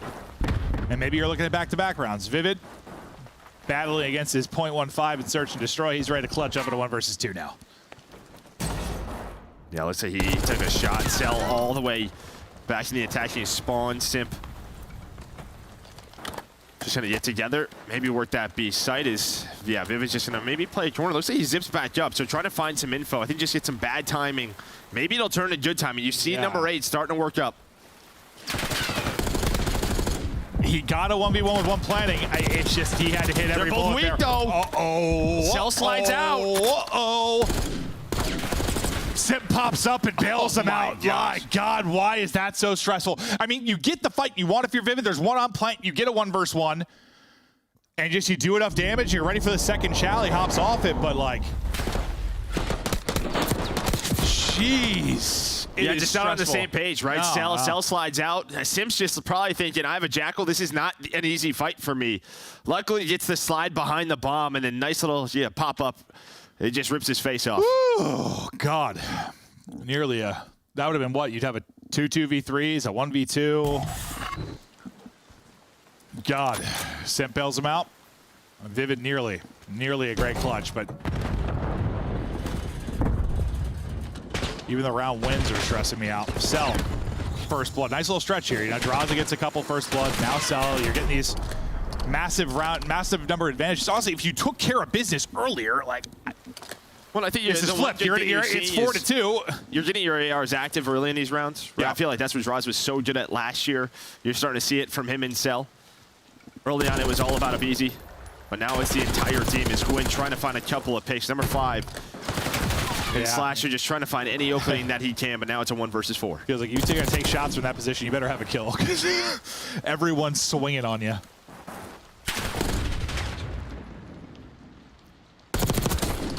All right. What are we doing? That is a tough one.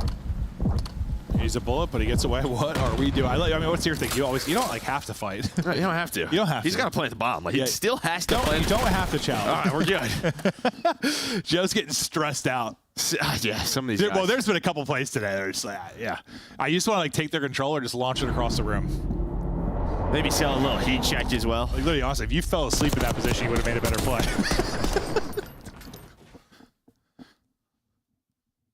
All right, well, at least now your first bloods are turning into round wins. Is this phase making some improvements or anything changing for Carolina? No, I think for Carolina, they have to find a first blood, right? I think that's really it for them. Just try to find an opening early. Because the clutch factor has been great. You have 1 of the 7, right? Or 2? 1? Not many. Not many. Might be like 5-2, but yeah, they definitely would like to find a little more success in the early going of these rounds. Abizi, who started out with a couple of first bloods, really has been struggling since. Working with draws in the back. You have the bomb plant down. Slasher, same position. He's able to find 1. And that's it, right? You want to get in that position, but then you give up that first blood again. They don't clear it together. Simp and Cell now trying to clutch it 2 versus 4. Slasher has been so good near the B site. Doing it again. 3 in the round. Now 1 round away from going up 2-0. They just don't full clear it. I mean, Draj just sends it to the back without having the info. I mean, he's just thinking with a slide he can get across. It's a long slide. It is. And it ends up being 3 for Slasher. Litigoat getting it done.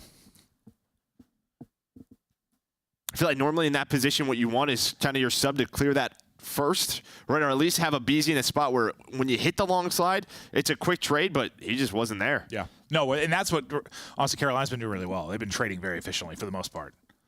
Whereas on the phase side, there's been some that have been like just untradeable due to their positions. Well, I think Abizi, his 3 kills were in the first 2 rounds of the game. Yeah. Honestly, it reminds me a bit of like, what was it, Hydra the other day? Like, he had like 4 or 5 first blows in a row, then just like 5 straight first deaths or whatever it was, something like that. Like, those type of players, I mean, it happens sometimes, but whew. What's happened again? Sure did. Slasher on top with 9. And they see 1 more round to take a very convincing 2-0 edge. Bomb kind of away from the rest of the team, but working up towards B. What in the hell is holy that? timing. I mean, you're not going to expect this if you're Simp. And Gwyn had the bomb. I thought he was just going to plant, honestly, but he just pushes up, finds a timing, gets a first blood. Now trying to get Slasher into position. Hey, your good old-fashioned bomb planter island play.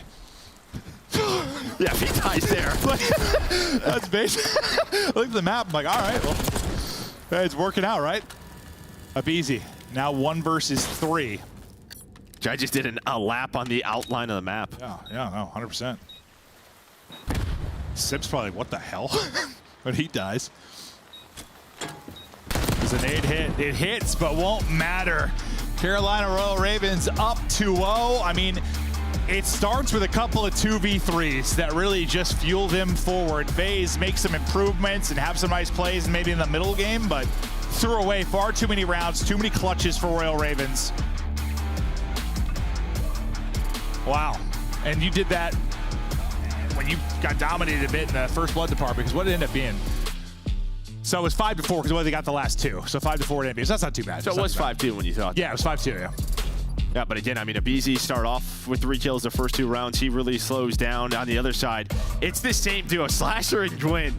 They continue to put up numbers, both with double digits here in map 2. Well, yeah, they did double digits. They were also the 2 in the 2 2v3s. working very, very well together. Austin's looking good on this title. Yes, you know, I said to Joe, and like, listen, we don't talk about player age very much, but like once Clay retired, I'm like, Austin's like the oldest by a mile now, I think. Like he's been playing forever, but he's still shooting, bro. Like he's being consistent right now. I love to see it. I mean, he's one of our favorite players. So, you know, he is a very intelligent guy. Fantastic man. I don't know. He can build robots. It's just great to see after, you know, he has been, think about these last like few years for him. Like he goes from on Atlanta phase to what? That LAG team where they somehow won a tournament. Well, that was before that. Before that. Then to Atlanta phase. Then Breach. And then Breach and then Challenge. Well, I'm Challenge. He just like took a break. Yeah, maybe that's why his thumbs are fresh. Could be. But we're 2 maps in. Atlanta phase are getting slammed. Desk, what are your thoughts? I'm glad I switched up. How are you guys feeling? I wish I picked Carolina.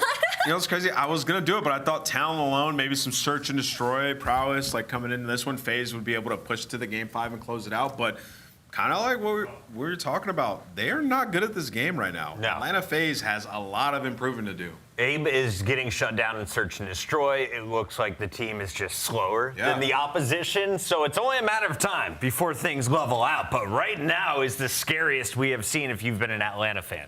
I mean, the ARs are just taking over on the side of Carolina Royal Ravens. We haven't seen really anything from Jaws and Cilium these first 2 opening maps. All right, the whole team is struggling. Let's take a look at the search in particular. This was the 2v3, I believe, with Gwyn and Slasher clutching up. No, I mean, there's like, these are some of the greatest Call of Duty players of all time, so it almost feels out of pocket to say this, but they're legitimately lost in Hardpoint and in Search and Destroy at this point. You know, they lose their coach in Tupac, and you come into S&D, and you're losing these 2v3s, and then even on some of their offensive rounds, guys, like, they're trying to push all the way up through Heli and get to the base. They lost the same situation twice. Slasher just sitting back there and finding a free first blood. These are things like, I understand Carolina's good right now. This is why, Allie, we had them in the A tier. We think they're a great team. They ain't this good. They ain't this good. Like, there's a lot of mistakes that Atlanta FaZe. They're just making the game way too easy for their opposition. They got to clean it up. But, hey, man, Carolina's running away with those mistakes. Slasher looking solid. Gwyn, though, the most electric player. How did you feel about the bomb carrier taking the bomb all the way across the map and getting first blood? I mean, to me, that just says, like, they aren't afraid of anything on the side of Atlanta FaZe. Like, I'm going to run around, you're just not going to kill me. And that's exactly what happened. It's a little rogue, though. Imposing their will and search and destroy, that comes after a 250 to 80-something hard point. Allie, let's draw some conclusions. What did we learn? We learned, you know what, I feel like we got kind of catfished at the beginning of this hard point. You know, we thought it was going to stay pretty close. It was 60 to 60. But let's hop on the swing with Vivid, because this is what changed the game and made it for Carolina Royal Ravens to run away with it. So Vivid is kind of on an island right now. There's 2 Atlanta FaZe players. They're going to be underneath him right now. It's actually 3 of them. So he's noticed this entire lane is open. So what is Vivid going to do? He's going to try and abuse this to get spawns and try and play a flank for New. So I'm going to let it play out just a little bit. Vivid notices the lane's open. He finds the kill on Draza. He goes over, and what is so smart about this play is he is expecting them to instantly turn around and come for him. There is only 10 seconds left on this clock. He knows they're going to be hunting for him because he's going to be the most important player. So he throws a nade down the chute right now, hoping it hits somebody. It gets a little bit of damage. Now he has the info, and now he just plays his life. He doesn't try to overchow. He's rocking an AR. He's not trying to chow this sub player. So he waits for the help from TJ. TJ gets the big kill, and now the rest of his team can collapse onto this time. What is so big is that they get the break, they get all of this time, and not only that, if you go back into the minimap after this, there's a spawn out, number 6. I believe that's going to be TJ in this situation. He's going to sit and he's going to stay back to hold these spawns and play the kills, trying to go underground the same route that Vivid did. Great play by Vivid. I don't think he realized how momentum swinging it was in the moment, but it was game changing and got them the first win. 17-6 or something like that when I peeked the scoreboard. Vivid was on one at the start of that hard point, and it's great to see because we didn't say his name a whole lot in week number 1. He definitely contributes no matter what roster he's playing on. Yeah, you know, we're watching, we're talking about some of the plays. Like, that's just a great play by them, right? Like, you're going to pinch, he's going to wait, take his time, and then you're watching your flank. And FaZe, they just have so much trouble getting to that second level. They can't break, can't rotate. So Carolina making it look easy. Allie? Match is ready in about 30 seconds, so we have to keep this short. But tell me, how does Atlanta FaZe steal a win in this best of 5? They play how they played against LA Thieves yesterday. I'm not seeing it today. They need to turn it on quick. Good answer for me. I'll take it. Let's send it to the casters. Maven, Merc. No, that's perfectly timed. We are at 30 seconds right. Meow. Great job, guys. Listen, okay, hear me out. I'm wondering if like this weirdly ends up being a good thing in the sense like, okay, you and I have been called out at times for being almost like too critical of FaZe because they have gotten by on Town Alone at times. They have won series where they've not looked good. And we've been like critical even though they're winning. It frustrates people, but you hold them to a different caliber. You hold them to a different regard just with how they've been. Getting slammed like this, like, I don't know, this Christmas break for them is not going to be a break. It's going to be time in the lab with the way they're playing. Yeah, I mean, we'll see if they can turn around. Obviously, you know, versus the LA Thieves series, they were able to get that to a game 5. They were able to take the control, but Abizi, he's been great here on Vault, 1.24. Maybe if they can get him going. Well, that's why I wasn't like panicking that much about their results in the sense because like they got slam map 1 versus Thieves, and the fact they got to like a map 5 and it was like around 11 or around 10 or whatever it was, like they pushed them. But like this right now is startling. Yeah, not a great result at all. But we'll see if Carolina can close it out here. Oh, who knows? Maybe Carolina win the first major. We'll see. I got no idea. But you can see 1-1 on the year for both of these squads. In control. Yeah, it was a brutal one. I mean, that Thieves FaZe match, if you didn't watch it, especially the rewind hardpoint. All right. Probably the best map of the year. Okay. Well, let's see. FaZe have got something in the tank here, or if Ravens are just going to absolutely shut them down. They've looked good through 2 modes, just trying to do it now in control. So far, so good. Working on that first bit of progress. They win that opening duel, take a 2-life advantage early. And we'll see how much progression they can actually turn this into as the nades start to soar in. Well, not much, because Abizi hits a flank, and then, yeah, now you are 4 dead off spawn. Bait for a scud fight by Gwyn. At least just give them some space to work up, and now you're going to have all of FaZe in these power positions. Draza just hanging out. Sim trying to get going. But he is cut down. But yeah, you only give up 1 tick. Well, I guess that is true, at least for FaZe kind of historically. There's been times they've struggled in hardpoint. There's been times they've struggled in search. They're usually a good control team for the most part. I mean, maybe that'll be their saving grace here to extend this series, but we shall see. At least a nice stretch for him to stop the early onslaught from Royal Ravens. It's Slasher's POV now as he's trying to kind of get aggressive towards the FaZe spawn and maybe influence their reinforcements. Yeah, they have to know they're looking for Slasher, but it's kind of the things. We're just going to ignore it. You see Draza just watching the flank for a second. Simp does it, take it down. He'll at least pause it. It's only a 2-life. Nice. Well, now it's 1.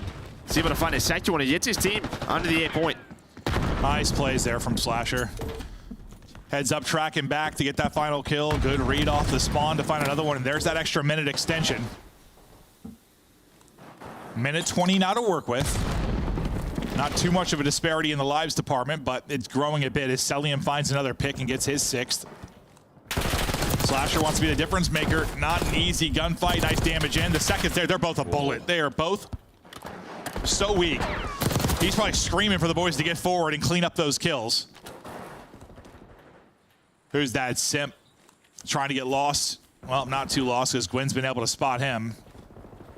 Well, he's going back and forth. Yeah, he's just running in circles right now. I mean, this is just what's so tough with these maps sometimes. These subs get lost. Finally, Slasher able to lock him down.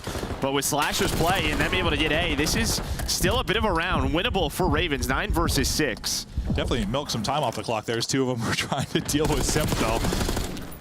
We'll see if that'll be the difference. 30 to go. Gwyn trying to get in. Doesn't look right. He'll get dropped.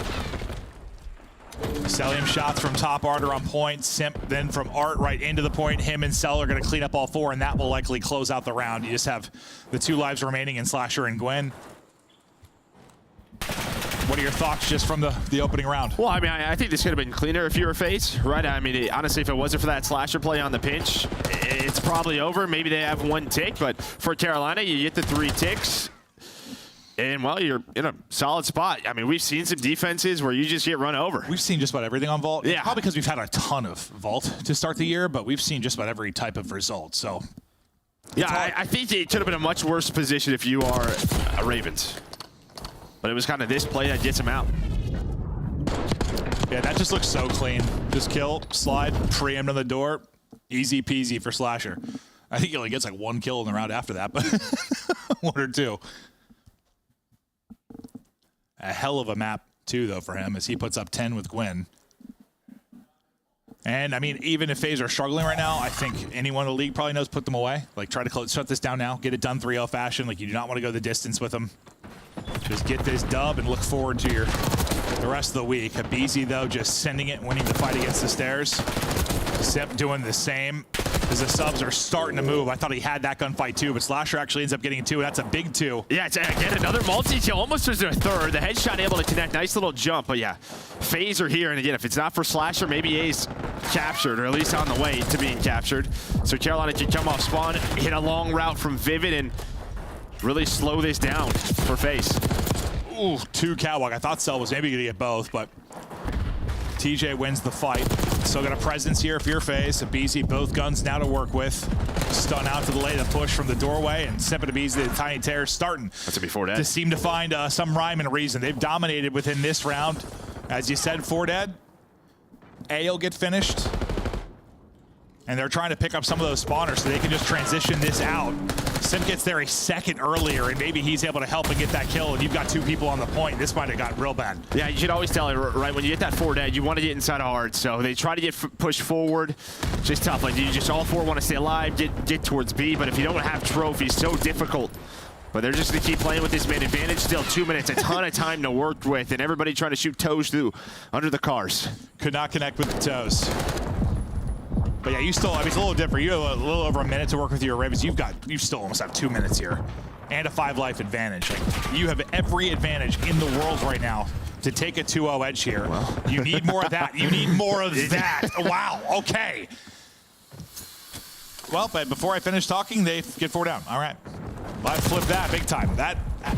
All right. Yeah, now TJ, he's on 4 in a row, trying to just play his life. And he's just going to waste so much time back here. As his teammates are in the middle of that, they did not deal with TJ. There's 6 in a row. And the kills just keep going their way. Keep chowing me 1 by 1. So since I opened my mouth, it was a 5-life advantage for FaZe. It's now 2 for Ravens. There's a minute 50 on the clock. Things look great. Now you're down to a minute. What a stretch here from Royal Ravens. This has been terrific, because I wasn't lying. It was a really good-looking spot for FaZe. Yeah, and again, they were just trying to get pushed forward inside of ours. Just doesn't happen. They all get caught. Now TJ, again, just trying to find another kill. Able to do so. Oh, Draza able to connect. He finally gets some advantage. 3 dead, and Gwyn's going to get caught. Oh, Lordy. You're going to have another chance at this. Can you hit your nades and find the angle? The problem is you had Draza inside of Art so quick, you're going to spawn out deep. It's going to be difficult to hit the nades. And Draza's getting kills on you. I'm not sure you're going to get there to contest. Like, that was a perfect scenario. That just, yeah. You got somebody at Art and you get a 4 down, like, best of luck. You just can't even hit nades on it.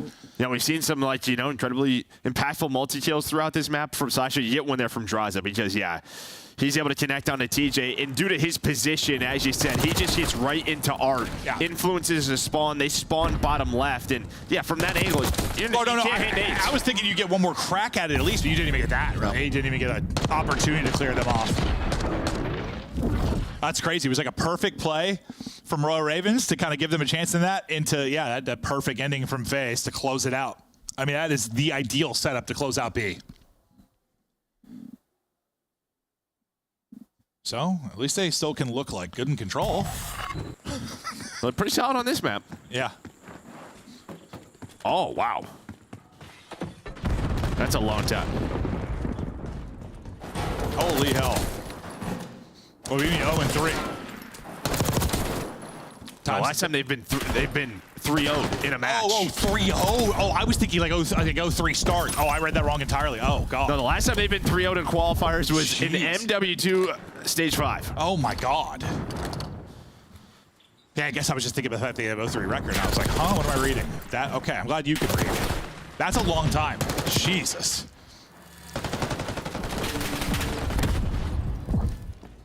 Well, they still got a chance to take it, but nice, well, better start here from Royal Ravens. You have 4 life advantage. You got a ton of time. Last time you were barely over a minute, I think, when you were trying to make the transition. This time, you got all time in the world. You're going to have to win 3 straight rounds, but to be fair, they've been competitive in both. Yeah, they've had opportunities, and I think this time your offense, yeah, just because you got A, it's similar to last round for FaZe. You're just gonna have a lot of time to work with. Now just working this B point, gonna be the tough part. FaZe do a good job. You see they're pushing up poolside. It's gonna be Simp and Draza, the BZ in the middle of the map. Cell just making sure they have arc control, looking over that B street. You go 2 for 1. Now it's 3 dead, and Vivid gets to move on up. That's all 4, so this might be deja vu last round. And because of this spot, again, look at that spawn. You're just not going to be able to get nades onto the point. Just getting farmed, too, by Gwen. He gets through, and he's able to catch one that's weak in the back. Progress going forward. The difference is you don't get like 3 on this instantly like FaZe were able to, because Gwen was pushed forward.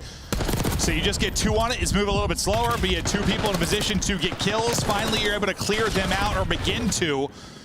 And I think that's just the difference there, right? You have 2 on it instead of 3. Otherwise, it's done. Yeah, I mean, still in a really good position. Oh, yeah, 100%. To close this round out, but if there's a way like FaZe wins this, probably the conversation is if we get this scenario, let's make sure we have 3 on the point. But it doesn't matter. They spawn up, go right up B street, able to win an offense. It was also tough because Gwen was like already pushed out to the opposite house. Yeah. Like it would have been a track back to get to the point.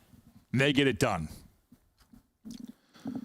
Just maybe not as quickly as kind of that perfect setup you saw in the last round, but back-to-back nice offenses here. 1 from FaZe.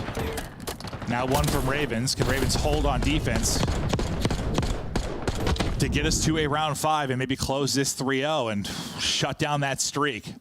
And well, I think that's why I was kind of speaking to like, this is a team you want to put away, 3-0. I didn't know that stat at the time, but like, because they don't get put away. They extend series. They're usually good in search and win a map 5. Like, just try to shut it down, 3-0 them. It just does not happen often. MW2, wow. No, it's just been, well, why have they been good for so long? Usually good in every mode. Well, swing around. Vivid's like, all right. Yeah, Draza, he's doing like, yeah, whatever that animation is. Resting on his elbow, just eating some pretzels. Nice win from Gwen. And that'll be 3 dead. All right, so great start here. Obviously needing to win this defense to get to around 5.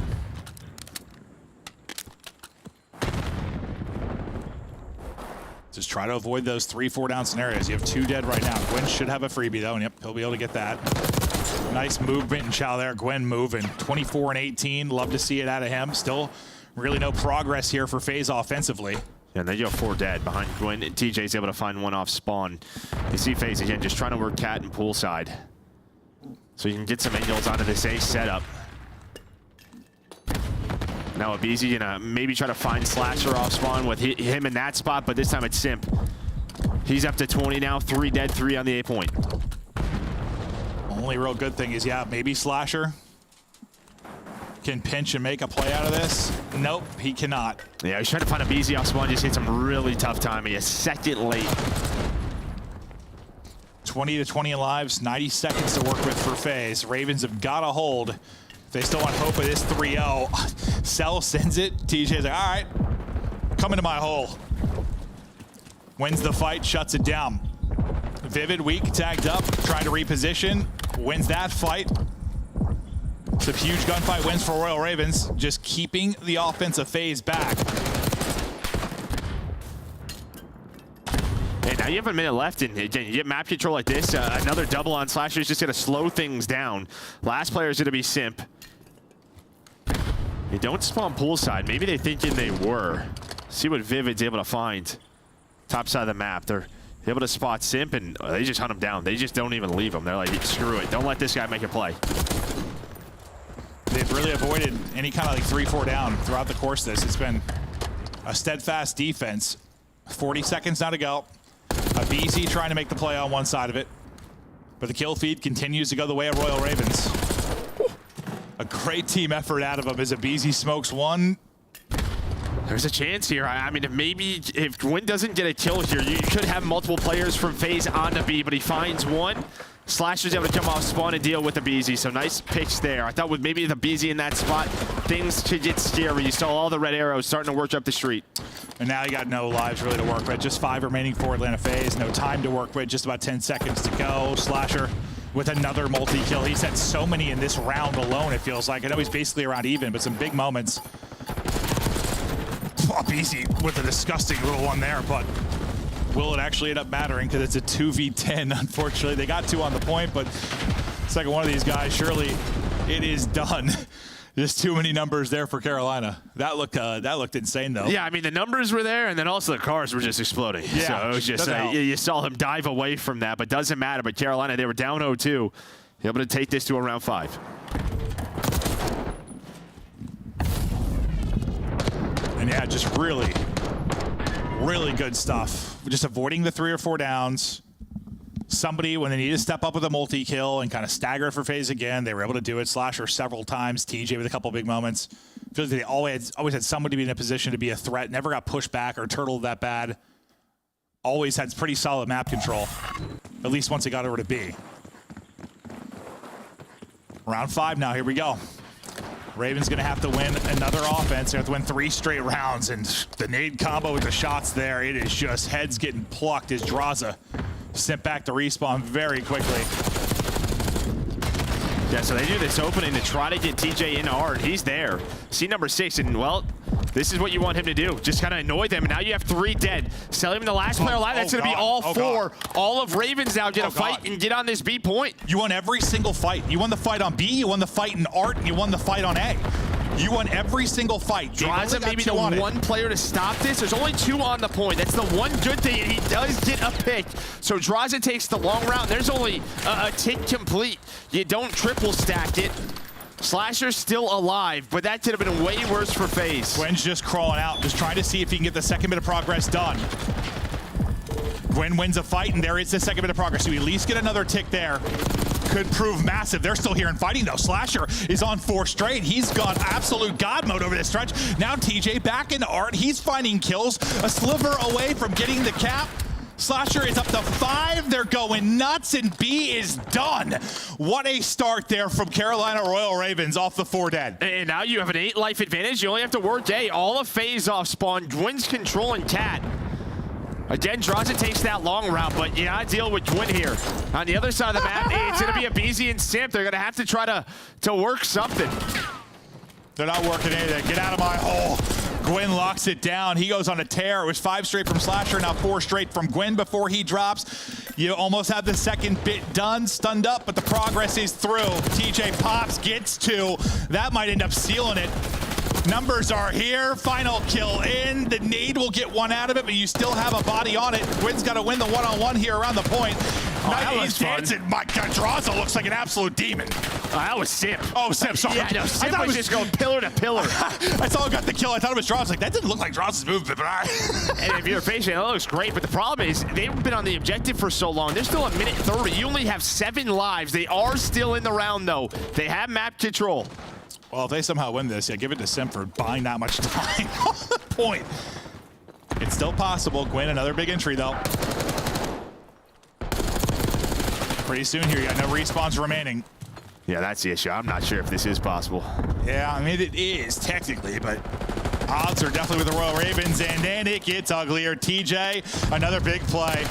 TJ approaching 40. No respawns remaining. Celium permanently out of it. Draza, Abizi, and Simp looking to do the unthinkable.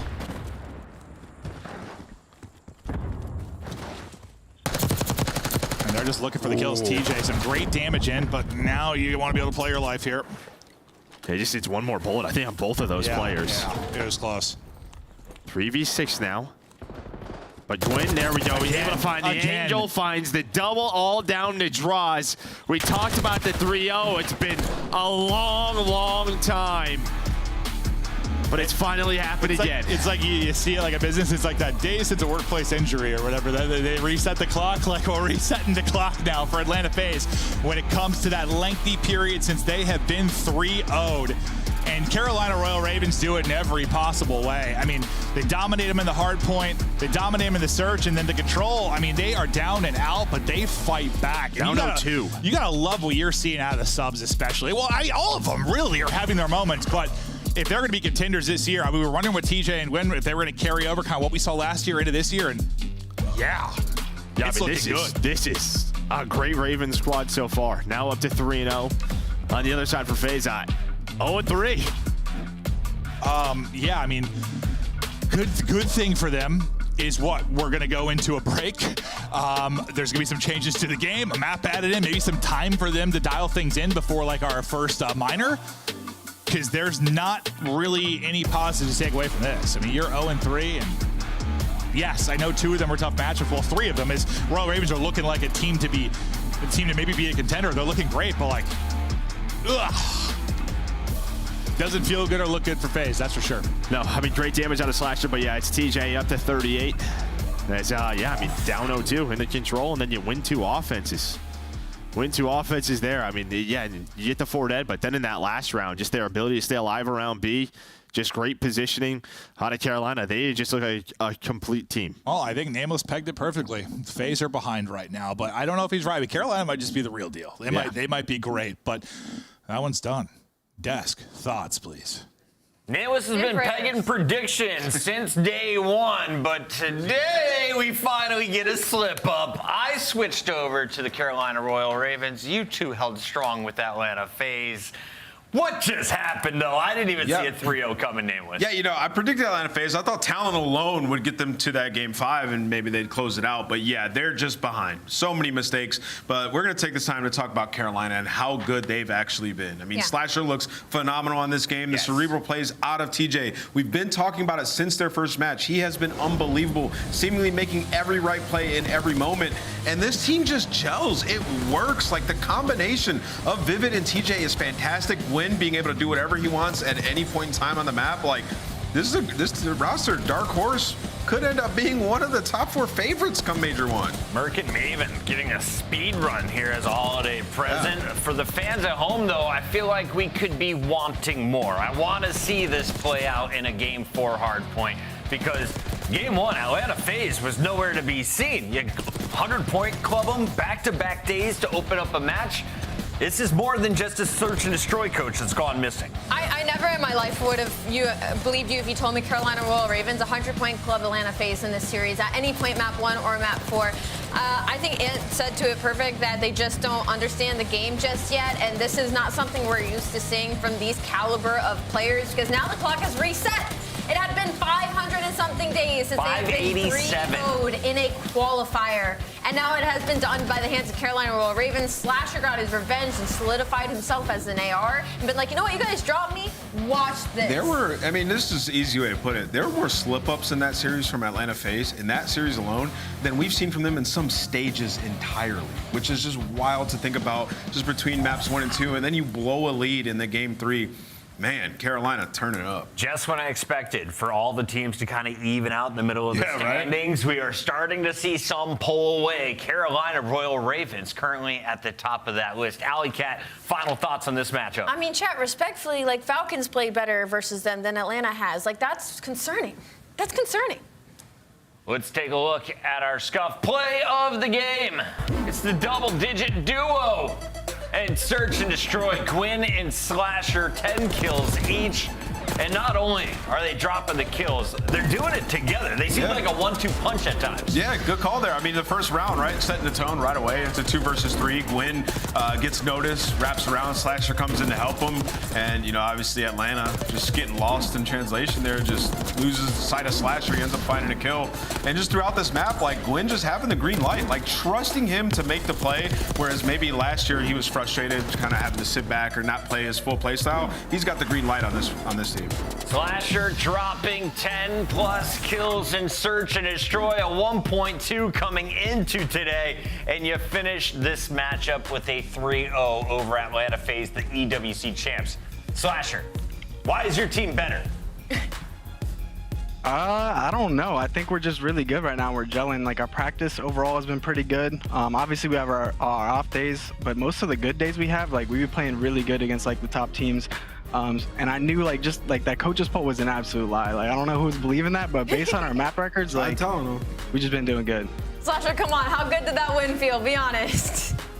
I mean, it obviously felt really good. I knew we had a good chance in beating these guys. Like, we scrimmed them very good, and our S&D, I think, is like one of the best right now. Yeah. And then, I mean, to beat them 3-0 though, I don't know if I've ever done that in my career against those guys, so obviously feeling really good. Yeah, of course. Well, congratulations. I want to ask how you feel your team stacks up to the rest of the league right now, because you just said coach's poll, absolute crap. So where do you hold Carolina Royal Ravens right now? I think we're definitely top 4, top 5 range. I think it's just about consistency for us. Like if we can get consistently playing at our peak every day, we're going to be a dangerous team and I think be able to push late into Sunday. So especially with our S&D, like I said, if that's our backbone the entire year, like we're just going to be better than most people at that mode. Absolutely. Austin, just gotta say, had you in the A tier. You guys have looked fantastic. And right there, you guys 3-0 Atlanta FaZe, just mind-blowing to think about. But in Hardpoint, you guys 5-0 so far throughout your 3 matches. You've been unbelievable in that game mode. What has given you guys an edge there? What's the difference? I think right now we just have a pretty good, especially in our matches, like a pretty good understanding in the mode. And then not only we're playing the mode, we're controlling the chaos. So like we're playing fast with people, but we're keeping it controlled. We know what's going on. We have good comms. And then our roles just kind of fit well together, especially with Reese going to a flex. Like he plays a little bit quicker or sometimes plays the hill. Like it's just working for us right now. So as long as we can control the chaos and I know what's going on, because I feel like when I know what's going on, I'm one of the best Call of Duty players. It's just throughout my career. The only times we slip up is when we just don't control that. Fair enough. Slasher, before we let you go, final question. Can you talk to me about comms and your role in particular? Are you the in-game leader? Are you in charge of helping Gwyn grow and develop as a player? Or are you just able to focus on the AR role? So I think a lot of my focus with that comes in practice. In matches, I kind of keep it calm and just do my thing because I've learned in the past, like trying to do too much is honestly usually worse. So it's mainly in practice, I'm just like stressing like, yo, make sure we're calm in this, make sure we're calm in that, or I'll like be on people's like, you know, you gotta like, yo, wake up, bring some energy, bro, like stuff like that. But in matches, it's everybody. Everybody can make a call, and that's always the way I like to do it. Everyone's got to know what to do in this situation. Love to hear it. All right, chat. Hopefully that answers your questions at home. Slasher, anything you want to say to the Carolina fans? You guys are on top of the leaderboard to start stage 1. Hey, we appreciate the support. We're going to keep working hard for you guys and hopefully bring home a dub this year. Crushing their way. They've only dropped 2 maps. We'll let Slasher go because we still have 1 match to go. Thank you very much. As the Royal Ravens secure a 3rd win, we look now to Boston versus Vancouver, the final fight of the night. Alley Cat, will we see Vancouver finish 2-2? Or is it Boston jumping out to a 3-1 to start the season? We're looking at a game 5. You'll find out on the other side.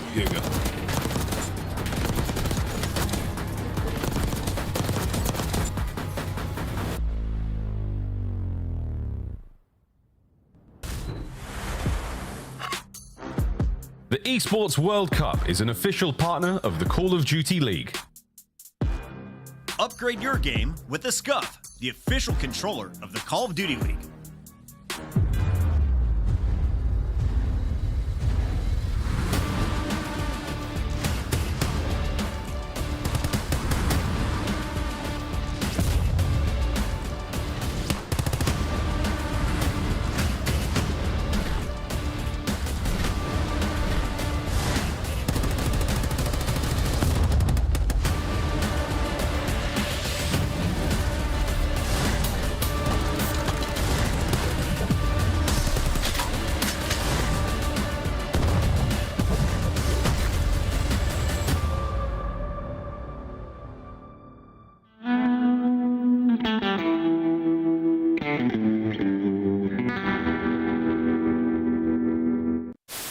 They're going to pounce out 04, great damage in. It's going to be all on 04, they drop them! Lucky with both! Fickle is roaring and Heretics win it! And he lets the crowd know! Silence! Big map 5s that Miami have gotten over Seattle Surge. To forget about him and instead try to play for the quick retake up the middle inside. Well, he sees a lot of it, but not able to find any kills. So now Kleenex, he's really far away with the rival 9 at the moment. He's going to wait for Envoy to be the first one to move from the flank. Smoke is out. Envoy to check. No one's on the bomb. And Envoy holds his position a little while longer. Oh my! How does... Middle, run. I'll get bomb checks. I'll go top and get bomb checks. Hold pinch. Make sure someone gets bomb checks. I'll get bomb checks. He can go third. He's telling you. Back him up. Not weak. I'm upset. He said something. What was that?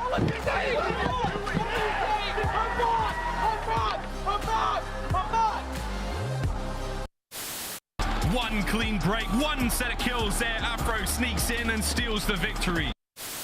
Different spot. Try for a different spot. Oh, no! Chuckleberry Finn, I bet you're having a great time.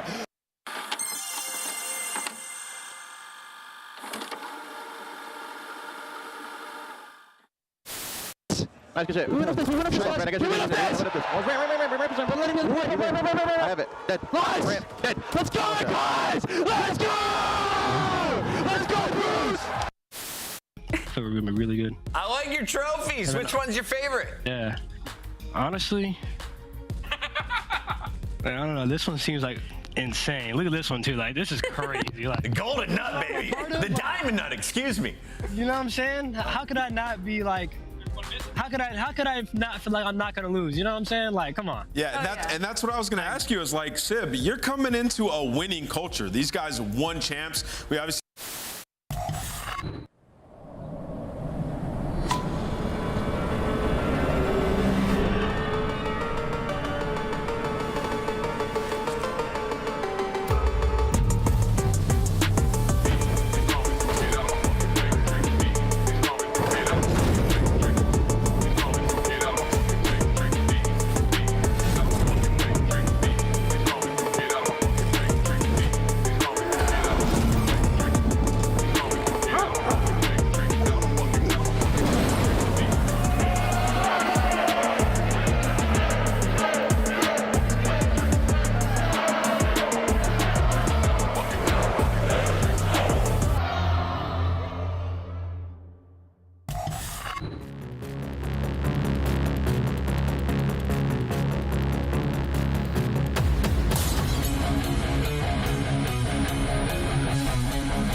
Baked beans and poutine on the way. Welcome back, everybody. It's Boston Breach about to take on the Vancouver Surge. Vancouver Surge 1-2, but they almost stole a win in their most recent matchup. Alley Cat, let's talk about these teams, starting with Boston, though, because this is our squad that has a 2-1 record. This is the team that handed Optic a loss on opening day. Boston, a threat right now on our leaderboard. A very large threat. And I think, you know, you look at this team and instantly you want to go, oh yeah, of course they're going to be a threat like they were last year all season. They're a hardpoint-based team, a respawn-based team. But it's not only that. Their search and destroy is insane. 3-1 in S&D. This is how they beat Optic Texas as well. And they're going to be going up against a Vancouver Surge where that's been their biggest struggle. 1-3 on the other side of things. So for Boston Breach, this is a very comfortable matchup for them. Snoopy, the star player on this squad, or who do you have eyes on, Nameless? Yeah, I think the highlight player for sure. You hop on board with Snoopy, he's been making some huge highlight plays. And yeah, to Allie's point about search and destroy, it's been excellent. 12-4 round count against Miami, 12-5 round count against Optic across the two S&Ds. So they definitely can go toe-to-toe with you there. Put themselves in a bit of a hole in some of the respawns, but they dig themselves out in the game 5s. Vancouver, on the other hand, has gone to their own game 5s. Round 11s, though, much tighter games. Let's take a look at 0-4, Nasty, Abuza, and Hixie. Hixie, of course, showcasing his skills on Toronto Ultra in the past, won a major, back in the CDL, and this squad seemed to be rolling until late in the game when their search fell apart. Abuza set our league record with 45 kills in an individual hardpoint. Yeah, I mean, Abuza, you know, stellar player in his own right, and when you talk about, like, maps and modes that we have here, I think we do go game 5, and it's going to be electric. I mean, you talk about both these teams, they love to play red card. We've seen it quite a bit from both sides of these teams, and, you know, we saw versus Optic Texas where 0-4 was getting caught off guard, right? The Optic had clearly done their research, and they were catching them. I don't expect that to be the case this time. Rewind, map number 1. Who takes the early lead? Map number 1, I think, goes to Surge, but then I think the next 3 go to Boston. Okay, let's lock that in. Let's make it Scuff official. Our pick'ems are live. Alley Cat, after failing in back-to-back matches, you are now tied with the one and only Chris Puckett. Don't worry, I'll take the lead here. I'm going Vancouver Surge. Boston, keep hating on Twitter all day. Come see me. I'm I'm gonna pick Boston Beach, like I said earlier. I think they take it in 3-1. Take it 3-1. Yeah, I mean, you know I'm not going against Giga. Gargantuan Omega Wake is winning this series. Boston Breach. It's my turn to shine. Let's see it after a rough day one. We need it. The fans believe it. Miles, a chance. Make it come true. Here we go. This is us making this come true. This is pow! Magical series ahead of us. It's the season of miracles, Chance. I mean, look, anything can happen here, folks. Today's been a wild day of COD. A memorable one indeed, and not even the end of the weekend as well. Boston taking on Vancouver. Two of our more northern-based franchises here in the CDL, and right now, let's see if one of them can climb the leaderboards. And you could just see in the player cams, by the way, that Boston is a much happier team in this moment. 2-1 record, feeling good. Purge is all smiles as well, and Vancouver certainly have more pressure on them. I'm honestly a little surprised the fans went to Vancouver, but we'll see who knows ball. A 2-2 split across the desk in the fans. And it's going to be a fun one. Rewind to start. Yeah, Rewind is a great place to start things off as well. I mean, we've got some furious submachine guns here at BO6. Talking to Furious, the most angry, unkempt, wild man in the lobby. Snoopy starts it off with 2. And he's a facilitator as well. Everybody spawning on the street. Free kills, shoot in the back, and maybe some easy trades there for his teammate. You see Awakening popping up in the feed, and Purge just comfortable waiting for someone to chow him. Everybody on the street, nobody home, and finally Vancouver able to strike. And looking at the spawns as well, it might be a bit of a foot race to New, which Snoopy loses out on. He gets cut down. Vancouver have stabilized. Van City up. Hardpoint time going their way for now.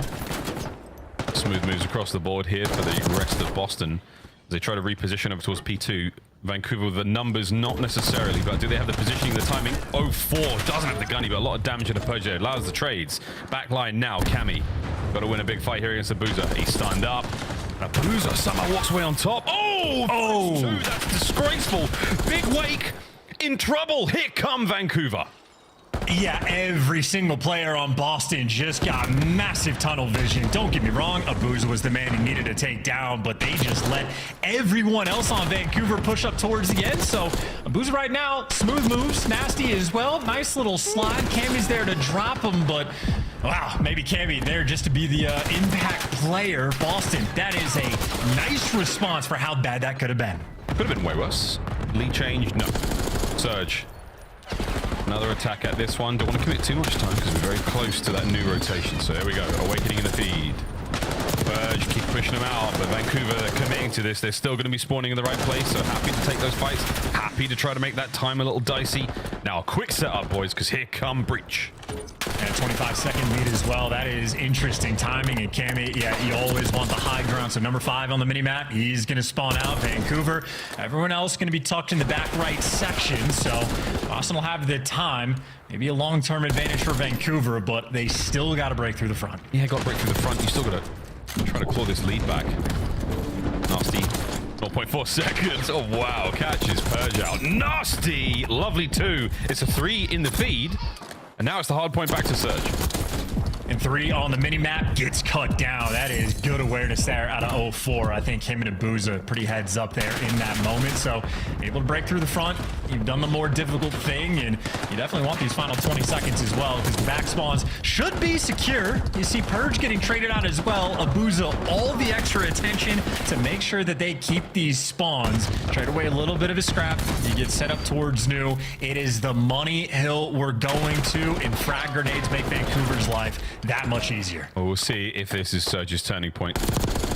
They've been living off of scrap time so far. Not enough to truly sustain them in the run towards 250, but Boston have been looking great, and the approach is so far so good. Nasty's got to win a big one here. Can he get it? No. Purge is in. To the front door, we now go beepers, and we are beeping our way through this point. Hixie has to back on up. He does have, at the very least, 0-4 to help him out. Spawns the other side of the map. Surge, not ideal.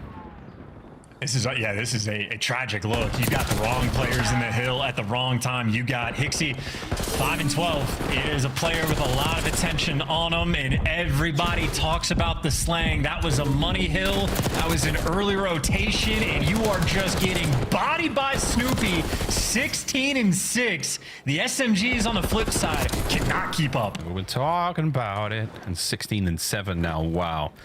Looks like our Jackal players loving their lives here on Rewind. 2 hard points up. Over to the gens, where our Jackal players should be having a wonderful time. Hixie's going to be the first man in there. Sorry, Boozer, excuse me. So the rest of the boys have surged, now set up, now trying to take on this Boston Breach hit. Boozer exposes himself a little too long now. That damage is going to hurt, but the stun's going to help. Nades all over the place. Chaos on the inside of gens. Which side is safer? As Hixie makes one side good, or throw on the other? Just the mixiest hell, man. You slide in, pick a corner, any corner. Purge is gonna die, and this has been pretty sizable so far. Working on the comeback is Vancouver in a good chunk of time on gens, but now it's just the pure square up. Everybody flooding the front. By front, trades are done. Snoopy comes out on top in a big way. Nasty and Hixie the last man in, and they're gonna get that time. And Hixie on a 4. 9-13, the KD, not always the most important.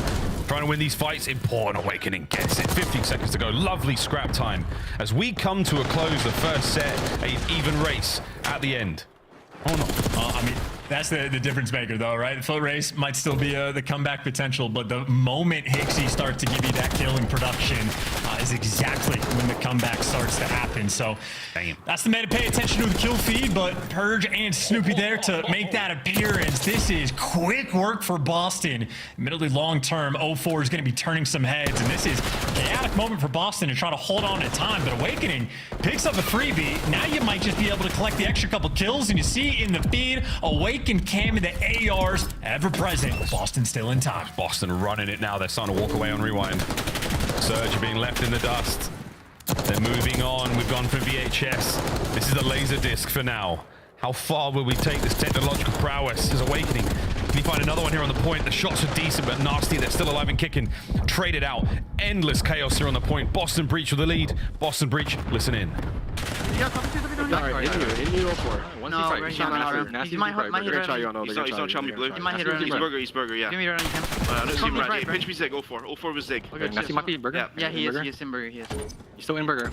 Yeah, there's still out gen somewhere. Burger, dead. Nice, good kill, Jen. Leave this guy out front. Keep blue. I could probably kill him on top. One guy's still out front. I'll still out front somewhere. Okay, I'm in the cube, I'm in the cube.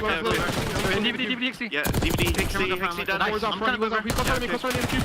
I'm trying to come on me, in the cube. Cube 04, in the cube 04. I stunned Nate in the cube. He's going down to the cube. Nasty was here, bro. He's going to cube. Watch out, 2-8, watch out, 2-8. Okay, I just think I can. Watch out, dead. They should be blue, guys. Yeah, Boost is front. Nice. Get the back still, right? Okay, keep your nice. Just keep Watch your blue, Harry. Yeah, I have my blue. I'm showing you. Yeah, I'll help you blue. He's in front, he in front. Yeah, front. Nice. Watch out front, absolutely. Keep our one shot, I got time, you're good. Just spot the back, mid. Maybe, potentially. I could have, I just wanted in the mid. I could have. I'm hit mid. Okay, yeah. I'll see mid you up, bro. It doesn't sound like the most overwhelmingly confident listening chance, but the scoreline is. And the pace is there as well. Right now, Vancouver Surge just simply cannot match it. I mean, you're collecting the old time while Awakening's piercing the setup just to like get his boys back into position to be here for the dumpsters fight. Snoopy there to shoot players in the back if he ever gets the angle.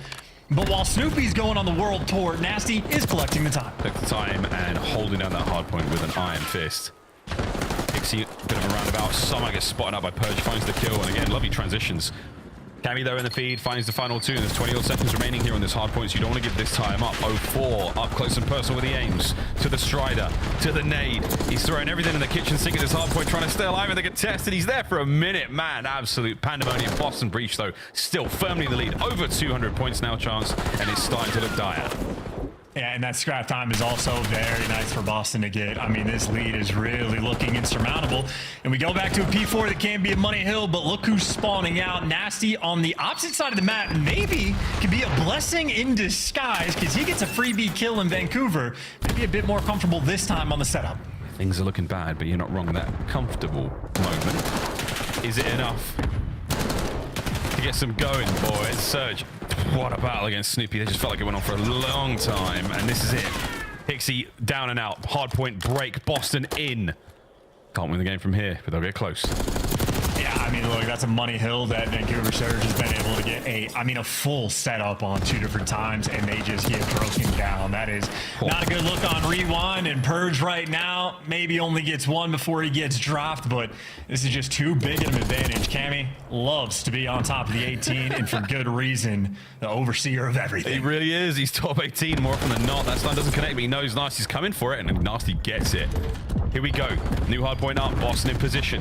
It's a dangerous attack now from Surge. They're on the prowl forward, but they've been stunned up and they've been hit by nades. That fragmentation slows down the play entirely. It can't slow down, boys. You've got to run. Split spawns for now. Cammy's got a big moment out of eye on these players and make sure they don't get close to the point. There's the contest. We're in. This could get ugly real quick. Find the kills. Over to Awakening. Can he get anything out of this? He sure can, folks. Snoopy's here also. And the final few moments tick forward as Purge puts up a wall and says, no, boys, you're going to search down a map. Oh, and he knows the spawns too. They just get blended towards the end.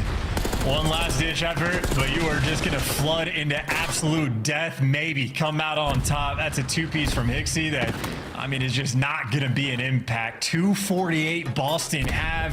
Play with your food, excuse me. You can do anything you want at this point. They play with their food in this feud.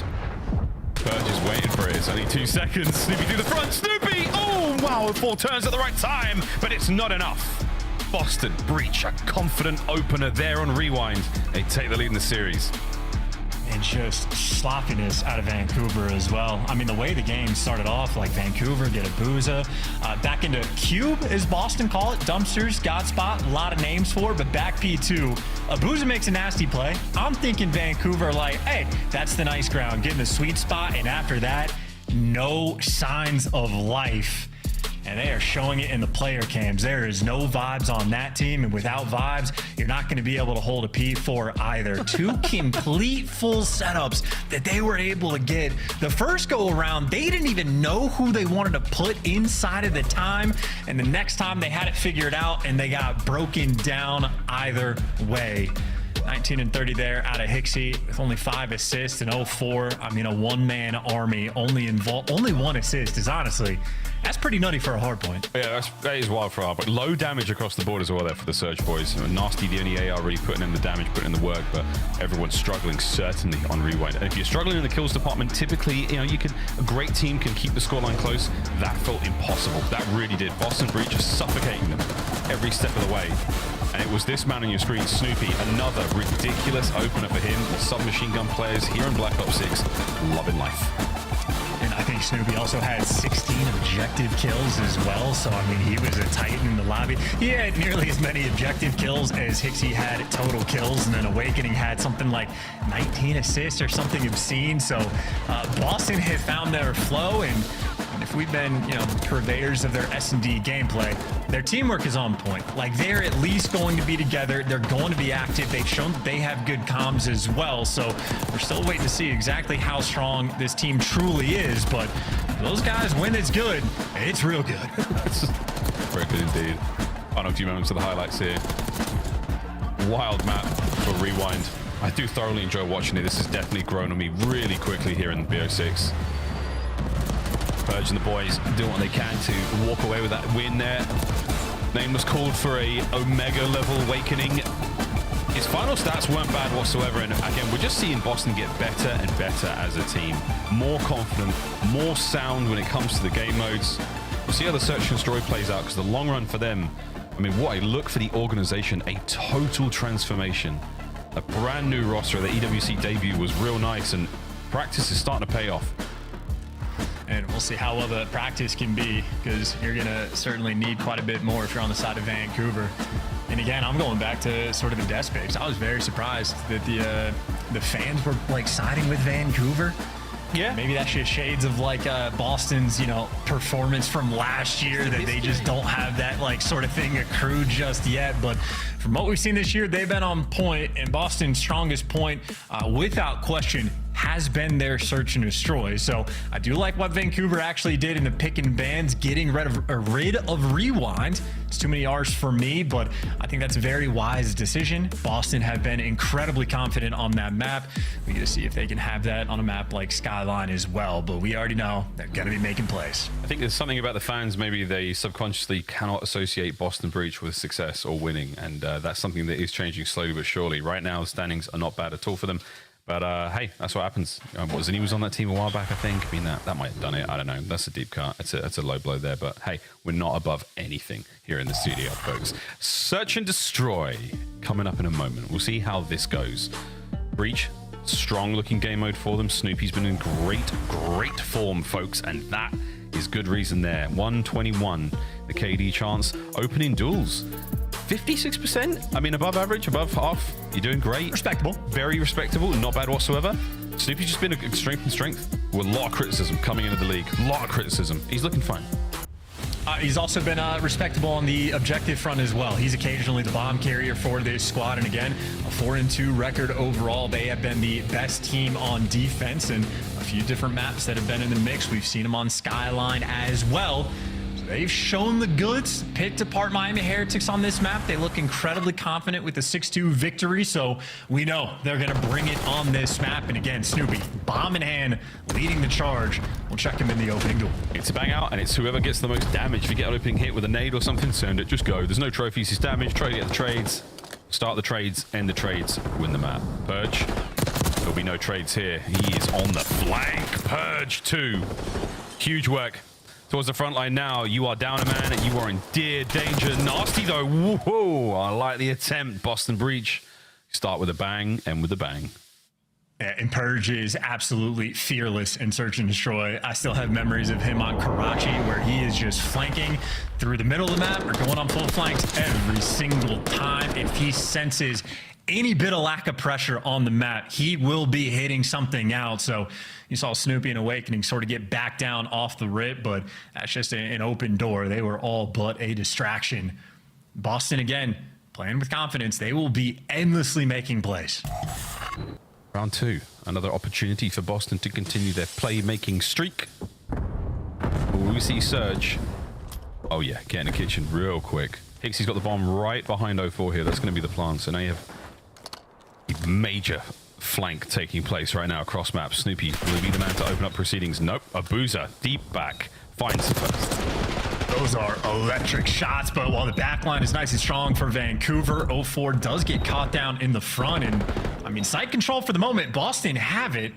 A lot of pressure. Hixie's trying to make the play, get around, but he's at least getting tagged up. Maybe just a distraction, though.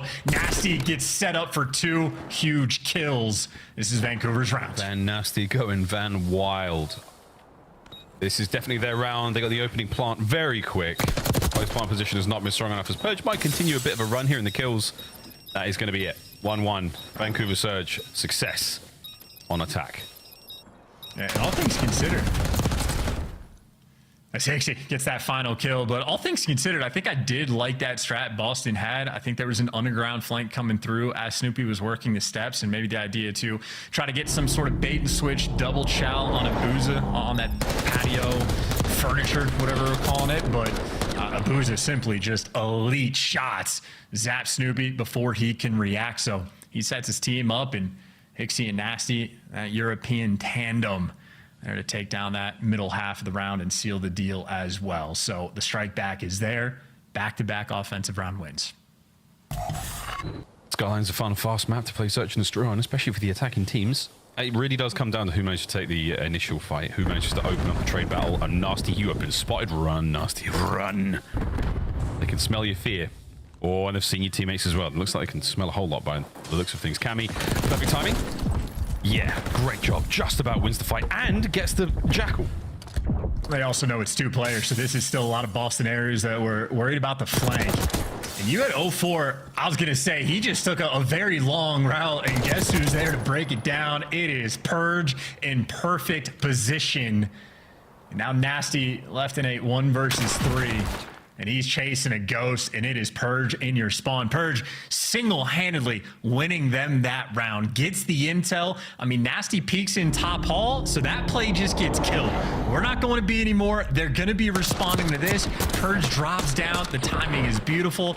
Gets intel on 2 players, dishes it to his team. And we heard in Snoopy's interview yesterday that Purge is the play caller in S&D. And obviously the play calls have been on point. He's been that guy since he joined the league, man. Purge. In times where we sort of, make joke about the Purge game, we have like really low engagements, huge amount of time in the hard point, winning the whole thing. He is a winner. The man has found ways to do so in nearly every mode so far. Breach with a solid advantage coming into this one, 6-2. See how far Purge can go. This is almost like a no-show strat from Vancouver. No noise made on the map, a single stun getting thrown, maybe trying to bait out a push from Boston. Because Boston did hit the underground flank last time. Snoopy hit the top hallway, so they were playing off of the same idea, but Boston switching things up. They gave him nothing. Patience pays off. 04 doesn't need it. His teammates are there for it. Whoa, okay. Awakening. Do we kind of bring this back? Boozer. That's round. Good stuff from the top rope. Advantage found. Takes the round. A boozer. A big fan of that. Honestly, that was just sort of poor positioning by Cammy. Everything on the setup, I think, from Boston was completely clean. The play call was there, but that middle lane was open, and that's either just Cammy getting caught or his teammates letting him down on the flip side. But a boozer right there, just the clean up crew. So patient up top, and he believes he can fly. I mean, you'd break your legs if you jumped off of that kind of roof down there. That's a good, 12 feet? You're in serious knee cartilage exploding territory. Speaking of exploding, yeah, this round, all Vancouver so far. Awakening doing what he can just to try to keep the boys afloat, and Purge is like, I've had enough, to the panic room. I mean, look at number 6. Hi. Well, you got real close there with an AR, I suppose. This is a 2v2. Again, getting real close with an AR. Not ideal. Purge for a 1v2. He has 8 kills already. This is round 5. He's having a great time. Surge rolling together. Check B. No one there. Little hop check. No one there. On down in the middle of the map. But here comes the fight. And it was barely a fight. It was Hixie. Didn't take any damage there. Surge, another solid round. And good wins. Super solid, super clean, and maybe taking a page out of Boston's book. Once you get that man advantage, you just roam together. Make sure you're there for the trades, but no trade needed for Charlie Hixie. Easy cleanup kill for him in that final moment. Vancouver, good fighting so far on Skyline. They sort of dominated that middle lane idea, but just ready for the chow, catching those Boston players. We saw Snoopy do that a lot on Skyline yesterday on offense. Just hit out the middle lane, try to catch a timing, but Vancouver very well prepared for that pressure. Oh, that's a lot of intel from Hixie. Yeah, good stuff from 04 as well. Not able to really get the plant down without feeling the pressure of Awakening as he manages to take care of 04. Immediately heads over towards the bomb site. Nasty trap set. 2v1. Cammy, do they know where he is? They should. They saw that red dot on the minimap. By now in BO6, you could be anywhere. Cammy is an AR player. Why not take you to this site, keep everything close, just make sure you don't back up into a giant glass wall that you can see through. And a nice tight setup for the 1v2. This is a fantastic look. This is how you defend the B site. Yep. Can Cammy get anything out of this? How's a frag? Hi, boys. Whoa! Yeah. Still has the frag. Zip! The double zip? Or the piano hop? Cammy wants this clutch. Will Cammy get? Nah. That's that. Well played, Hixie. Things got dicey very quickly. A 1 attempt from Cammy. That would have been a ridiculous attempt if he would have got that. Shout out to the glass being in that spot as well for the little sound cue. I thought backing up into the giant glass wall would have been a problem again, but Again, just a much tighter setup, and Hixie, again, high IQ player, just able to play around the clock, gets a nice bomb check, gets out of dodge as well. Efficient work there out of Vancouver. Handling on Skyline, and again, just dominating sort of like the middle of the map off the rip, playing off of Boston's tendencies. So they came with a pretty sizable game plan. It's been very effective. Boston needs some sort of adjustment, because you can see Snoopy's the guy feeling that pain. Oof. Snoopy trying to mitigate the pain as much as he possibly can. Numb it with a couple of kills. 2 and 5 so far. Van City running things. Surge. We can hear the RCXD out now. Slowly. And that's been evaporated. Oh, Toesies. 0-4. What a 2-piece. Hixie helps him out there. And that's a spree for Hixie now on a 5. Tremendous damage on a Cami. Immediately taken care of. No questions asked. What a round from Surge. This has been complete dominance as well. 0-4, those instincts on point. I mean, it just seemed like he could feel the pressure over towards A. Either that or the car gave him some sort of intel, but either way, nice little slide out. Great combination of players and Abuza, making sure he gets eyes on that final player. No funny business rolling through. So again, super well executed strats coming out of Vancouver. A+ on the homework. Job's not finished, of course. Still need one more round, and they are right back in this series. That point, Breach silenced for a team with such early days renowned S&D progress. Snoopy doesn't check left. Beautiful. Oh, Awakening's good shots at range. 0-4, so banged up. He does manage to stay alive, though. In this 2v2, anything can still happen. Yeah, including a player being right behind you. Look at this COD timing. Cammy was just right next to a guy, could have had a freebie, and instead he might walk into Nasty. Maybe. While he's doing this, the bomb's just getting planted. What could have been? Vancouver might just get a little bit lucky. They have the man advantage anyway. We're sending it. We are sending it. Awakening, what can you do? The answer, nothing. Surge. Tie up the series. They bring down our search and destroy superstars here so far in the season. They make the series that bit more interesting. I see those guys not even going to pretend to be happy, though. I mean, that is an incredibly efficient Skyline as well. Taking down a strong S&D team. A little bit of luck in that final round, but the opening strat, again, it is just off the break. Maybe 4 or 5 different rounds won just by that opening break middle map dominance. So Vancouver on point. Hixie had himself an absolutely fine bounce back game. 10 kills as well, 2 bombs planted. Give him a first blood as well, just to add to the pile. Every objective stat that you could give him, he was there for. It feels like as well, we saw Snoopy coming into this match with his opening duels. That number has certainly gone down. That was a tough one. 4 first deaths for Snoopy. He was the man who Surge red every time. Beautiful stuff there from our boys Vancouver. Surge looking good, looking happy, feeling fine about that one. Again, a bounce back when they sorely needed it after what was a difficult look in the hard point. Now, though, chance, we go to the desk. We're not going to control just yet. We go to the desk first. Go to the desk. That's What's up, brothers? I like that call out. Up, Before we get to game 3, can we revisit the fact that Vancouver's about to win this series? It's 1-1 at the half, Alley Cat. I mean, I will say, though, they handed Boston some of their own medicine in that map number 2. Not only with the middle dominance and just that aggressiveness, but that's literally the exact stat line of the 2 that Boston won the other day. So Surge finally waking up a little bit. A huge bounce back out of Hixie. He was 19 and 30 in that first hard point. So to come on Skyline of all things and drop double digits, this could spell us for a better series. Yeah, you know, a great map here for Surge. Early on, I thought Boston were going to be able to run away with it, but Surge just kind of adapted in the middle of this series, and their offensive rounds were fantastic, just like forcing the issue on the objective, getting the bomb down, where we've seen teams like that's gotten away from some teams this game. It hasn't been the case for Surge. They've been good at that so far, and this would have been a crazy round that would have turned the tides of this map. Yeah. But Hixie ends up getting out of dodge, man. A little good fortune with the sound cue from the glass, but nevertheless, Surge even out this series here at 1-1 can get really weird going into this control. Yeah, Hixie's 10 kills, quite impressive. What I found more impressive, though, was 7 of those kills were in a row. He went on a ridiculous spree. 0-4, doing what he does best, finishes the job at close range. And now we're all knotted up. But Boston has the edge in respawn up to this point.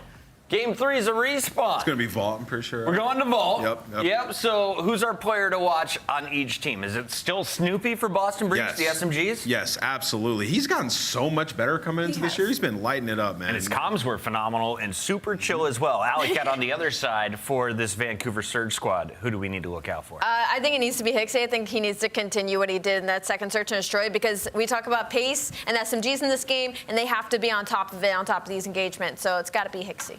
Nameless, we had our hard point for Boston. Let's draw some conclusions. What'd you learn? Yeah, let's do it. Let's talk about the money hill on this P4 and the rotation here. You see on your screen currently right now, you got Giga. This is the guy right here. This is all he sees is some headies here. It's very hard to put through this street. So let's zoom into the minimap and let's see how this plays out. So in this situation, you want to try to get through courtyard, try to flip the spawns here and find this guy. This is the lurker, right? So you got number 1 who's making a push, and he's going to get assistance from number 3 here. And what I really want you guys to focus on is if you look at the opposing team Surge, right? You have number 5 who's pushed up, but he's playing it from like such like a cheat angle, trying to watch somebody go around the deep side of the street. And when realistically, he just needs to be watching court, and the guy that goes hill can open the door and look at his own pinch, right? So they're not really set up properly here. And then we're gonna pause. We're gonna talk about it a little bit more here in a second, but I want you guys to see how this plays out from the mini-map perspective.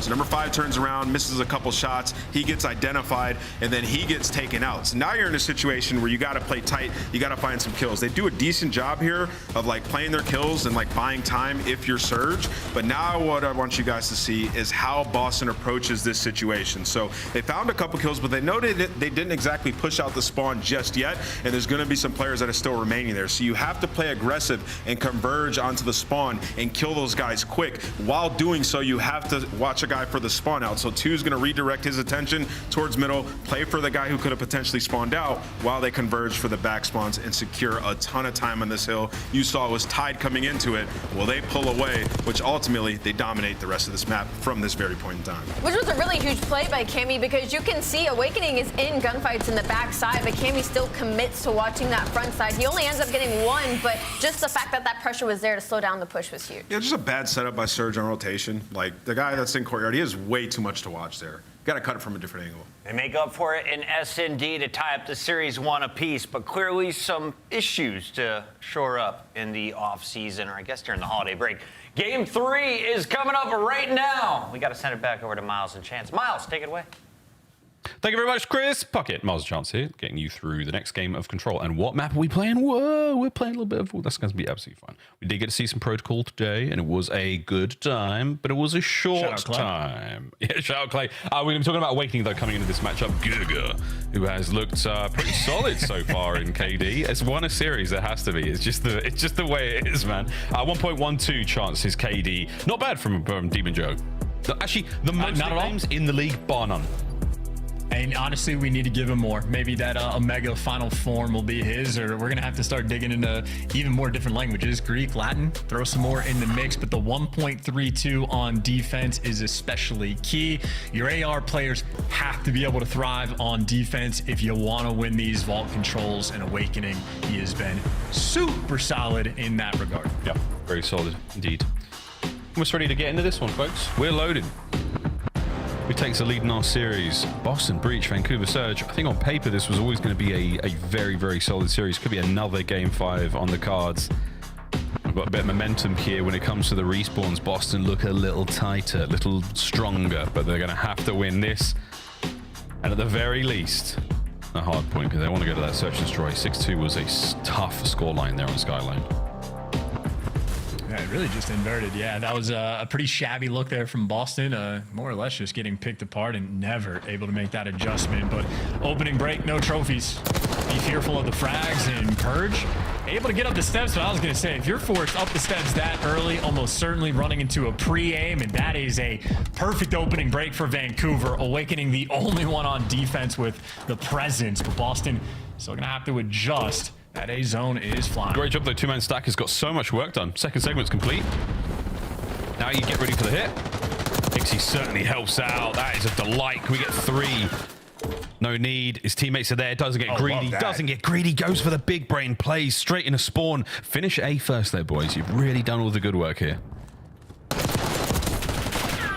They check the corner, but he still takes one to the grave. Just the instant hop on that route is wonderful work by Vancouver. Anabuz is already pushing the pressure on B. It's a two-man stack. You get this man off of it, that first tick might flow very quickly. It is purged from the top rope, but you do get the progress. Little things go a long way, and that is a wonderful strike of a moment there for Vancouver. Boston certainly need to stop this bleeding. Not bad life count whatsoever, 20 to 22, but you have been absolutely slaughtered. Opening breaks do not go your way. Hixie now, you're nasty trying to fight their way forward. Only one of them managed to get towards the point, but here's the big of a stack. Snoopy manages to slip through the defenses. Not enough though to stop the push entirely, and now Cammy has got to pick up quite a lot. They hear the off-on sound there of the point, and it does mean that Nasty's pushing up, and that could be a problem. He stays alive. Nasty's still going. Causing all sorts of problems. Everybody's dancing. Nasty able to give you just so much extra. Cammy gonna fall, and this pressure has been overwhelming. B-zone gone. Vancouver. That is one of the most dominant offensive rounds we have seen on this map. I would say all year. It's been 2 weeks, but nonetheless, that is efficiency. We've seen one other, and I think it was Boston. That immediate B to A hit. That was clean. That was real clean. Again, that conveyor belt system, as soon as Hixie gets himself into the time, he dives straight off of it, straight towards point. Everyone had a role to play. Everyone had a piece of that puzzle. Good stuff, Serge. Really, really nice run. Yeah, Nasty doing a great work dancing around Art as well. You saw the one moment where he would have been dead to rights out front of it. Hixie had his coverage as well. So that tandem of players right there just putting in overtime. So offensive win, already huge. Boston are going to be feeling that much more pressure to try to get back in the mix. They're taking some weird routes to try to make it happen. Try to catch Surge off guard a little. For a caution to the win. Just get on the points, boys. Why not? Purge wins a couple of fights. This certainly helps. Dips down again, causing issues. These boys are roaming all over the place. Vancouver Surge having to drag defenders in places they don't necessarily want them to be just to try to adapt to this madness. Right now, I mean, one player underground in the ball, 0-4, traded. A lot of good kills for Boston. Purge not quite able to give you the two, but you still get the intel and the pressure up. And Snoopy now hanging out inside the hill. 3 players in front of him. 3 players make short work of him. As Breach have not been terribly successful on this attack, they have not able to close out at least this segment on A. There are players here to do so, but will they take the leap of faith? As of right now, again, just a very pensive Boston Breach. Not willing to make too much happen, chance. They're running out of time. Purge loves this underground route, though. Living inside the vault, and he's going to have to just be forced to go over to the B site. And unfortunate for him, they were funneling this direction. Yeah, Hixie off spawn, taking the left route. It's a 3-life lead right now. Only a single tick of progress, and Boston just cannot find their footing. 24 seconds. At the very least, you get a segment. That helps. Counterattack, Surge. Oh, no, it's really decisive. Oh, it's fantastic. Last man left alive, Cammy. He's on the point alone, and in 15 seconds, he's going to be able to stop the clock, and he does have his boys the ability, at the very least, to help stack up, but here comes Hixie. Oh, good timing. Turns into great timing. Cammy with a gunny. 14 seconds. Not over yet. That's a tough loss, though. Double door's going to be open. The players inside the hill maybe start to tweak, but Awakening Cammy iron up. You're going for the last-ditch effort in 0-4. Just takes it from you. Suffocating, and you're already down on lives anyway. 15-7 for 0-4. Him and Hixie, they've been feasting. Hey, that is disgusting. Pixel perfect save from Surge. Another delightful round. We don't see many 3-0s, Chance. Don't see many of them in control. Not nearly enough. Not nearly a hint of a smile either on the Vancouver boys. Maybe just locked in and focused, but that's a hell of a play as well. I mean, that tick's so close to falling, but talk about Awakening stats. He's struggling just a bit. Cammy was floating around triple negative as well in 0-4 in the meantime. I mean, just licking his chops, waiting for the next round. I came into this Honestly, I take that back. He looks bored. He looks a little bored. Careful what you wish for. I really did come into this map, though, thinking that Boston had a bit of an edge when it came to the respawns. I'm not seeing it yet. 8, 4, 7, 8. It's not my pin. It's the amount of kills the Boston players have got. Hixie, flying in, finding kills. 0-4, in and out, no questions asked on the zone. This is bully ball at this point. Maybe Boston just do not have the solid control.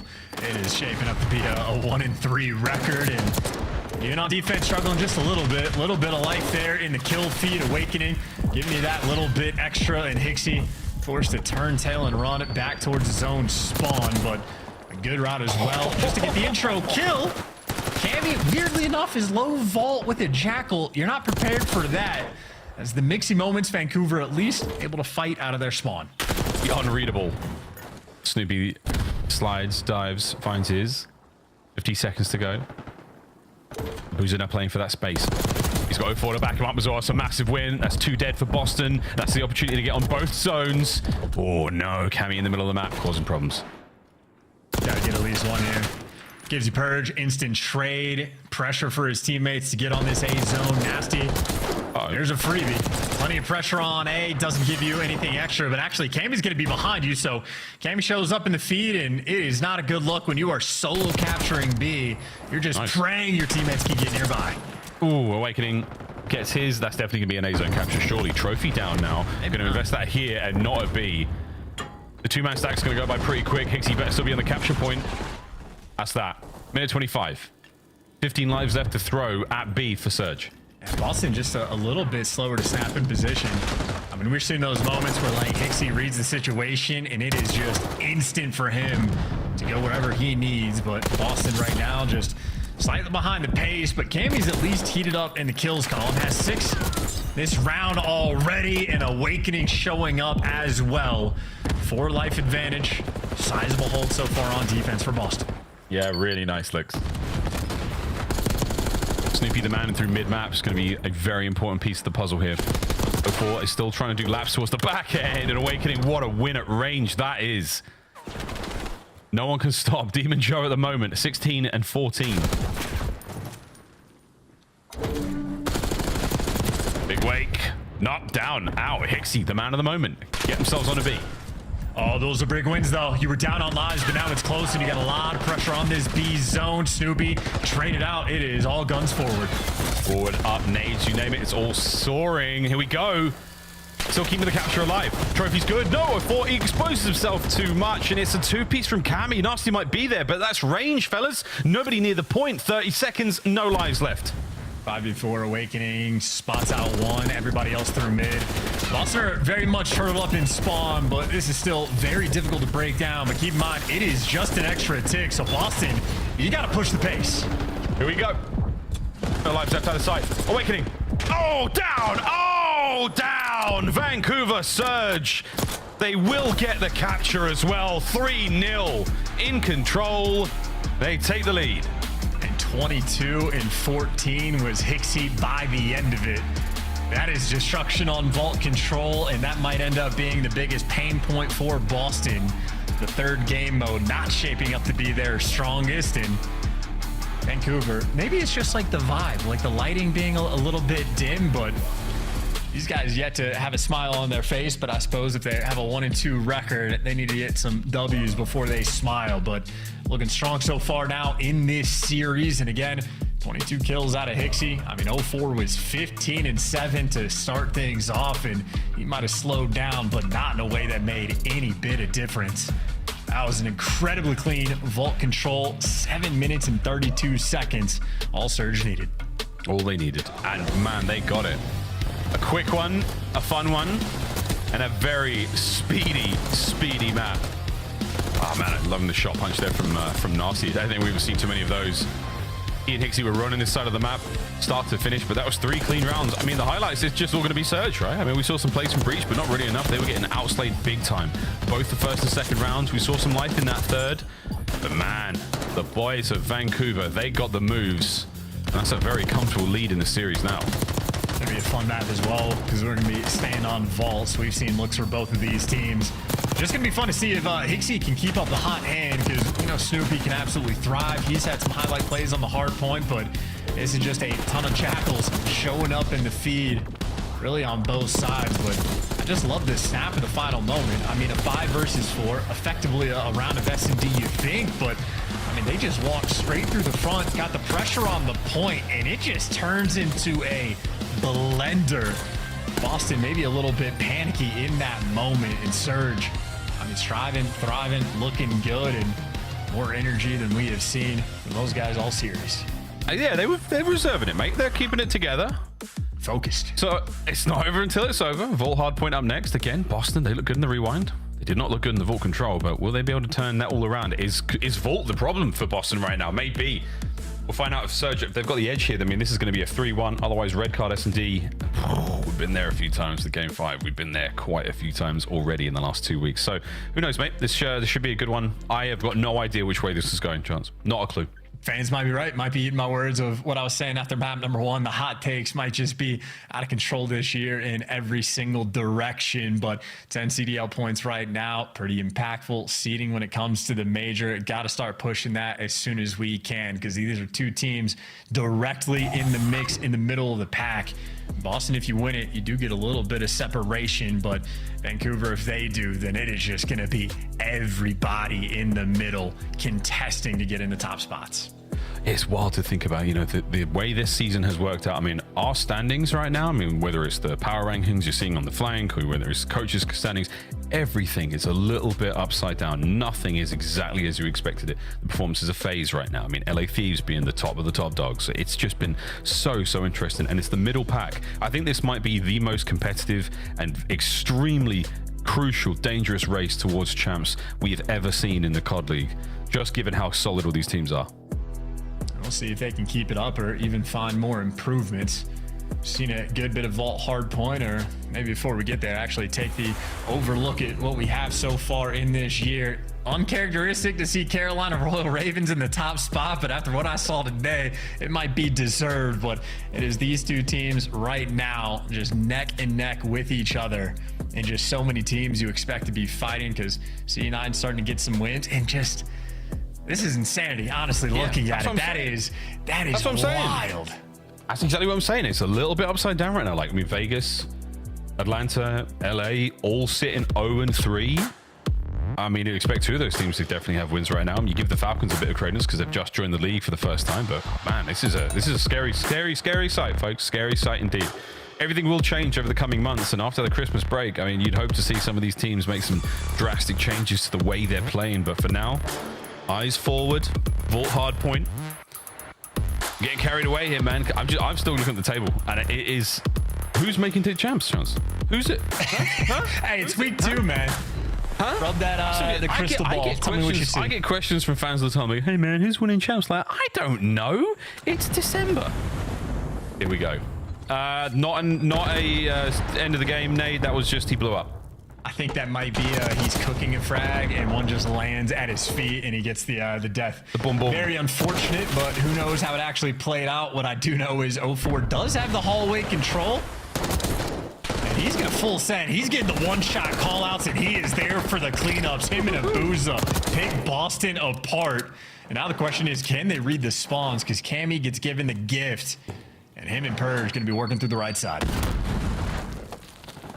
Purge checks it. Doesn't matter. Nasty. Not looking bad with a sub in hand. The league is missing a red-headed submachine gun player, so Nasty stepping up to the plate. Gets a couple. Purge. Nice wins on point. Gets the players off. Helps this guy secure P2. We'll fight in the middle of the map as well. Purge just being a bit of a distraction. And Abuza waiting for a mistake, or maybe just waiting for his teammates, but even this push is only going to be 3v4. And I love the positioning Boston have. I think Purge being in the pool, just going to be a nuisance. He's actually just going to be behind enemy lines. There's his impact, and Nasty forced to turn. And this is Vancouver. They just cannot cross the line to even have a thought to getting towards this time. Oh, that's crazy. I mean, you're playing this quite deep, but you're making this work, Breach. You really are. Well played. All eyes forward. All windows watched. And so far, looking to be a perfect hold. Not over yet, though. Cammy's still on the backline. Another decent hit here from the boys of Surge. They're in a contest for a fraction of a second. Finally brought down, and they get trades complete. Awakening sends it forward. Big damage as Boston breach again. A lovely hold. That is as good as it's going to get for a P2, but on that rotation, Vancouver, at the very least, have all guns up, complete security over the left side of the map for the moment, getting Abuza into power position, and he's got better vision than I do. That was instant headshots on Cammy. You might be on that real low FOV. Everyone looks a little bigger there. I think it makes a difference. Makes a big old difference. Here we go. Ixie, you got yourself one. Can you get yourself the time? Nah, that's because Boston breach are bloody everywhere. The shot said to keep Abuza at range. The suppression, not necessarily enough for the kill, but enough to get his eyes away from the hard point for now helps. Urge, spotted out. Ixie, poof, absolutely melted. Good shots. As Boston still chance full control of this hard point. And Abuza has been rendered almost useless, and Purge is going to spawn behind him. So Vancouver, they need to make sure they get this time. You see in the feed, Abuza's teammates are doing that, but he gets cleaned up. But the spawns for Boston, not ideal. They know it's only Purge. It's going to be up here, and Hixie hunts him down. That is the map flipped on its head. That is Vancouver through sort of the awkwardness of P3, making sure they're stable, power positions secured on this rotation. And Nasty is going to be behind him. This happened on the rewind. It could just be a blessing in disguise. It might. Whoa, the win from Purge. He's in. 04, immediate react. Immediate react. Nice kill. Watch the back door as well. He's doing everything right. He's got to keep winning these gunfights, though. His teammates are pushing up ASAP. Ixie on the outside. Doesn't get his kills. 04 still fighting from downstairs. Good work for as long as he possibly could. Here comes Abuza. A 1v1 on the point. Wins it. Gets the time. Well, maybe for the only final 30 seconds. Actually, Boston still have the back spawns as well. How many are going to line up for Hixie? Able to get one. Nice slide there for the second. Snoopy up top trying to make a bit of an impact. And Snoopy absolutely is going to Abuza. Forced to turn. Look in every direction. Snoopy just killed the entire team. A highlight reel play to get the break in just a devastating moment. All that emphasis Vancouver put to focus on the P4 spawns meant they got virtually none of the P3 time, and they don't get much of P4 either. They are down 60 after the first set of rotations. That is a stinger. Awakening. Oh my god, get right into the mix with the wrong weapon. Purge does bring the right weapon to the cause, and that is all dead. Surge into the time, boys. Soak it away. You know where the spawns are coming from. Snoopy's already in the feed, but that boy absolutely sent it into the grave. I mean, teams just not handling the pressure on P4, man. They just left that right lane open, and they get bullied, and again, Snoopy delivers. Now here on P1, it is Jackals for almost everybody in hand. Trades rolling through. More coming on. And Vancouver going to have that initial time. And 04 getting double doors covered. You know where you got to look now. Are we going to hold this one, Surge? You need this time, but you really do need to win that big rotation. The P2 get a hold out of this because Boston have just been so good in every department. We're going to have that P2 control for a moment. Purge, Cammy, yeah. Snoopy spawning out. All right, an opportunity here, Vancouver Surge, but you better get them kills in turn. Have you got the awareness? Do you know what is happening? As this Boston attack, they're going to fan out across the map. Well, they got two players watching the flank for the moment because that spawn was open. It's only going to be Snoopy back there. And so a super turtle setup for the moment, and Snoopy's able to win the gunfight anyway. Look at there's arrows converging on the time. They have breached the hill, collecting on P2. A disastrous hold from Vancouver Surge. They have been slaughtered. And Breach now enjoying the hard work. That hard point is theirs, baby. Another 4 dead. Boston Breach wipe the board again. I mean, this is a game that might potentially be won on the P2 hill. A full 60 the first time, and they're going to add, another 35 seconds maybe to that collection. And they're flipping the spawns for the moment as well, so maybe trade out a little bit of time, or they're going to get it. You have Vancouver trading away that scrap time because they're just so desperate to get the left side of the map. And keep in mind, when they had the left side of the map the first go around, they got nothing. And now they can't even get there because Snoopy is in the back. Nasty's trying to hunt him down quickly. Quickly will not be the case here. Snoopy's going to play it slow. Nasty playing it even slower. And now no one's got the hard point. Absolutely no one there for it. Nice moves there out of Nasty. It's a 5 spree though for Snoopy, and now a full hard point in the hands of Breach. If you can get the time, all good, boys. You've got the space to play with it, but now no hard point time is good hard point time for Breach against Surge.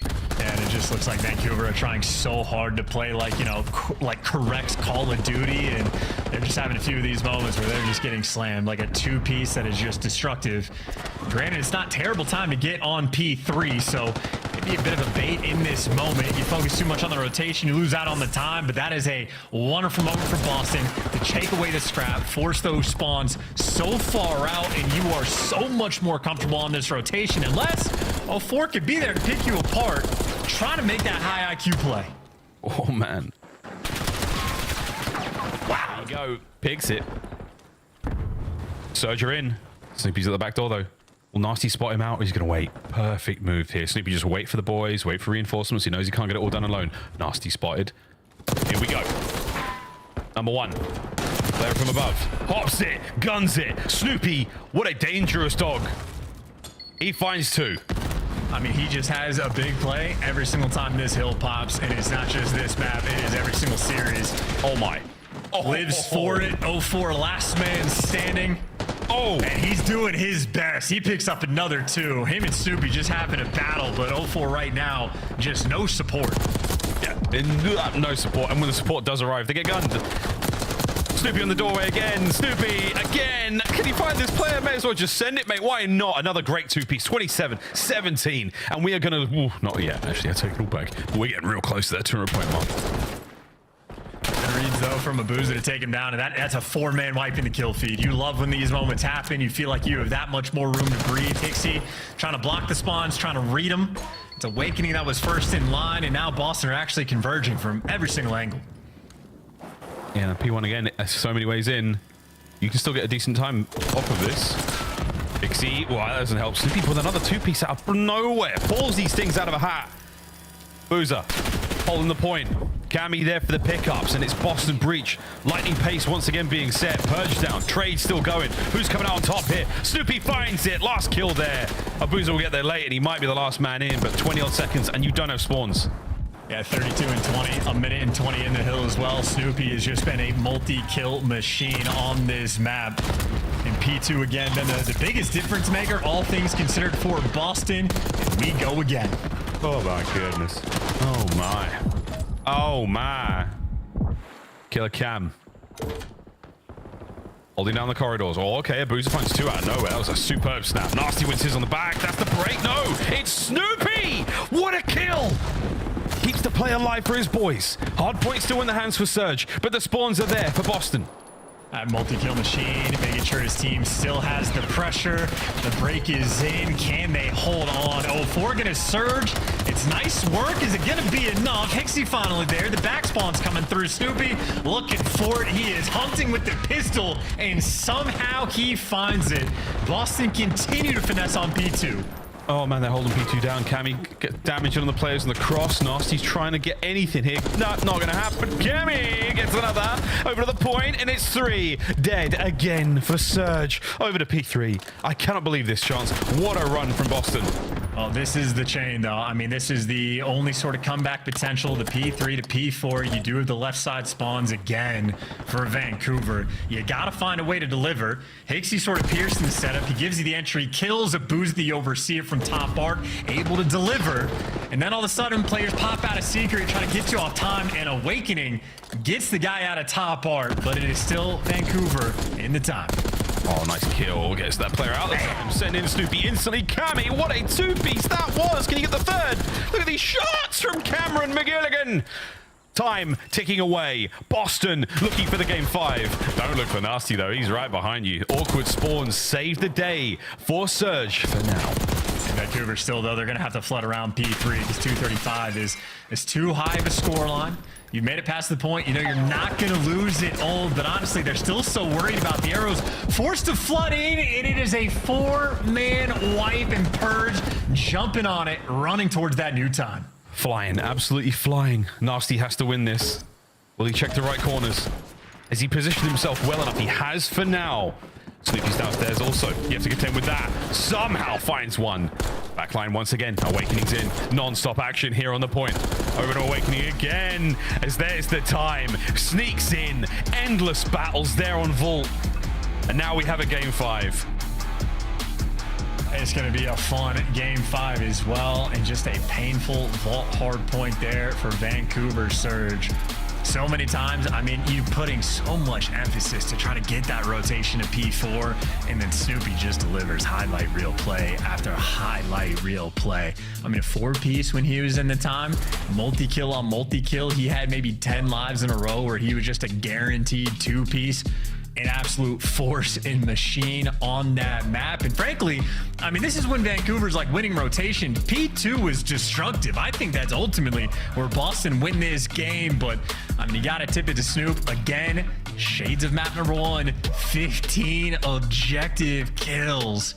I mean, he is everywhere around the hard point. 1:51 as well. Truly the king of the hill. Really, Snoopy has had such a great year, man, already. I mean, this is such a dramatic transformation for the player we saw. He didn't really know what was going on in the last few games, let's be real. This time around though, consistency, strong production, patient plays. Snoopy's doing it all, rising the ranks rapidly here in the COD League. And with plays like this, Vancouver, you were behind all game. That P1, it doesn't matter whatsoever. Now though, we put you to the test once again. Red card S&D. It was 6-2 the first time around on Skyline, even though we're very much giving the advantage to Boston as a very, very solid Search and Destroy team. Game 5 though, all bets are now off, folks. This one's going to be a banger. We come back after this commercial break. It's Game 5 between these two teams. Somebody's walking away with the dub, somebody's getting 10 CDL points, and somebody is getting a little bit of a better seat going towards the major. We'll be right back after this.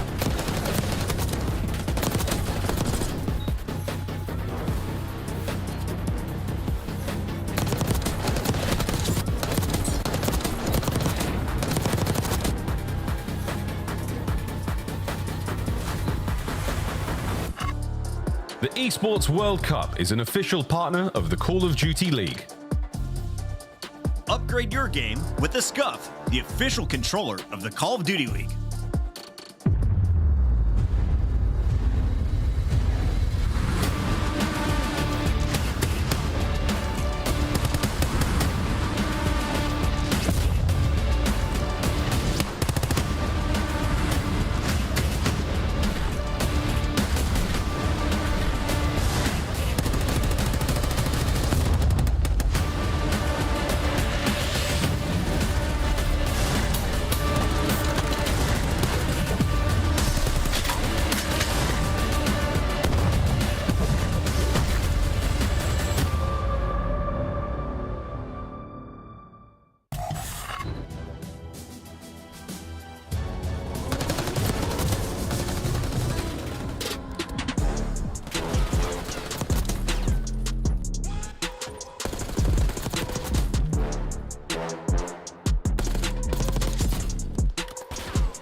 Here we go, ladies and gentlemen. Welcome back to the Call of Duty League Game 5. Everybody wave, especially you at home, because we are playing a Game 5. And then we've got a gif of Maven freaking out, trying to get wrapping paper off his arms. And much like, you know, putting socks on a cat, they don't like it. You know, they don't want those things there. So get rid of them. Get them out of here. And let's play this Game 5. This is going to be a lot of fun. I'm right there with you. You have a lot of experience with cats that I was not prepared for. But either way, Game 5 with no mistake on it. A lot of pressure on both of these teams. Boston overall in the better spot in the standings, but one loss here. Vancouver's going to be neck and neck with you with a ton of other teams. And I don't know, man. I know Atlanta FaZe is 0-3 right now, but do we expect that to continue? I have no idea. What I do know it is red card, and we've seen both of these teams play this map, and we know what Vancouver loves to do. Question is, are they going to make adjustments? 0-4 goes on flanks. There's a metaphor in here somewhere. I'm all over the map right now, man. Well, what, dude, you're moving like Snoopy out there. Absolutely sending it, brother. I appreciate it. Red card, folks. Strap in. It's going to be stressful. You know the way this map plays. B-bomb site, super tight, crazy spicy engagements, lots of corners in the owner's box, lots of places to hide. A-bomb site wide out in the open. Little courtyard in front of the stadium. Long lines of sight.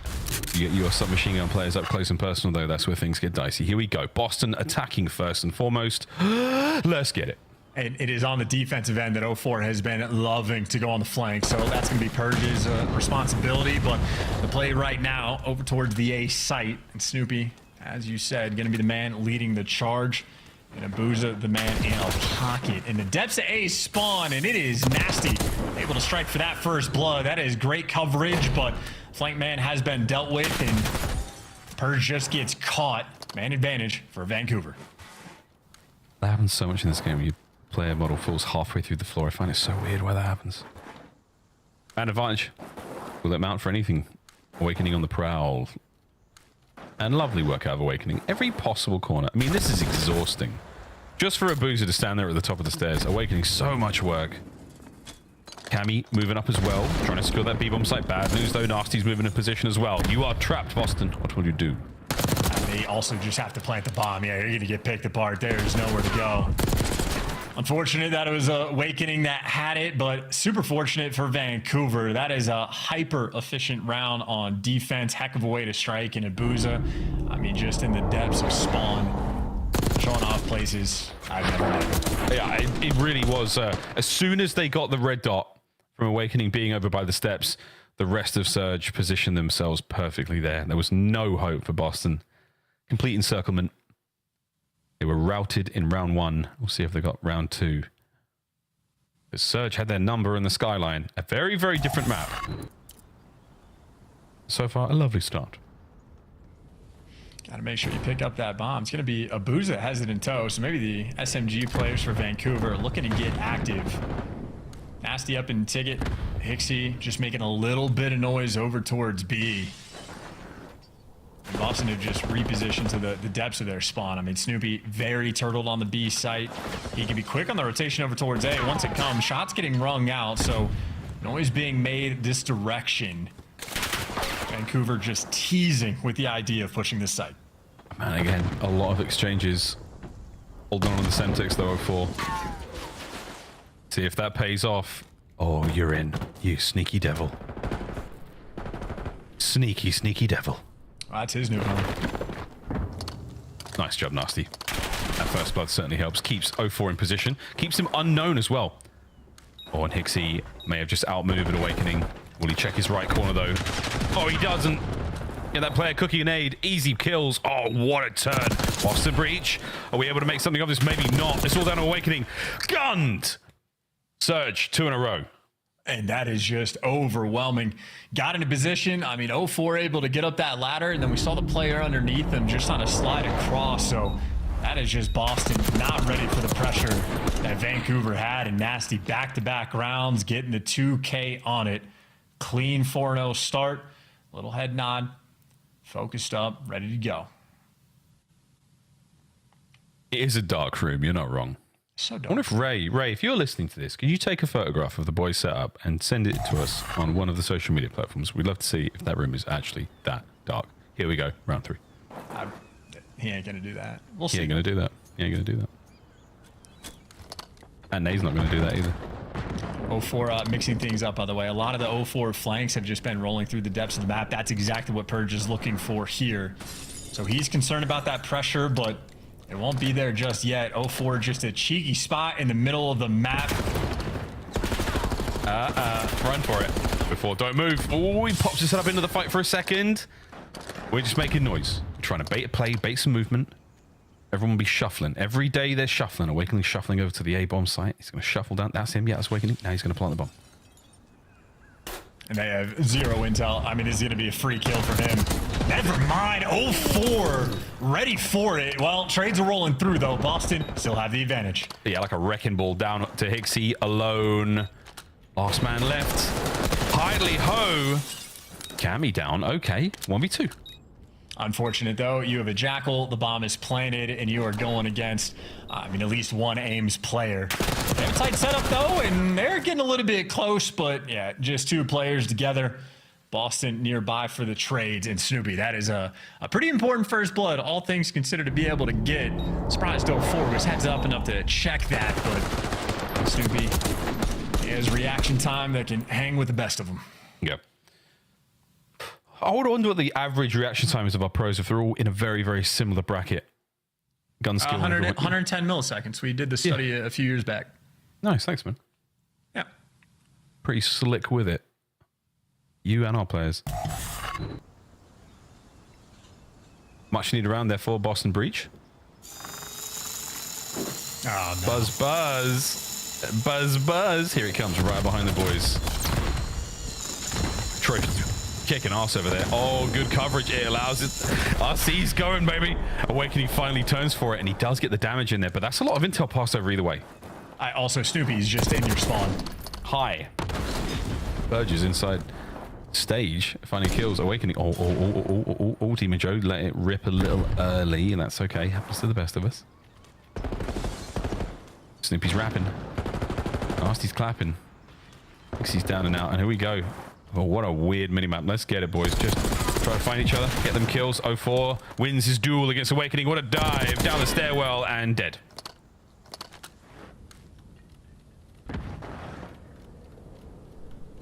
Nasty this time chance with the names.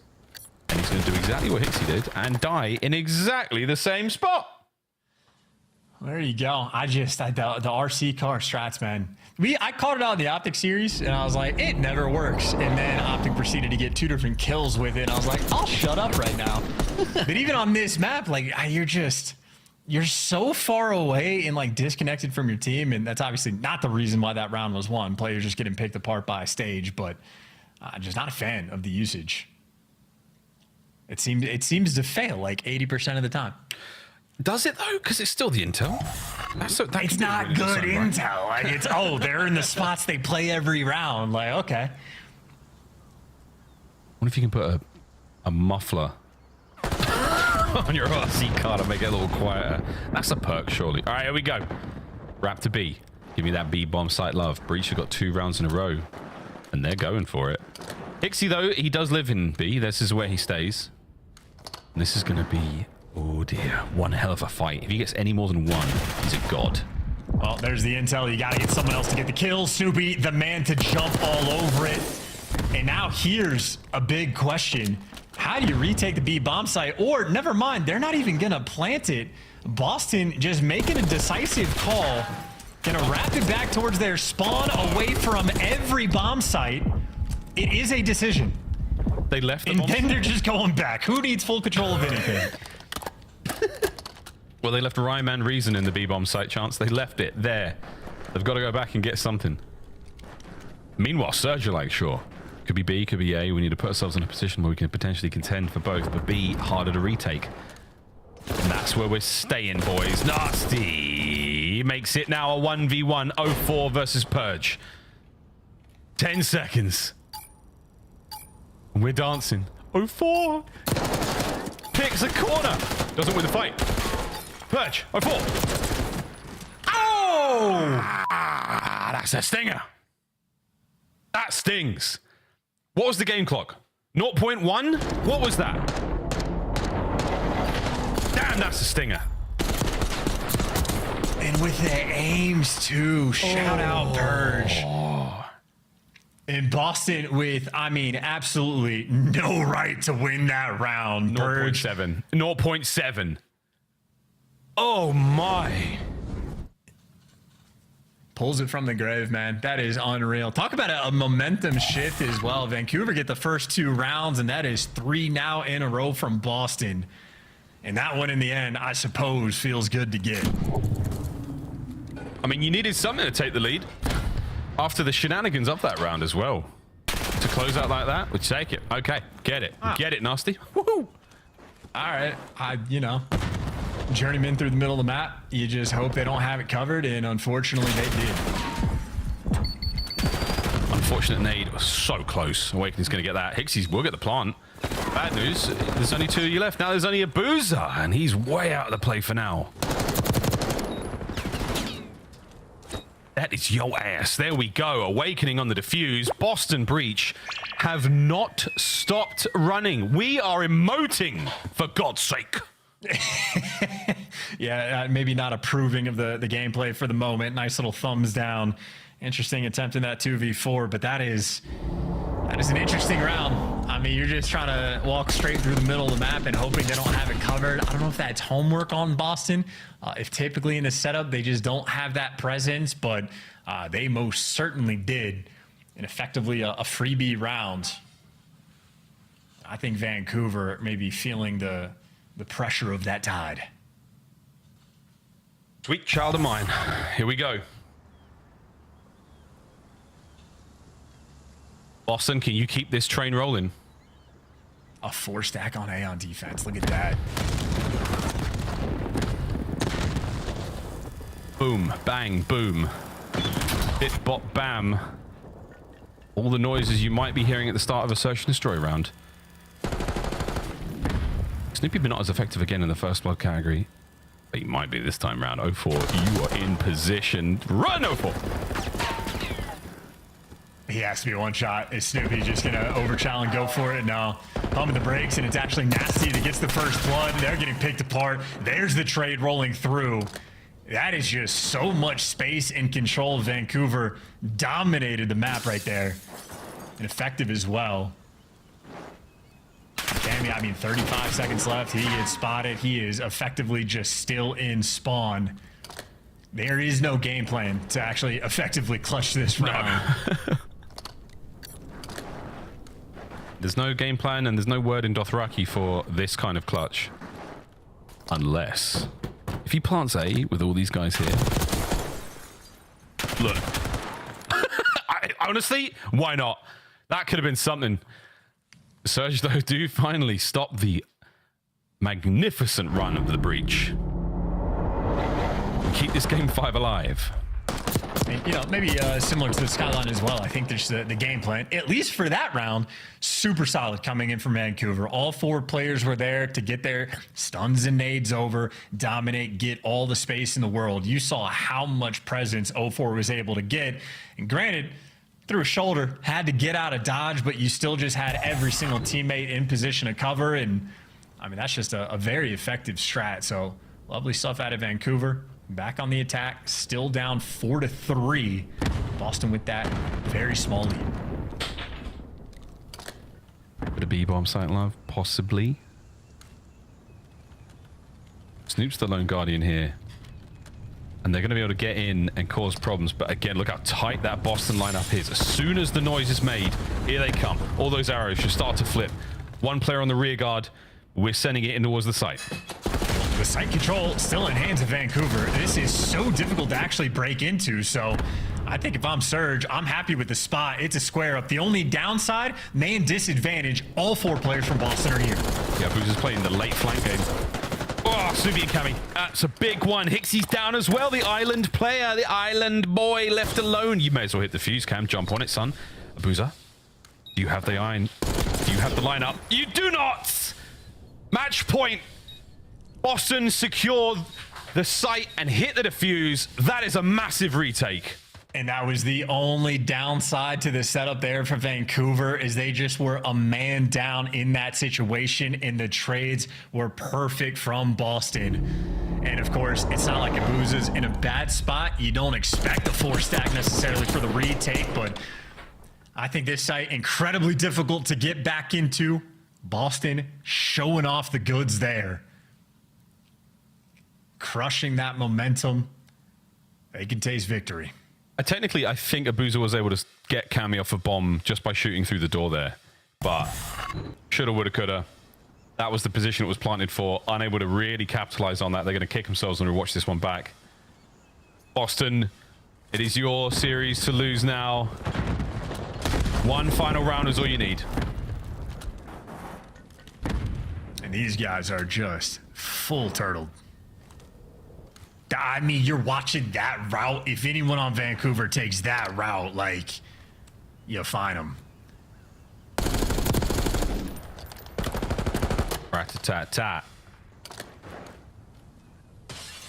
Clock's ticking. Starting to run out of things to throw at each other, boys. That's a first blood from Purge. That is so good. Nasty spotted out. Oh, levels it up. 3v3. That's some nice shots coming in from Nasty. Boston are leaning towards this B site, but this is a stack coming in from Vancouver. 04 and Hixie are there. And you're down to 30 seconds, so you might just have to full commit. And the bomb guy's the one that is last in line. You got to start making moves. You're running into a blender. Snoopy finds the timing. Free catch. Spots out 04. He's forced to back down. 2v2, and time is ticking. Boys are running. Go for the plant. Snoopy, this is a fight. Oh, double back quickly. Allow the bomb to get planted. He does. It's all down to Snoopy. And he's running. Oh, Vancouver, you managed to pull it out as Boston breach a feral attack. Wild and unruly. Vancouver Surge calmly retake. And maybe Nasty back with a little bit of control in the game. Big pick on Purge, because Purge found the route to get that first blood, catching Abuza. But he's there for the trades, and he is there for the final kill. Nasty, as long as he is not in an RC car, I'm loving what he's doing on the map. Actually, if he's not in an RC car and not just sprinting through mid, I'm loving what he's doing on the map. Yeah, he's one of these two. He might be a great driver, but the RC car is so loud. Wrong side of the road, man. Not a believer. Fair. All right, Vancouver. One more round to tie things up. Another deep defense here from Boston, exactly the same as we saw previously. And Boston not trying to play with the idea of a flank, so that little setup you saw in the middle of the map, they're just waiting for the pressure to be revealed, but very stationary is Boston. These guys are happy to take their time and happy to Kobe. That is from so far away for Kami to get that blood. Hixie not armed for this kind of fight. Purge has been spied out a few times through that netting, but they can't do too much now. You see 2 more on the cross. Hixie's going to come into the plant, commits to it. Here they come. Awakening a Purge. Fight their way forward. The bomb still gets planted. Hixie's got to go huge here up close and personal. Here comes the first fight. Bad timing. Purge. Magical moment. And that is it. The retake is complete. And Boston Breach secure the win in the game 5. Did Abuza just call out 2 players back goalie? And Hixie's like, if I plant this bomb, we just win? Like, they're... You know they're right there. Chow. That is not great S&D gameplay rolling through. That is going to be a lot of rounds for Vancouver to go back and look at and just feel that demise. Boston 3-1 in the standings. As you said, things are looking great in green. And funnily enough, Boston had one of the worst Game 5 records I have ever seen in all of last year. But this roster, quite a bit more ice they're able to bring towards the table. 6 first bloods in the 10 rounds and solid on the execution as well. Purge making plays, but obviously efficiency from every player on the map. A wild series as well, frankly. I think the hard points are the most impressive thing. Make no mistake, Snoopy was an absolute reaper. His objective kills were out of control. Dominance in those categories. Boston are looking good. I think that's the thing. Boston are looking good. We have to right the wrongs of what has been statistically one of the worst teams in CDL history. This roster is turning the ship around. Am I right, Desk? Generational. Generational. When Purge and Giga team up, it's generational. Just forget about Snoopy and Cammy. That's fine. It's not like they. No, it's Purge and Awakening. Yep. Without a doubt. Congratulations to you guys on being correct. Congratulations to Rambo Ray for now having an outlet for his anger. He is going to let the boys have it because that search and destroy game 5, it came down to the fundamentals. 0-4. You blew your 1v1, your 2v1, I should say. And then, of course, at the end, Hixie planting the bomb. Chance kind of called it out. Clearly, there's people nearby. Maybe shoot with the boozer. Yeah, I was going to say that. The offenses today, just in general, haven't been great for Search and Destroy. It's specifically not great for Vancouver Search.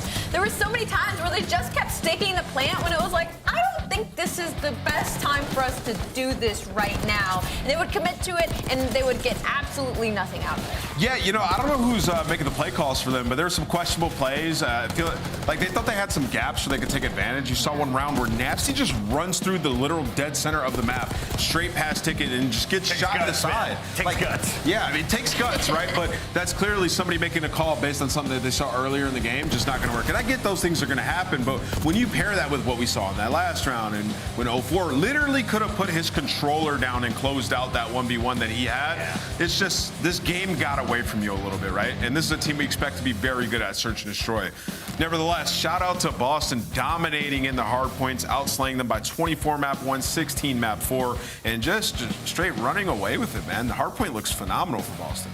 It's weird to say, but I kind of feel like Boston is giving me Major 3 vibes from Texas last year, where they were just clutch when they needed to be. This is now 4 game 5s. They've won 3 of them. Boston is definitely on that left side of our leaderboard. And that's what makes this team so scary, right? Is it's one thing to be a really, really good respawn team and just have the opportunity to go the distance in series. It's another thing to actually be really good at search and destroy and be winning them the way that they are. So Boston Breach, they're sitting like top 6 right now for me currently. Top 6? That's all you give them? I don't know. Top 4 maybe. I gotta see him go up against LADs. All right, I'm going to put you back on the hot seat in a moment, but right now we got to take a look at our scuff play of the game.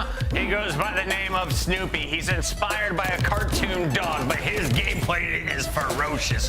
Talk to me about this young man and his 38 kills in Hardpoint Game 4. Yeah, he's been unbelievable. And keep in mind, he had a ton of kills, but look at the time in Hill as well. Ended with 111 seconds. The objective play has been there. That was the big critique with Snoopy when he came into the league. It's like, okay, he understands, like, he can fight, he can make huge plays, like, he's got good gun skill, but can he play the objective? Can he play smart when you need him to? And the evolution from last season until now, this is what we want to see from him, man, and that's why he's having so much success. There's a back and forth battle. Boston tied it up to go to a game 5, and now they win another one. They're going to finish at the top of the leaderboard as they are now done with week 2. Let's take a look at all of the battles that went down, though, here on a Super Saturday. It started with Toronto versus Vegas.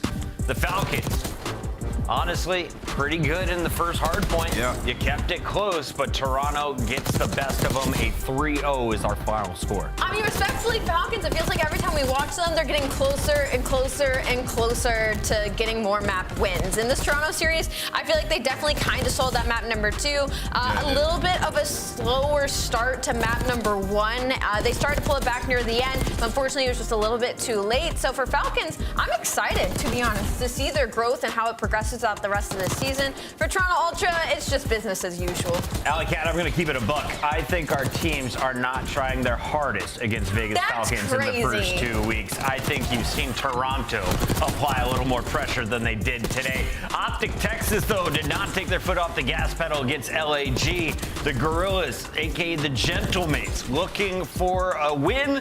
Yeah. Not going to come when playing against Shotzi when he makes moves like that. Yeah, I mean, it was almost a reverse sweep, Chris. So this could have got real interesting. Hook didn't have himself the greatest series, but it was big Brucey today. Absolutely turning up, changing his play style, playing a little bit more aggressive and finding the kills to pick up for his teammates Slack. And then when we get all the way to that game 5, you know who came through. It was Kyler, the new addition, going crazy. Huge 1v2, 9-3, I think was the final stat line. This team's hard to deal with, man. Shotzi doing Shotzi things. Bruce can slay, and Hook's good at search. Hook happy to be back. So are Optic fans as they are going 2-0 here in week 2. Optic is done. And we will see Carolina up next in our highlights. Let's take a look at the Royal Ravens. Nameless, you had the faith in this squad up until today's matchup. Atlanta FaZe is historically our top team throughout every regular season in the CDL. They are off to their worst start yet. Yeah, and they've been so good in years past that even with them looking abysmal in their first couple of matches, I still decided to pick them over Ravens, who I believe are an A-tier team at this point in time. And we watched this one. The Ravens completely exposed everything that's wrong about this Atlanta FaZe team currently. They have so much to work on during this holiday break. And if you're Carolina, you got to put your foot on the gas. You got to keep improving, right? These teams that have underperformed, they're going to be grinding even through the holiday break. Carolina, you got to put in that work still, too. I like that Vivid went to Twitter replying to Jacob Hale. You getting a little dizzy up there? You're fine up here, buddy. They can handle it. They got gas mask or something's going on there. Carolina Royal Ravens able to pull out the shocker. Not only is it the upset over Atlanta, it's the first 3-0 in 587 days that Atlanta has suffered. Taking a look at our KD leaderboard yesterday, Shotzi was in the #1 spot. That was until Gwyn played against Simp and Abizi today. Can you believe he has jumped to 1.34 and 250 kills, basically? That's what's crazy about this, too, is usually when you see a jump like this, you're like, oh, well, they just played one of the mid-tier, bottom-tier teams. No, they just played Atlanta FaZe, and he jumped Shotzi with a 1.3. My bad, Gwyn. Shotzi has played more games, though. We'll see if Gwyn can keep it up. He's back in action tomorrow. Let's take a look at all of the battles that'll be going down. Toronto versus Miami to open up the day. And you can see Toronto 3-0, looking to finish perfect. Carolina will also be playing for a 4-0 opportunity, and LA Thieves will put their record on the line against Minnesota Rocker, who's sitting at 2-1. That's the biggest match on the day. No, the biggest match on the day is Atlanta versus Vegas. You think? I mean, yeah, it's 10 versus 11. They both have looked pretty similar. I'm excited for that game. It's going to be a banger at 4:30. That one's coming up at 4:30. Give me your MVP. I'm going to go with Abizi. I think he's going to turn up tomorrow. You said Roxas wrong. That, once again, is our second matchup. Allie, you nailed it today. We had 3 Game 5s. How many tomorrow? Ooh, I think we have 2 tomorrow. 2 tomorrow. I think a good split. Chat, you agree? Disagree? Let us know in the chat. I won't read it, but I'll see you tomorrow, bright and early, 2:45 p.m. Eastern, right here on the CDL.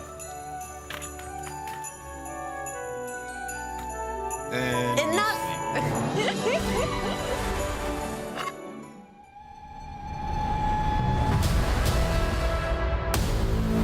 Back for another one, here we go. How I like that? We back for another one. Here we go.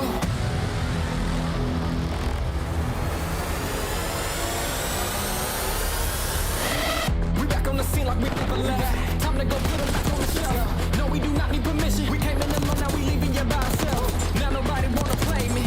Everybody think I'm crazy. Guess I gotta live up to it, nothing but to do it. Hear me? Let's go. They know we done been there before. They know I done been there before. We gon' do it again. I think we gon' do it again. Go for the win. Tell them let's do it again. Let's do it again. You know what we doing. Do it again. Tell them I'm for another one. Let's win. Let's do it again. You know what we doing. I like that. Let's do it again. You know what we doing. I like that. Do it again. Tell them I'm for another one. Nice try, bro. Tell them let's do it again. Go, baby, go. There's nothing here. Starbucks, he's a one shot. He's dead. That's it. They can go there deep. That's it. Yo, pinch. Nice, let's take it. That's above you. He went down. Down. Absolute, my bad. He's one shot. You guys got this. You got this. Money for you. Way better. Nice! Let's go. If I lose that, then just take the Porsche away. All right. Now the car, come on. Yeah. Go to the car. We gotta go out.